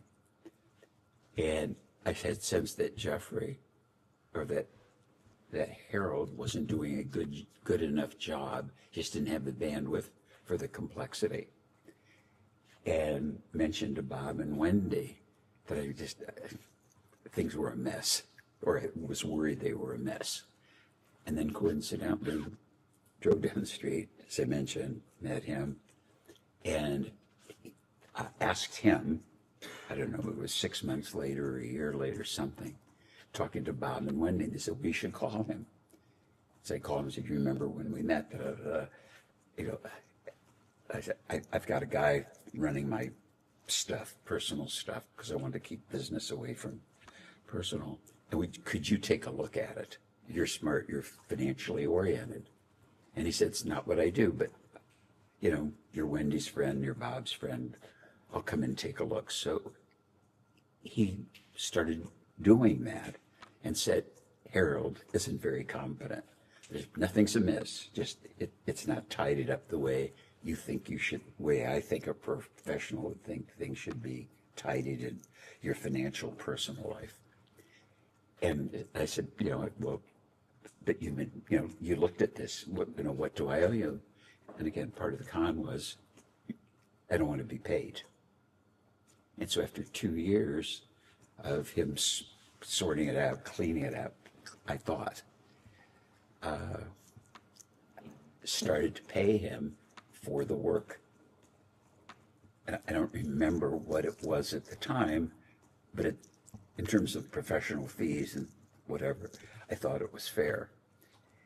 And that's how it happened. So I think I'm giving a long answer, but to understand in context, because if I just say yes or no, you won't understand it. And I really want this whole group to understand it.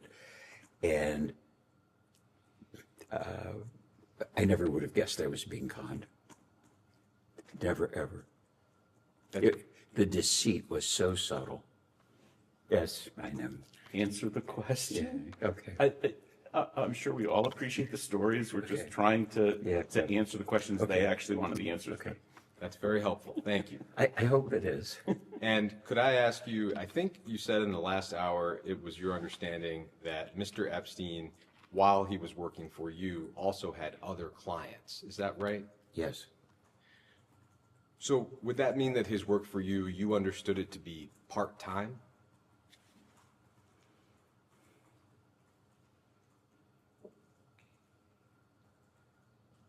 I wouldn't describe it that way. You know, I knew it wasn't full-time. I thought it wasn't full-time because he had other clients of substance, real substance. As a listener, it sounds like substantial demands that you're describing. You were, and of course are, one of the wealthiest people in the country, managing all of your personal affairs, I would think, would typically demand all of somebody's bandwidth. It sounds like that was an issue with the guy before Epstein. How was he able to do that job, but also do work for other clients at the same time? Well,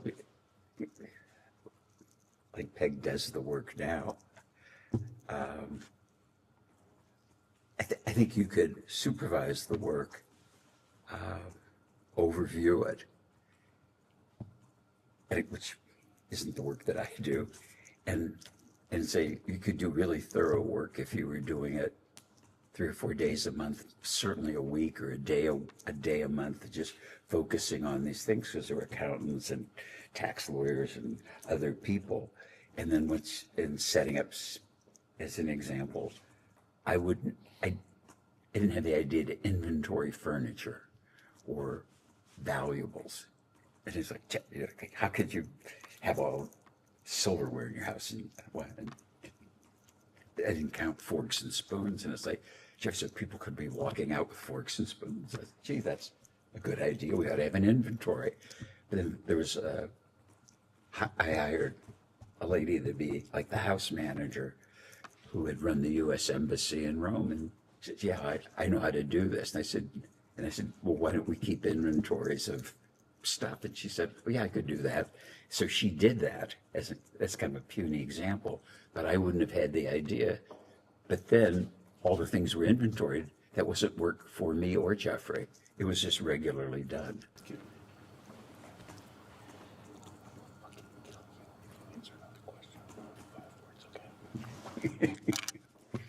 Answer the question. Okay. A discrete question on a different topic.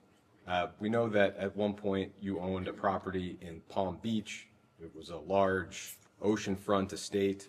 We understand that you sold that estate to a guy named Abe Gossman, and that later Mr. Trump and Mr. Epstein got into a bidding war over that property. Do you have any knowledge of, or did you have any involvement in that dispute between Mr. Epstein and Mr. Trump? No.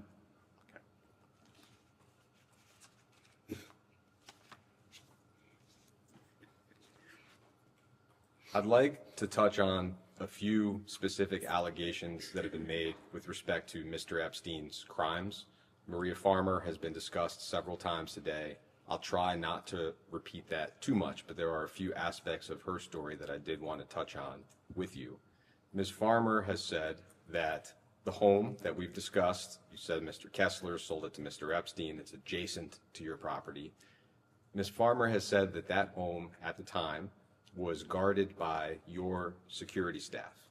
And at least one member of your security staff told the Washington Post that that was accurate, at least at the time, which I think was 1996. Do you have any sense of why this home, that at that point was not on your property and wasn't your home, would have been guarded by your security staff? Objection to the hearsay, but answer. No. Do you have any knowledge as to whether or not the home was guarded by your security staff, either then or now? Then for sure not. My daughter lives there now with her husband, so I'm sure they pay attention to it, but I don't know for sure that, because it's part of the family, that they pay attention to it, but that's as close as I can get. When it was owned by Mr. Kessler and Mr. Epstein, you have no knowledge of whether or not it was guarded by your security staff?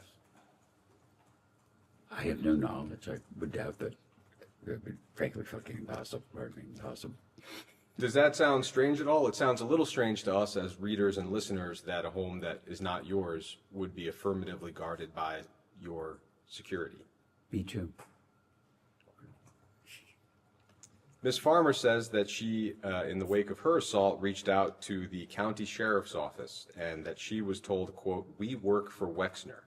And the sheriff's office confirmed that at that time they were contracted to assist with your security detail. Do you have any sense of why that would have been the case? Same objection to the hearsay, but answer.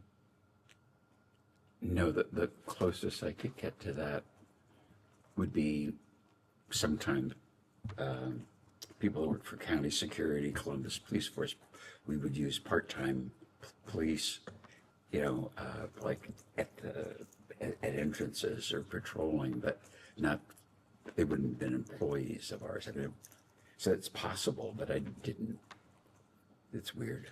I don't know the sheriff. Could you elaborate for a moment on what would that part-time role have been? Like a special event? They would be at the entrance? Yeah, it would have been special events.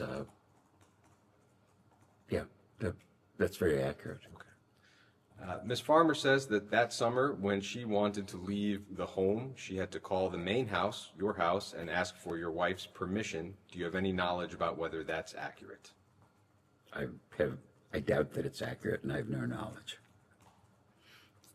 And I think you said earlier, but just to make sure, when did you first become aware of Ms. Farmer's allegations? In the press. Did your security staff or anyone else on your staff ever alert you to any unusual incident or event involving Mr. Epstein at the home that we've been discussing? None. Are you aware of any other incidents related to sexual assault or misconduct where somebody on your property or Mr. Epstein's former property adjacent called the sheriff's office for help? Absolutely not. Not aware. I'd like to touch on Victoria's Secret and Mr. Epstein presenting himself as a recruiter. Again, I know it's been discussed earlier. I'll try to cover new ground to the extent possible. I think you had testified that you were alerted to that issue once. It's been publicly reported that in 1993, President Cynthia Fetus Fields, who was an executive at Victoria's Secret at the time, was alerted that Epstein was holding himself out as a Victoria's Secret scout, and that you were alerted to the problem and, quote, said that you would stop it. Does that sound like the time frame in which you recall being told about the issue? Maybe it didn't. It could have been. I was trying to think when she worked in the business and when she left. But yeah, probably right. I don't know for sure. What do you specifically recall about when you were alerted to the issue? In other words, who approached you and what did they describe specifically?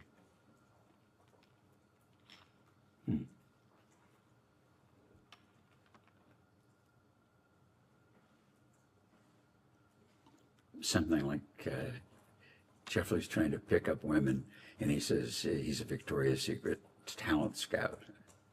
And I said, that's terrible, or the nonsense, or I'll put a stop to it. Something like that, because it could be possible, I think, in my memory, but I didn't believe it. But I know I called him up and said, are you Jeffrey, what is going on? He said, do you think I'm stupid? I said, because I hope not, because if not, you'll be dead. There was a very brief conversation. I remember him being definite about it didn't happen, and it wasn't a long conversation. I was mad. So it was a blanket denial from Mr. Epstein. That's very accurate. And did you believe or were you convinced by his denial at the time? At the time, yes, I did believe it. So is it right that you were no longer upset following that conversation because you believed that he had not, in fact, held himself out as a scout? That's accurate, yes. That's how I felt. Do you recall whether you had the impression that your executives simply made the story up? Or...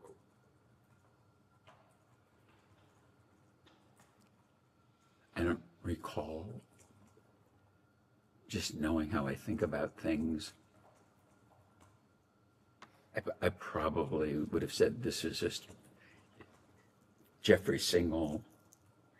It's a thing to say. A rumor could get started. I got to chase it down because God forbid that anybody was in the business, let alone outside the business, was dating people in the business or dating models or recruiting them or any of the stuff that we now know is true. I would have fired him on the spot. In May 1997, a young woman named Alicia Arden says that she was introduced to a man who identified himself as a talent scout for Victoria's Secret. That was Jeffrey Epstein. Mr. Epstein allegedly invited Miss Arden to his hotel room in Santa Monica, California, to audition for the catalog. When she arrived, Mr. Epstein grabbed her, tried to undress her, and said he wanted to, quote, manhandle her. Miss Arden fled in tears and filed a police report. It's one of the earliest allegations that are known against Mr. Epstein. Yeah. Were you alerted to this sexual assault at the time? Same objection to hearsay, but go ahead. Kind of the same answer. I don't know how I knew about it, and called Jeffrey like, "What the hell's going on, Jeffrey?" And I was like, "Do you think I'm stupid?" Like, this was a bad girl. I was on a date. She made all this stuff up. You don't think I'd behave this way, would you? I hope not. Was probably what I said, because I couldn't believe that anybody that I knew would behave like that. And what you're describing, is that the original single conversation you described earlier, or is that a separate conversation with Mr. Epstein about the issue? I'm a little confused. This question about the lady in the hotel in New York was one conversation, and the notion or the discussion about Jeffrey's interviewing models, I think, was a separate one, and they didn't happen simultaneously. I understand. It sounds like that might have been about 4 years apart from each other. You could tell me 4 years or 4 months. I don't remember. So it sounds like at that point there would have been at least 2 conversations with Mr. Epstein about the broader Victoria's Secret issue. In 2004, a woman named Elizabetta Ty had a similar experience. She was invited to Mr. Epstein's New York home under the impression that he would be able to get her a job as a Victoria's Secret model. Mr. Epstein apparently, allegedly, undressed and handed her a vibrator. Ms. Ty threw the vibrator at his head and ran out of the room. Were you made aware of this allegation at the time? I never heard this story before.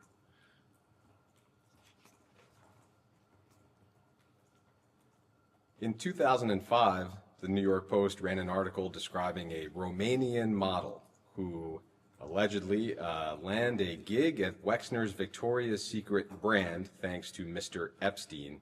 Did you have any knowledge about models who actually acquired jobs at Victoria's Secret directly or indirectly through Mr. Epstein? I'm laughing. No, but I didn't meet, interview, or pick models. That wasn't what I did, and no one in the business did. But just to phrase it clearly, to your knowledge, did Victoria's Secret ever hire or contract with a model at the recommendation of Jeffrey Epstein? No, I can't imagine they did. No, I wouldn't know if they did, but the way that we handled our marketing, it couldn't have happened. I think I would have known because it just wasn't the practice. Could I ask one follow-up question? With respect to that second conversation and the young woman named Alicia Arden, I know they were a few years apart, but if you recall, was there any part of you that doubted whether Mr. Epstein had been truthful in his denial with you the first time?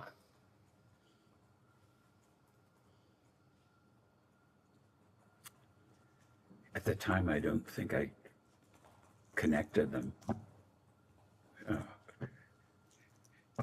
You can't imagine how busy I was. I was engaged, I was married, I'm running 20 businesses. I never made the connection.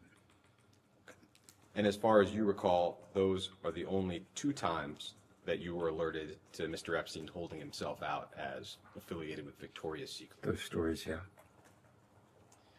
It's been reported that following Mr. Epstein's arrest in 2019, the limited company, L Brands, retained two different law firms were retained to investigate Epstein's affiliation with the company. We're not aware of those reports ever having been made public. To your knowledge, were those investigations completed? When was it? This would be after the arrest, so in 2019 and 2020. I'm not aware that the board investigated Jeffrey. And I think the first law firm investigation was for the board, broadly speaking, and then some individual board members engaged a law firm to perform a second investigation. But it sounds like you have no knowledge of either investigation. I found out about 2 weeks ago that from one of our ex-board members that he'd hired Kroll to investigate Jeffrey, and I never knew it. Could you elaborate on that just a moment? In other words, a board member described what exactly? Well, this was 2 weeks ago. That he was worried about Jeffrey, and he asked Jules Kroll to investigate him. Is Jules Kroll an investigator, white-collar criminal? He was a Justice Department, FBI kind of a guy. Started his own, I think it's the largest international and private investigation firm in the world. And so he said, and I said, so what happened? And he said, he didn't think Jeffrey was a good guy.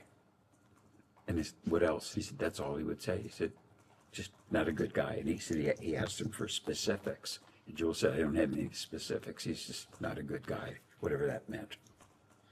Do you recall approximately what time frame the Kroll review was undertaken, or how was it described to you?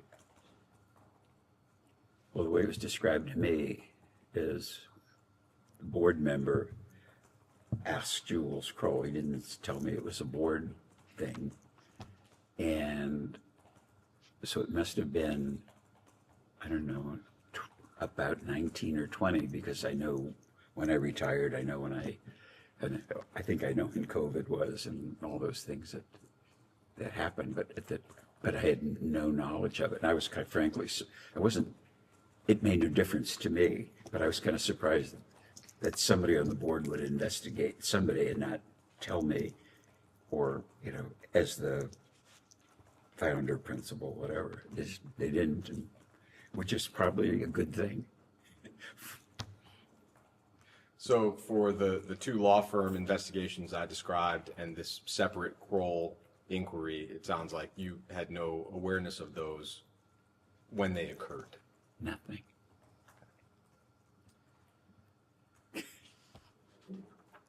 I would like to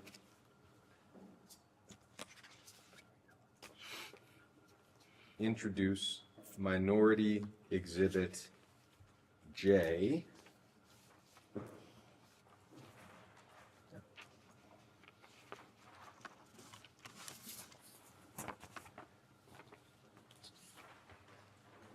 Do one more? Yeah.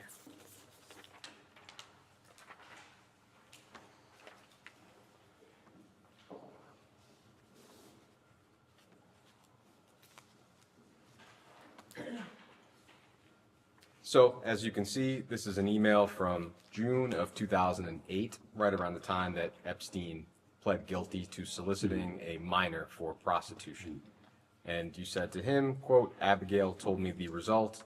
All I can say is I feel sorry. You violated your own #1 rule, always be careful." And Epstein replied, "No excuse." So clearly, either you knew or Epstein had said to you that his #1 rule was to be careful. What, in your recollection, was he so careful about? About being honest and stealing from me, us, these criminal, terrible, horrible things that he did. And I don't know what prompted me, because when I saw this, I think I was just giving him the finger. It's something in the news, something. Maybe it was the fact that Abigail told me, and I was cooking on it, and I just wanted, like, you sold yourself as a careful, honest fiduciary, and you completely robbed us, did all these terrible things. It sounds like you, at least at the time, understood that it sounds like Mr. Epstein would say that his #1 rule was to be careful. Is that correct? Correct. Okay. What do you recall that being in the context of when Mr. Epstein would say that? Why was that his #1 rule? I'll phrase it that way. Well, again, he alleged himself to be a fiduciary, and I'm always careful about my clients. You know, I don't do risky investments. I wasn't looking for cleverness. I was looking for accuracy, conservative, like you just run things really smoothly. And Jeffrey would say, "Don't worry, I'm always very careful." And that might have meant to be not abusive to my admin or to be prompt and accurate with tax returns. He's just careful because that's what you would expect. If my personal attorney would have said, "Don't worry, I'm always careful on your account," that would ring, comfortably for me. And complete crook. And you touched on it, but in terms of what you can recall about how you felt at the time, the crimes, even the crime that he pled to, was not insignificant. It involved a minor. Do you recall? I mean, that would seem not to necessarily be the product of simply not being careful. So do you recall whether you felt anger, shock, or simply how could you have been so careless? I don't remember how I felt. Probably anger that a person in a trust position could be so mistrusted, so crooked, so bad. As far as you can recall, when was the last time you spoke with Mr. Epstein? Well, it was probably sometime before I gave him the finger. So it probably was in 07 or 08. Sometimes when he got in trouble, in my mind, he died. Well, definitely at this point, you two were in communication, so that's the middle of 2008. You asked someone who spoke to him. Sure, I'll clarify. Any form of electronic or verbal communication. I wouldn't remember that I did this. What I remember is when I found out how bad his sexual behavior was, and he was stealing from us, dead. If you recall, I think you had said that he initially framed the investigation to you as involving a massage and an overzealous police chief. At least that was what your counsels represented to DOJ. Do you recall that? I don't recall it. I don't know that he told Abigail that, and she told me. No, not what she told Okay, you. I don't know. I don't, how I know, I don't know. Do you recall when you first became aware of his crimes involving minors? I don't recall. There is evidence that Mr. Epstein tried to get in touch with you in 2010 and 2011. We don't know whether that continued later. Do you have any recollection of having any form of contact with him after 2008? Nothing. I'm positive that I had no communication of any kind. I keep repeating that from my point of view, he died. I didn't want to even think about it. Yeah, man. Starting to wrap up, are there other individuals from Mr. Epstein's orbit at the time that you think we should talk to who might have an understanding of Mr. Epstein's crimes?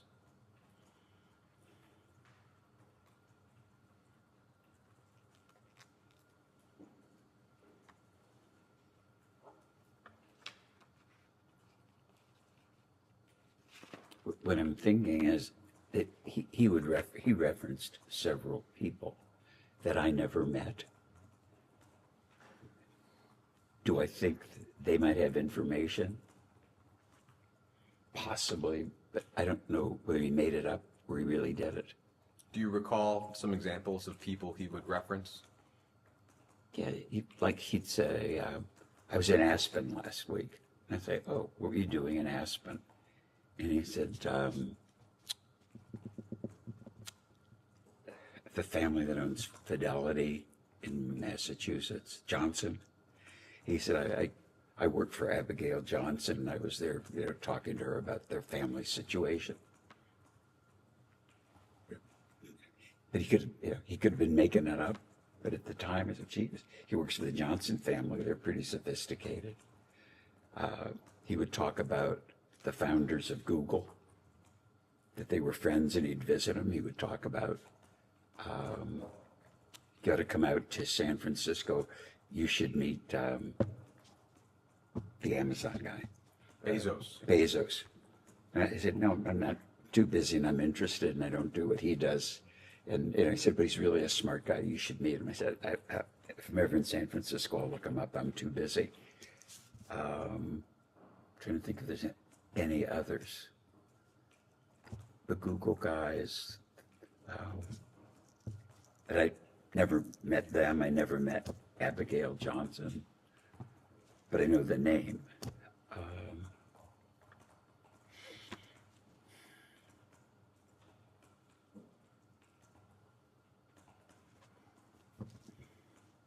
That's all I can recall. But there were so many names dropped that, and I don't know. I don't know as much interest in celebrities, political celebrities or whatever. He was just like, I know so-and-so, or I know so-and-so.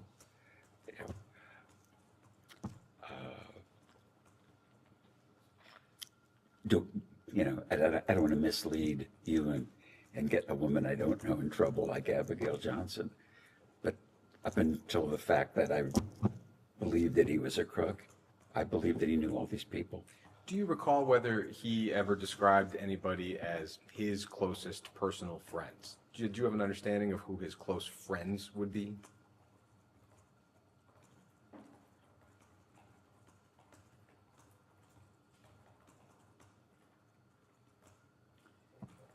No, he would talk about friends that he had.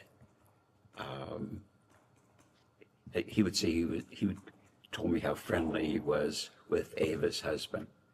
And I always thought, that's kind of funny, that you're friends with your ex-fiancée girlfriend's husband. But, you know, it was stuff like that. You know, did I believe that he knew Clinton? No, I didn't believe it.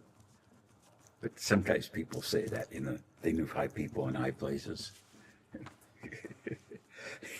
Do you have any reflections as we close this conversation, whether it's on your relationship with Mr. Epstein or the pain and suffering that he and his accomplices inflicted on countless victims and survivors, largely with your resources? Any reflections of any kind on the entire topic? Objection assumes the fact not in evidence. Well, I believe he had a lot of resources beside mine. I think the only thing I said earlier was that if you really, if you understand, I think, you know, I think he had, in hindsight, multiple personalities, incredibly smart, which I didn't really see. I mean, when you can bullshit Nobel laureates about physics and university professors and physicians and all the people that I've read about, I mean, if it was a movie, no one would believe it. I mean, but what I read about him and the connections is so, and I think that the perspective to understand it would be to understand how intelligent he was in his, as a criminal, and all the things that he did. And I mean, I have trouble imagining how he could just do all the shit that he did, forget about work, you know, in a 48-hour day, because it was always so busy with my stuff. And then you find out all these relationships. It's just mind-boggling. And some of it, even today, I can't believe that it's so, but some of the stuff I believe because I read about it. I mean, stuff I read yesterday, I go, I can't I can't believe this. And I think to understand it, the criminal activities, all this stuff, it's like, I hope you guys are really good. And I, as I said earlier, I hope, you know, probably the dismay of my advisors to give you an accurate picture of how I am and how he was, how I perceived him. And I mean, diabolical isn't a big enough word. And I think I said early, Bernie Madoff was a Boy Scout compared to Jeffrey. I mean, if I just believe what I read in the press about people that he contacted, university presidents, Gergen, my friend, I mean, it's just crazy. But he was beyond perfect or good at doing all the shit that he did. It's just, I think it's the rumor and innuendo that goes around makes me very mad, because I think I'm a very straight arrow and a very responsible person. You know, I don't want to give you a speech on my virtue, but I'm comfortable in my own skin. And I look up, I say, it's so preposterous to me what he got away with so long with so many people that I can't imagine how a mind could do that and be robbing banks. It's crazy.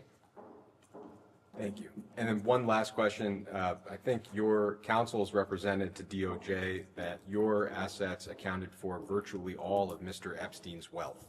It sounds like you don't agree with that? I wouldn't know it.